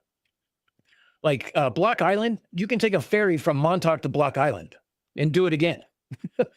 Then you can take a ferry from Block Island into Cape Cod in the Fall River, then take a rental car out to Highland Light and do that the next day. You can do 4 of these in 4 days, weather permitting.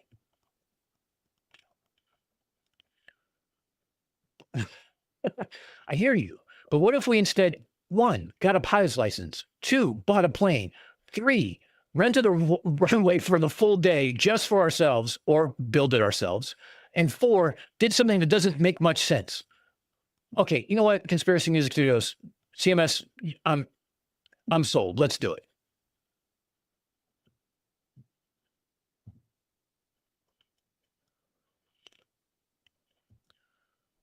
So what are the requirements for these sites? Simple. 3 distinct heights with 5 times the ratio minimum, 10 times ideal. If you can find one 20 times, even fucking better. Clear water access of 20 nautical miles in one direction, surveyed elevations available or measurable, because we have to be concise. So what do? Well, we agree to the methodology. We commit to execute, weather dependent. Both sides state predictions at the next scheduled meeting. We schedule the execution date. We schedule the data review date, and we agree to accept results. This is how science is done. So what does this mean over everything else? Well, it doesn't mean shit, really. It's just the design of an experiment. Now, here's what I'm going to show you guys real quick here. This is a 41-page white paper forum that I put together. Start with an abstract, starting with table of contents. I just want to go over the table of contents. I don't want to cover all this because A, I want to see what they come up with. But here's what I'm coming up with. Introduction. Why the fuck are we doing this? 2, background. We talk about radial propagation, Earth's curvature, and how the 2 models differ. 3, I'm sorry, we talk about radial propagation as a whole and Earth's curvature. 3, we talk about the theoretical framework for each model. 4, we experiment to design. We designed the experiment. 5, the equipment specifications in depth. 6, methodology and protocol. How are we going to take our measurements? How are we going to do the experiment? What directions are we going to follow to ensure we all do the same standardized version protocol? 7, data collection analysis. What are we going to collect and how are we going to present it? Not hard. 8, expected results and predictions. Now, I have my predictions in here. I'm curious to see what flat Earth would provide. Because the only thing that makes sense to me is the inverse square law, right? It's flat. If I'm at 70 feet or 170 feet or 60 feet or 10 feet, I'm going at the horizon. It should not matter. That should keep going as long as possible, according to inverse square law, or including to a link budget and the receivers that I built, that I took a thing. I think it went, what was it, Marcus? 250 nautical miles, I think it was. And the most we're going is 20.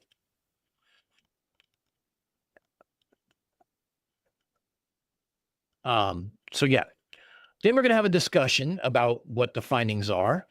And then the conclusion. Then I also include references and appendices. Some of the appendices is also talking about safety. Do we have fucking life vests?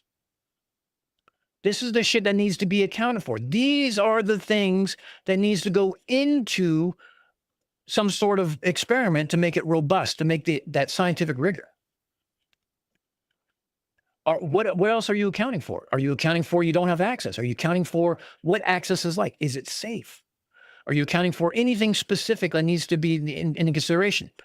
How far is the marina from the lighthouse? How long is it going to take the boat to get there? Like there's endless amounts of variables that you can go into. I'm not going to go into them all because I want to see what they come up with. Here's a hint. I have 4 pages of variables. I shouldn't say variables. 4 pages of protocols that need to be addressed and be adhered to. Do you have a life vest? Do you have a boat? Do you have a Coast Guard certified captain? These matter. Oh, Max, you didn't miss much. It was a shit show.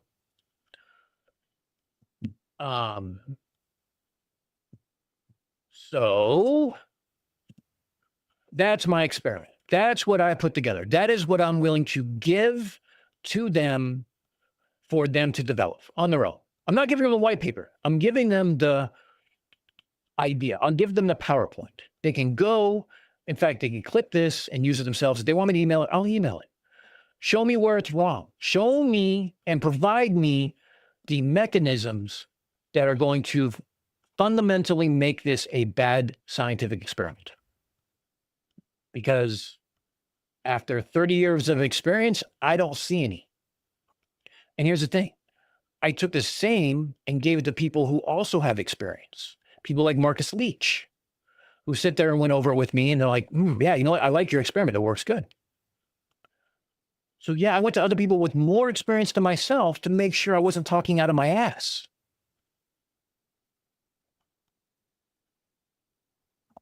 So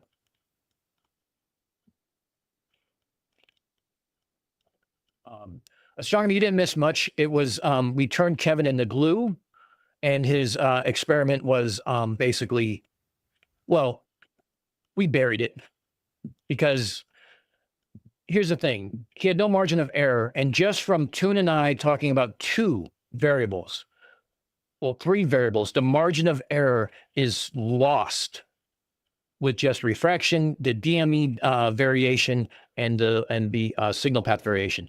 Either one of those would screw up the thing on their own, but all 3 of them make it so it's not even an experiment at all.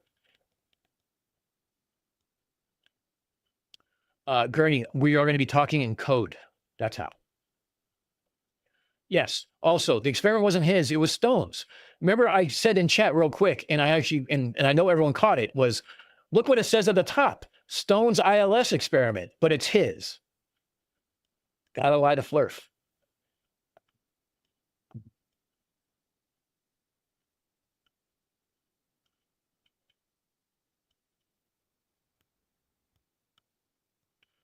Astronomy, I'll send you the white paper so you can look at it. And I'll also send it to Marcus. In fact, here's what I'm going to do. I'm going to finish this white paper because I have a week to do it. I'm going to check my math, make sure I didn't fuck up a colon or a decimal point or something like that. Then I'm going to put it on a Google Drive. Then I'm going to make a post on the channel. And it's going to have a link to that Google Drive. I want people to go to that link, make notes, Tell me where I'm wrong. Tell me where things need to be tightened up, things need to be changed. Tell me I'm full of shit, but with evidence, and send it to my email. And I will look over each one, and I'll do it on the live, and I'll do it on a live stream. I will open my email. You'll see them all as unread. I'll tell everyone to use the same subject matter. I'll have all the subject matters on my email. You can see that they're not open, and we'll go through each one on the live stream, and you all can learn as I do along the way why I'm full of shit.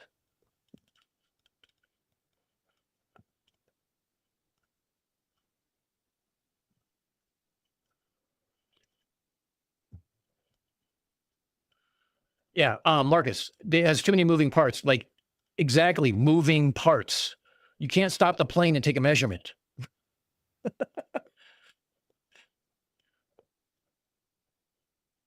Oh yeah, no, Gurney, I did not even go into the 20 to 75 foot pressure differential of the altitude. I did not even get into the hold on, let me pull this up. Let me pull this up. Let's talk about variables, shall we? I have an abridged version and I have a non-abridged version. Okay. Boom.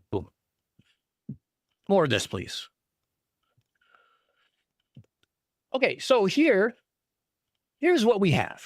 These are just some of the variables. Like I said, I have over 75 variables to take into consideration. You heard me talk about this. DME, distance measuring equipment accuracy. It measures the slant range to hypotenuse, not ground distance. Typical accuracy is plus or minus 5 nautical miles or 3% of the distance, whichever is greater. I showed you the Stanford and FAA document. There's also an ICOAP section 10 that talks about aeronautical measuring devices and what their thing is. I couldn't find that off the top of my head. I think I accidentally deleted it when I did a purge. I have to go look for it again. But I will find it, and I'll have it up there.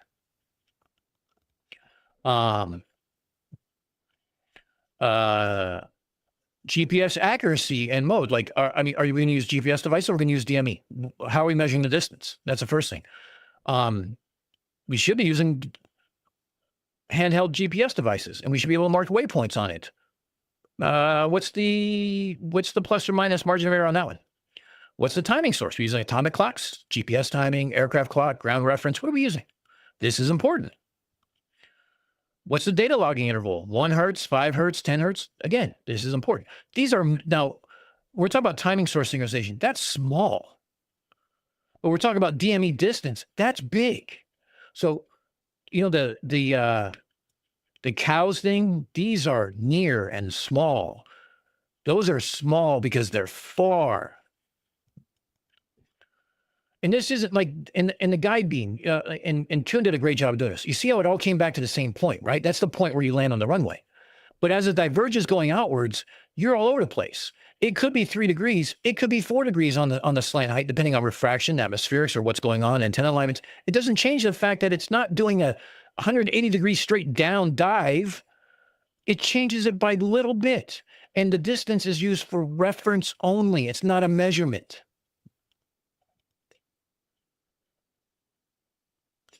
Yes, you're absolutely right, Marcus. The ICAO is in on it because they're a government agency. It has nothing to do with the fact that the FAA and Stanford did it themselves. So whatever.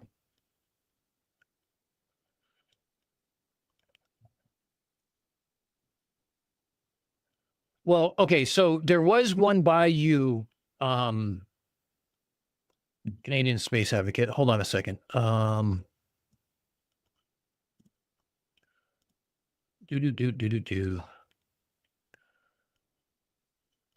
Louisburg Light in Nova Scotia. There was another one that was there, but I don't think the second measurement was high enough, or there was like no beach access. Now, personally, my favorite on this, is Cape Disappointment. Do you know why? Because of the name. So let me just show you guys what Cape Disappointment looks like. This is in Washington, right on the Washington-Oregon border. Now that looks like a friendly place, doesn't it? I like where he cried.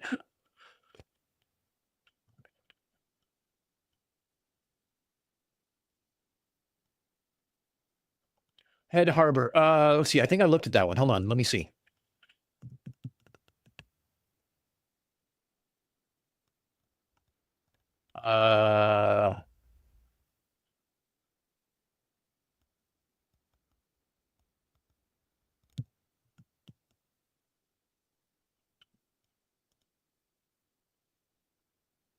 Is this it? Yep, that looks like it. Oh,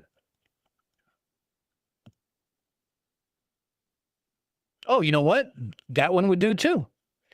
So one problem with this CSA, and this would actually be a candidate, would be one, do I have access to the observation deck? That's the first question. So so do I have access up to here? And then what's the difference between up here and down here for height requirements? So it's looking like it's 1, 2, 3, 4, maybe 5 stories. So it's 50 feet difference between up here and down here, maybe a little more, maybe 60. It could work. It could definitely work.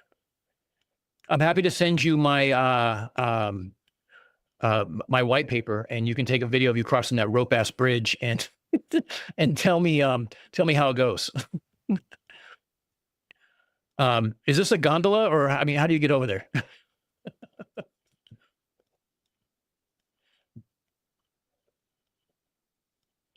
Star Point is one of that I picked. I want to do that one. I think we should all meet up at Star Point in the English Riviera.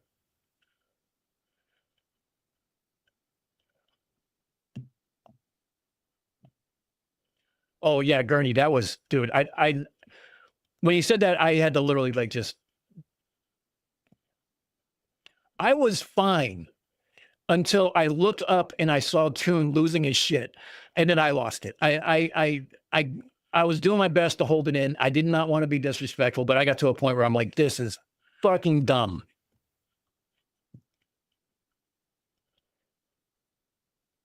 So yeah, these are options. CSA just came up with a great option. It looks like I don't know. I'd probably consider this from, you know, from I don't know what the other side of this cliff looks like, but I'm guessing that from water level to the top of the bluffs, you're talking at least 50 feet plus another 50 feet to the lighthouse. So you're talking about from 0 to 100 feet. Hey, that works. That's 10 times, right? You know, 10 feet to 100 feet. That works. CSA, let's do it. I'll drive on up.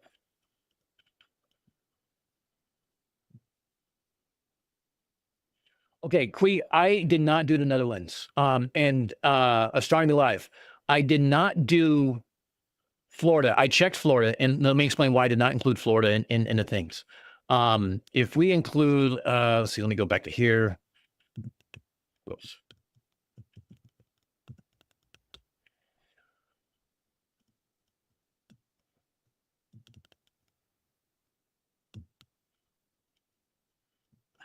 God damn it. I don't want to look at my house. I'm going to look down here. So when I looked at these, like I looked at Mayport and stuff like that, like Mayport is kind of far inland.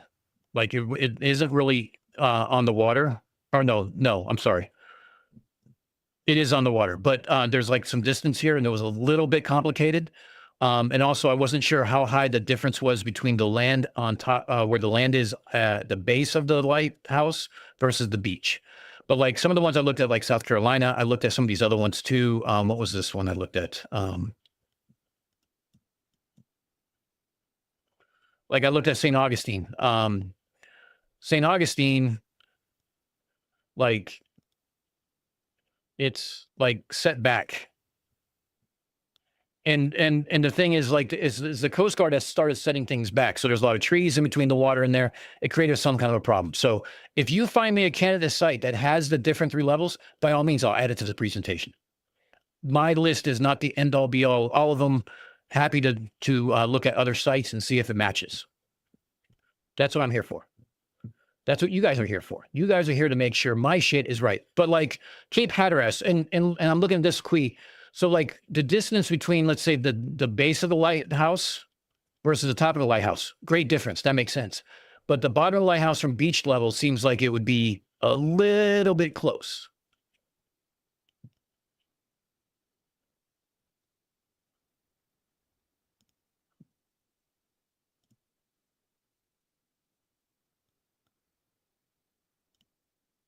All right, let's look at Point Paul's Lighthouse. Oh, I think I looked at that one.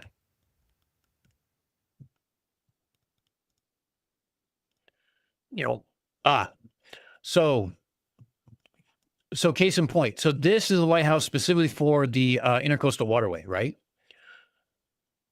There's not 20, like it needs to be like, we need to be able to go on the beach and then we need to go in one direction, 20 nautical miles in one direction. So if this lighthouse was over here on the inlet beach going out, absolutely, that would be a prime location. But because it sits inland and we would have to go 20 nautical miles in one direction, it's a little bit of a rough.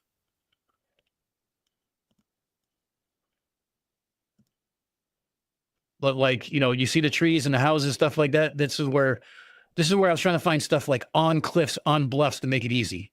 Hopefully no one falls off a cliff and blames me for this.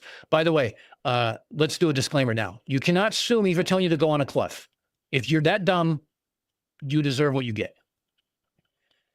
I'm telling you it can be done, and I will probably do it, but I'm not telling you to do it.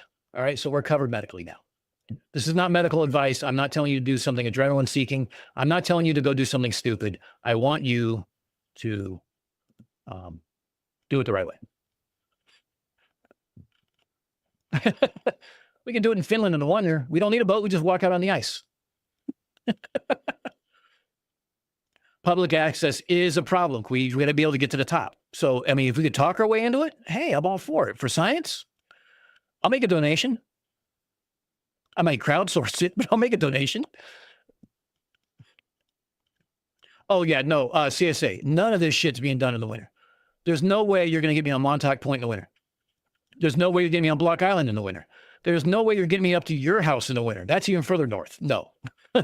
Summer, by all means. Spring even, I'm game. Well, that was the thing, Marcus. I wanted to go someplace to make it fun. Geek, my net worth is, I'm not monetized, so my net worth is shit right now.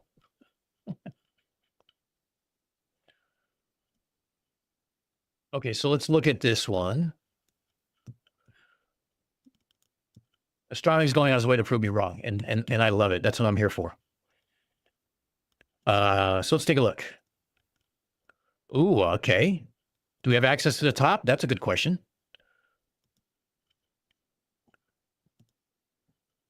Okay, so there's beach level. I like that.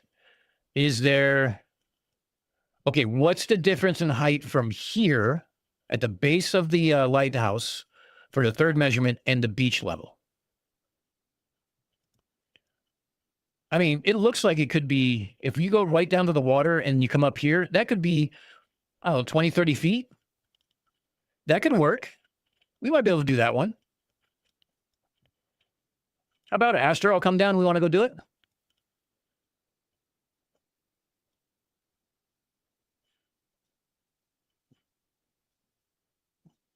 So the difference is that we can do 2 measurements. We really can. I would prefer 3. So beach level, 5 feet, 10 feet off the ground, right? As close to the water as we can get. Then a midpoint, like around 50 feet, and then say 100 feet. Those would be the most ideal measurements, or bigger than those. Those would be ideal minimum measurements. You can do it with, say, 5 feet, 25 feet, and 50 feet, but the math gets a little closer. That's all.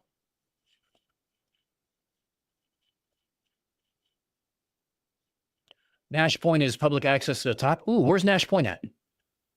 Gurney? Oh, you talking about Maine or you talking about UK?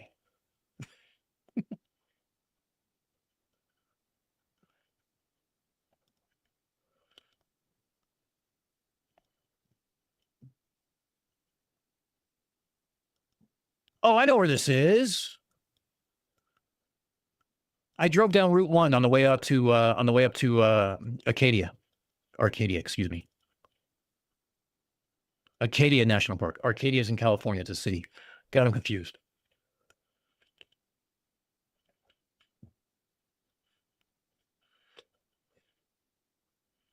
Hey, you know what? I did UK, Canada, and the US. I didn't do world. I'm sorry. I would leave my community up to do world. If you guys find a location and I can swing it money-wise, I have no problem going out and doing it with you guys at some other location. I'm all for it. Let's go hang out. Let's drink some beers. Let's go out on the water. Let's do some measurements. Then let's come back and drink some more beers or rum. I'm all for going on vacation. And if I can do a little bit of science while I'm on vacation, hey, even better. But I'm not doing it during wintertime, CMS, so you can kiss that one goodbye. So let's see if that meets.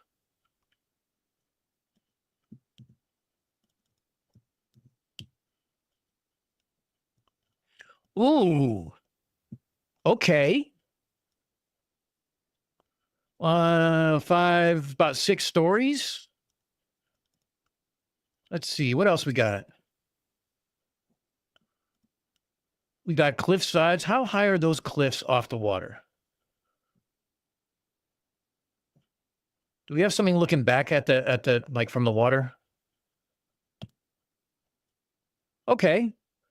Yeah, that might be able to work. It's going to be a little closer. It'll be on the smaller range, but yeah, if you go beach level, then you go base here, and then you go to the top, that would work. And it looks like it's a World War II coastal defense area too, right? So CMS was probably stationed there, the bastard.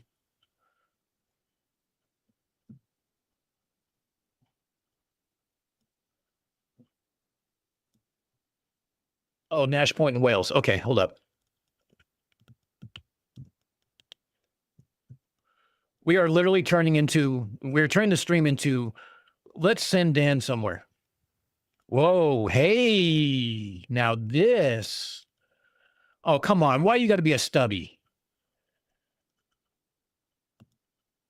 All right, that's 1, 2, 3, 4. That's 6 stories. That's going to work. Got some cliffs. Hold up. Ooh, I like this. I like this one.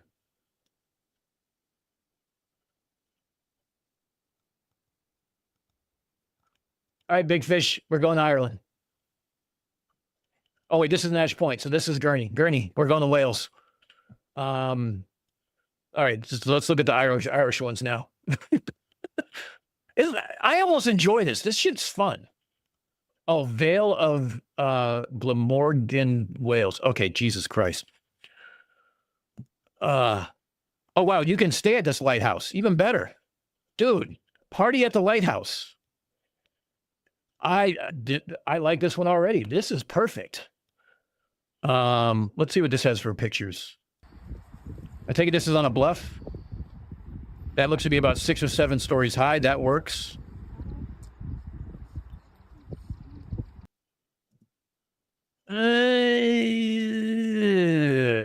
Okay. So just so you guys understand, this is where something gets a little complicated, right? So this up here to this down here, if we're down here on this rock, let's say, or down here in this rock here, let's not drown ourselves, right? If we're here and we do a measurement, and we're up here and do a measurement, as long as that's 100, as long as that's 10 times, you can do a measurement. The problem is like right around in here, I don't know what the height variation would be. We'd have to check. It would be close. And the only reason why is like, if it gets too close, look, to be honest, you're going to be talking about like decimal points really, right? But the further apart we can make them, the bigger the difference and the less that people can cry about your math is wrong, you misplaced the decimal point, and I don't know what a standard deviation is.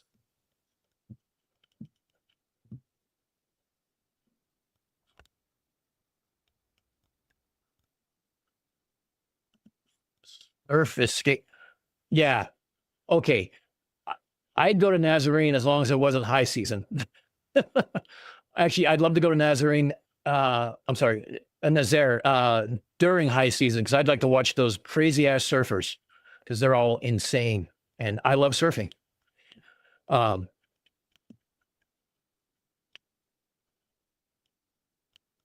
right, Quee, thanks for hanging out. It's nice to see you. Still Sydney, where did he admit it? Oh yeah, he just admitted. Okay, you're catching up on the stream. Okay.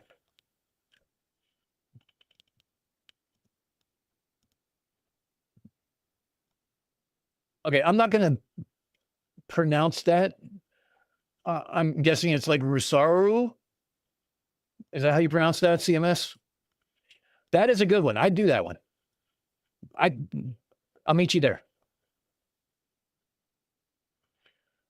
Sarah Jones, here's the thing. If they're decommissioned but still standing and still like a historical monument, we can still use it. It doesn't need a light. I just need the height. Close enough? Hey, look, I'll take it. As long as I didn't bastardize it too much.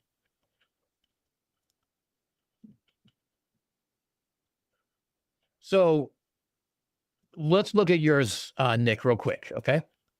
Access is a big deal. We have to be able to get to the top because we need the height. And I'm not going to build a 100-foot thing out of plywood and 2x4s and stand up there because that's dumb. This might work. This is a good idea. If we had access to the top, like the light level, not the observation deck, but the light level, if we can get up there or we can put a mast up to get a little higher. I mean, look at all the radio antennas they have already. These are the antennas I used to do. These are probably going to be in the UHF and SHF and EHF range. I could do that.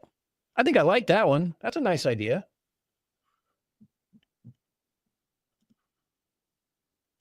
Where is this at? Oh, Vancouver. Okay, yeah, we can do that. I think we can swing that one out. Just go straight south or straight, we'll go southwest from there towards the islands. Yeah, we could do that. Funny thing, I had an aunt who lived in Victoria. She was a nun. She doesn't live in Victoria anymore, though.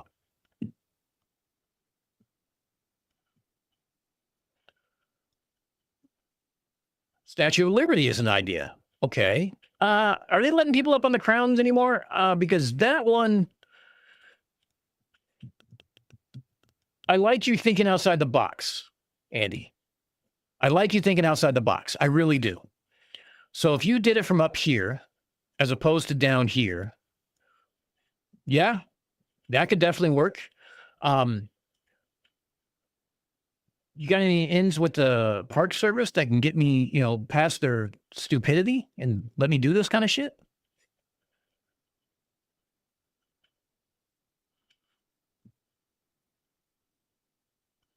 All right, Sarah Jones, we're going to duke at yours.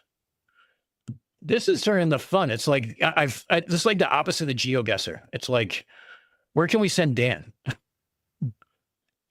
Oh, so point of air? Is that what you're talking about? Okay.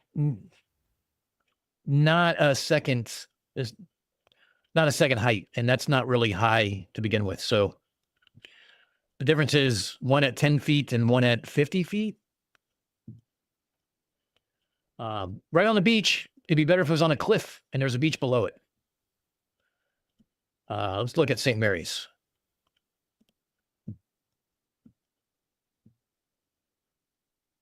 Yeah, exactly. That works too. Let me into an apartment complex that's right on the water that allows me to do the same sort of thing. I'm all for it. Fuck. God damn it.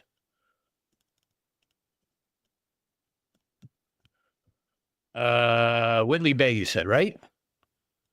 Okay. This has some value. Ooh, okay. How high are the bluffs? Okay.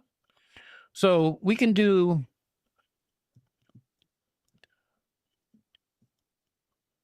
like, let's say we did this level here, right? And then we did this level here. And then we did this level here.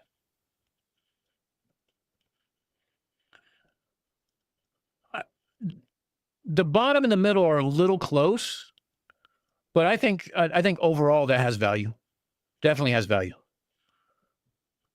I think that might be a good idea too. Where's this at? That's basically Scotland, isn't it? Or not quite? No, not quite. Okay. Hold on. I learned recently from Michaela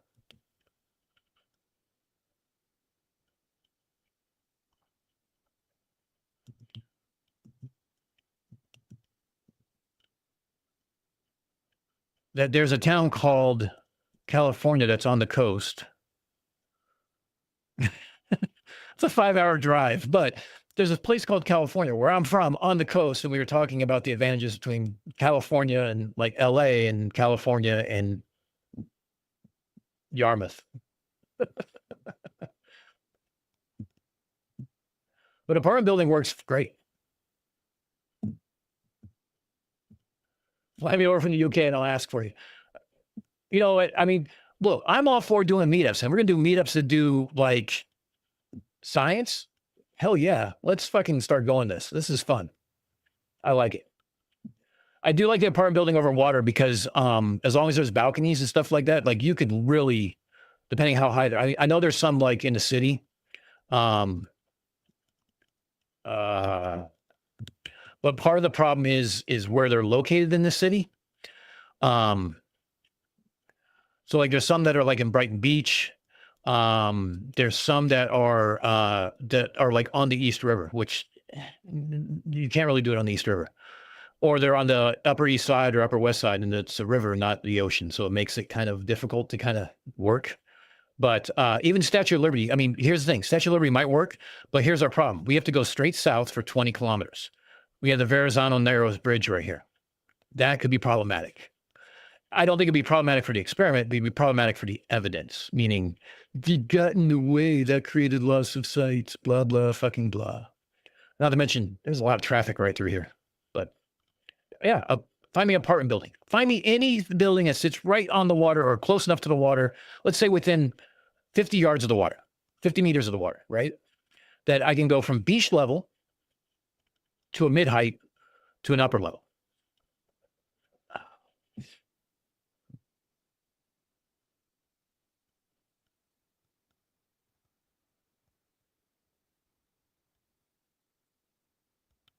Dragon, you're not wrong. You are definitely not wrong. Why am I doing it? I'm doing it because it's fun. It's a hobby. I get to meet a lot of cool people. I get to apply my expertise in new and unique ways. That's about the only thing I got for you.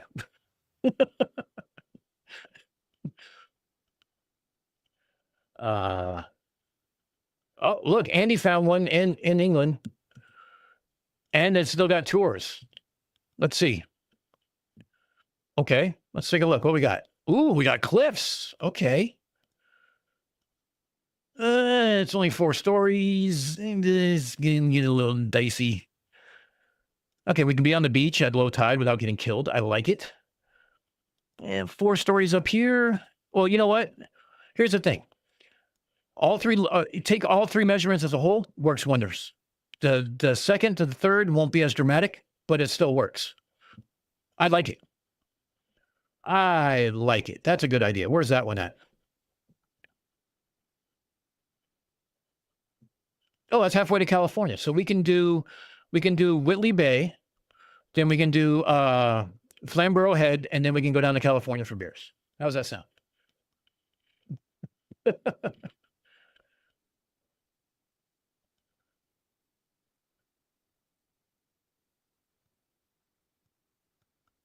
The heights matter, CSA. That's the only problem. But 22-story building, right? 10 feet per story, right? Roughly. Let's call rule of thumb. You're talking about a 220-foot story building that overlooks the water. If we did it at the base of the building, going out, right? No obstructions. Then we did it halfway up the building, floor 11, went out. Someone lets us use their balcony. Then we go up to then we go up to the roof and do it. Yeah, that works. That would be great, actually.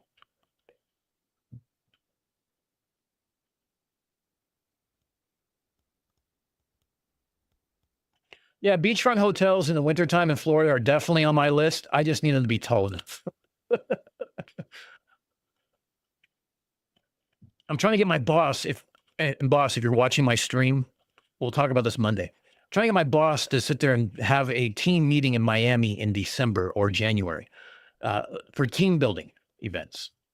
I think it's a great idea. Now, my boss is in Connecticut up here by me, so I think he would be open to the idea of not shoveling for about 3 days.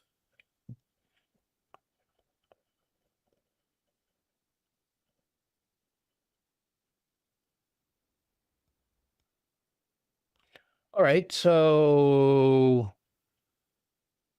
all right, Bug. Let's see what we got. There's a place called the Bristol Channel. Okay, let's see what we got here. And I openly admit I did not check Europe. I did not check Australia. I didn't check Africa. I didn't check Asia. I'm a bit pedantic on that because I figured that would be a lot harder for me to get to. And let's be honest, Montauk is only a 4-hour drive for me. I can also take a ferry to Block Island, do it the next day, and then I could take the ferry into Cape Cod and do that one the next day. Then I could drive all the way up to Cape Ann, which is north of Boston, and do that one the next day. So 1, 2, 3, 4 in a day. And then if I take 2 more days, I can drive up to CSA and do the one up by him. I can do 5 in a week. All right, Marcus, we'll catch you later. The building has no balconies. Well, do they have windows that open up all the way? Let's put it that way. Like, can I stick an antenna out the door or out the window? And the reason why I said balconies is because I'd like to not have windows be the backscatter. You know what I mean? So I'd like to get the antenna far enough away to where maybe the backscatter isn't affecting so much. Because that's one of the problems with propagation, right? That we're talking about. Not the Bahamas, thinking more like Miami, Florida, but the Bahamas would work. I'm okay with that. But Marcus, thanks for hanging out, bud. I appreciate it. I'll be talking to you soon, I'm sure.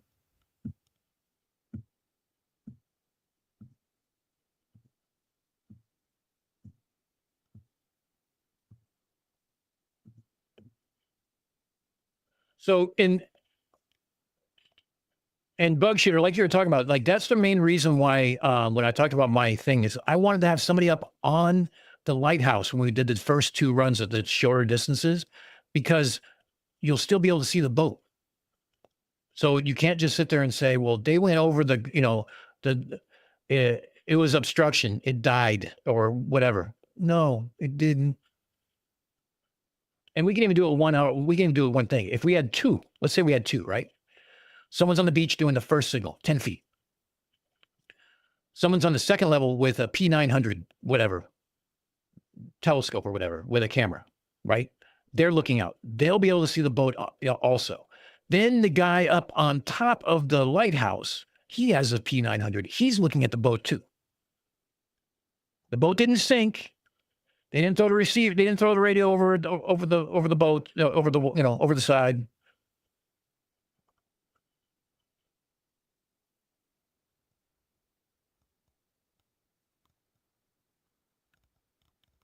So where's Linton? Oh, here's Linton. Okay. And what were you saying? From Linton to Sand Point. What the fuck is Sand Point? All right, now I got to look for it.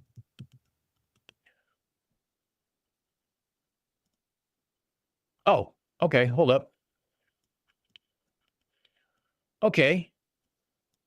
So you're talking, that's actually going backwards. I like this. This is an interesting idea. So you're talking about from here, right? From here all the way back to this point that you can't see because of curvature. Yeah, that works. Is this in Wales too? God, you guys are trying to get me killed. You guys are sending me to Wales. Why are you guys sending me to Wales where they have all those weird letters and things?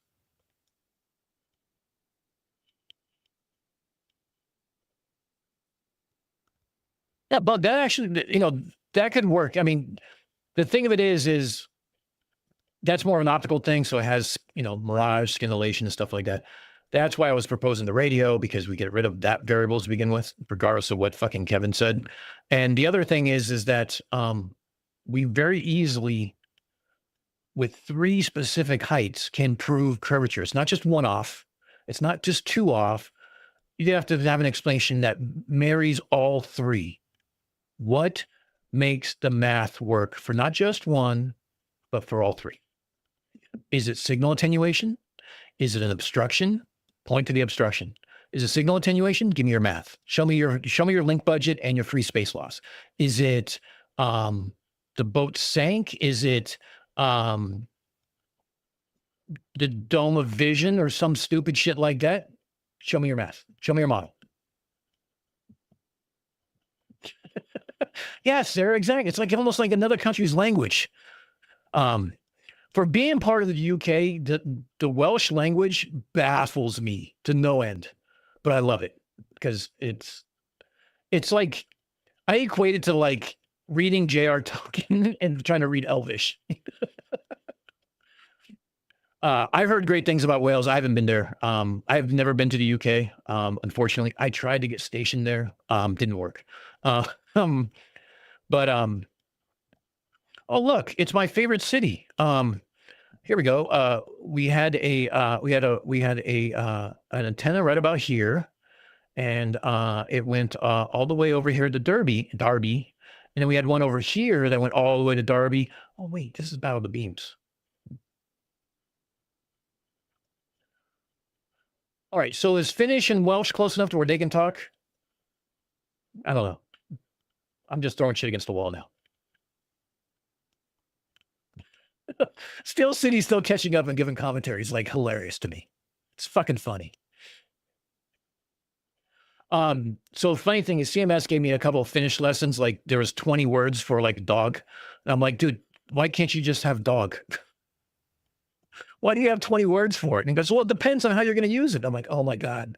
See, this is like, I took 4 years of German. I used to be really, really good in fluent, but I haven't used it in 25 years. I went to Italy onto the Amalfi Coast for a vacation one time. And this is back when I was married. And I found I could use German because a lot of Germans go there. So Italian was close enough to Spanish, being that I grew up in California. I could speak a little Spanish, at least a variation, like a 5-year-old, like, or a 3-year-old maybe. But my German was, I thought, better. Holy shit. When you don't use a language for like 2 decades, it sucks trying to use it again. It doesn't work.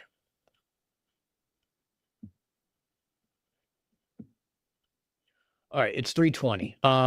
We're gonna go another 10 minutes, and then I have to go run some errands. I have to go take care of some dogs because she's looking at me strange, and I have to go finish up the rest of my day. I have to go pick up my munchkin because she was off doing things today, and we need to do some stuff up. So, but hopefully. Let me just say this. I hope you guys enjoyed this as much as I did. I hope you guys got entertainment from this because to me, it was pretty funny. I think it shined a very big spotlight on what some people think is science versus what is actually science.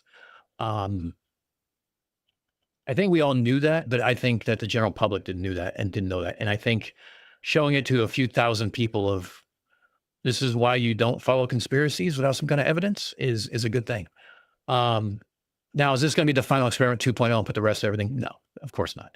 Because there are people who have openly stated, there is no evidence I will accept that the earth is not flat. Can't help them. They are delusional people who will stay in their delusion because of community, because of feeling special, because of a trauma response or who knows what. Can't help them. If you openly admit you will not accept any evidence, then that's it. Anybody who is in the debunking community, regardless of what side you're on, should be able to openly say what evidence you would accept of the counterpoint. For me, simple. I'll give you two. My own experiment, radio horizons, and explain a latency measurement on a fiber optic cable in the southern hemisphere that goes between South America and Australia, and why that matches the globe, and give me your math on why it matches the flat Earth. You give me those two things, I won't talk about flat Earth at all. I'll become an advocate.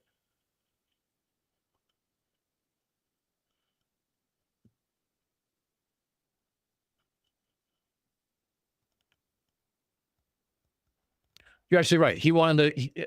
So here's what I want you guys. So I asked you guys this earlier. I'm going to put up a quick poll. Okay, we're going to just have this up for a few minutes.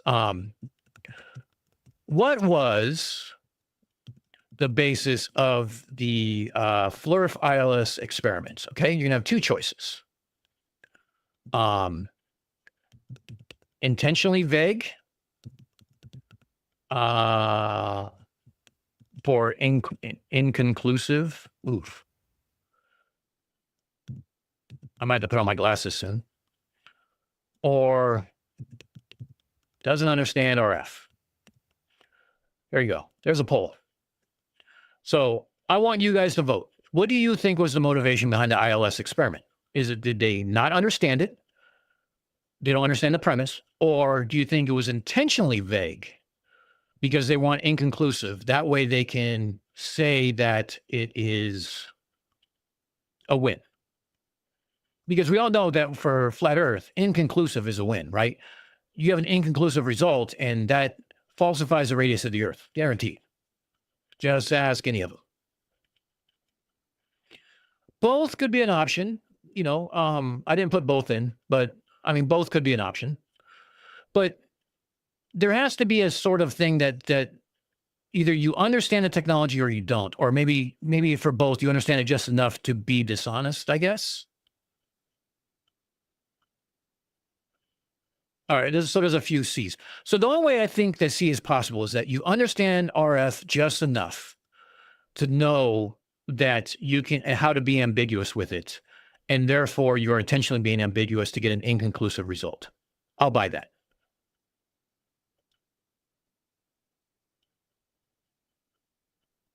See, and Jeebus, that's where I'm coming from.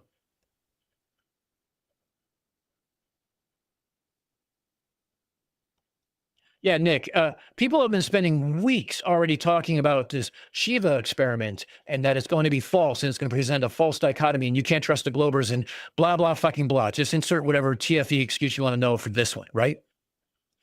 Without knowing what it is. Like, they're saying we're going to force people to do an experiment, but you heard us. It was collaboration. What? Here is an experiment I'm proposing. Here's a methodology that I'm doing. What is wrong with this? What can you prove is wrong with this? Right? Toot and I think did a pretty good job just doing two variables and blowing that ILS experiment out of the water. Add in refraction and add in any other equipment margin of errors for altimeter, the ILS receiver, signal to noise ratio. I mean, you can start adding in more, and it just that your margin of error goes from this to this. And again, in mine, I'm showing that the margin of error is about 0.5 nautical miles. Even if it was a whole nautical mile, the difference between 1 and 7 is a lot.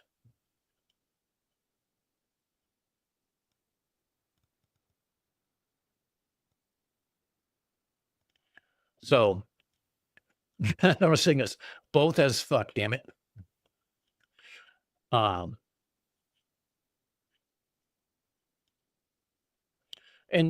CMS, you're right. Simple tests won't do. We have to invent something obscure and not for intended purposes to get an inconclusive so we can claim win. That's where I stand. Until I'm proven otherwise, that's where I'm going to stand.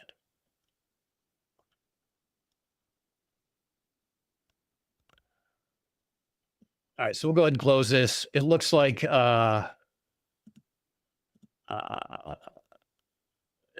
what we got here is going to be 75% of you said it was intentional, which is great. Democracy and opinions are available for all who come here. Andy, absolutely right. Not only can you not have a margin of error for a FLIRF because there are no such things as margin of errors for them, they obviously say that because they can't calculate one, as was evident today. All right, let's go ahead and do a sign off. We're going to have 3 minutes. I'm not sure if anyone else is going live. I can't raid yet anyway, so I hope you guys find your way somewhere else. Let everybody know where you're derping so they can come hang out together. If you guys see anything pertaining to the call that we had today and you want to send it my way, you can reach me on email. You can also reach me on Discord. I'm happy to see what kind of derp is going to be, what excuses they're going to be making. I'd love to see someone try to dismember my experiment live in real time and be interesting. I want to, yeah, Leo, you're 4 hours late, bud. Actually, we're almost at 5 hours now. We're just shy of 5 hours. I want to thank all of you for being here and enjoying this with me. I hope you guys found it as entertaining and as eye-opening as I did. It was great to hang out with you guys. You guys, in all honesty, kept me on point. Like, there's some things you guys said that kind of got me chuckling, but I was being distracted by you guys prevented me from looking over and seeing Toon dying laughing until I did, and then I couldn't stop laughing. So I was avoiding looking at Toon. Like, I had Toon on 2 different screens, and the screen over here was much smaller, so I could avoid it easier. But when I looked over here, I was like, oh God, I'm done. I'm cooked. So I hope everyone enjoys their weekend. Do me a favor. Stay uncensored. Stay, question everything. Stay unapologetic. And above all else, stay unfornicated. I hope you guys have a good one. We'll see you guys on the next stream.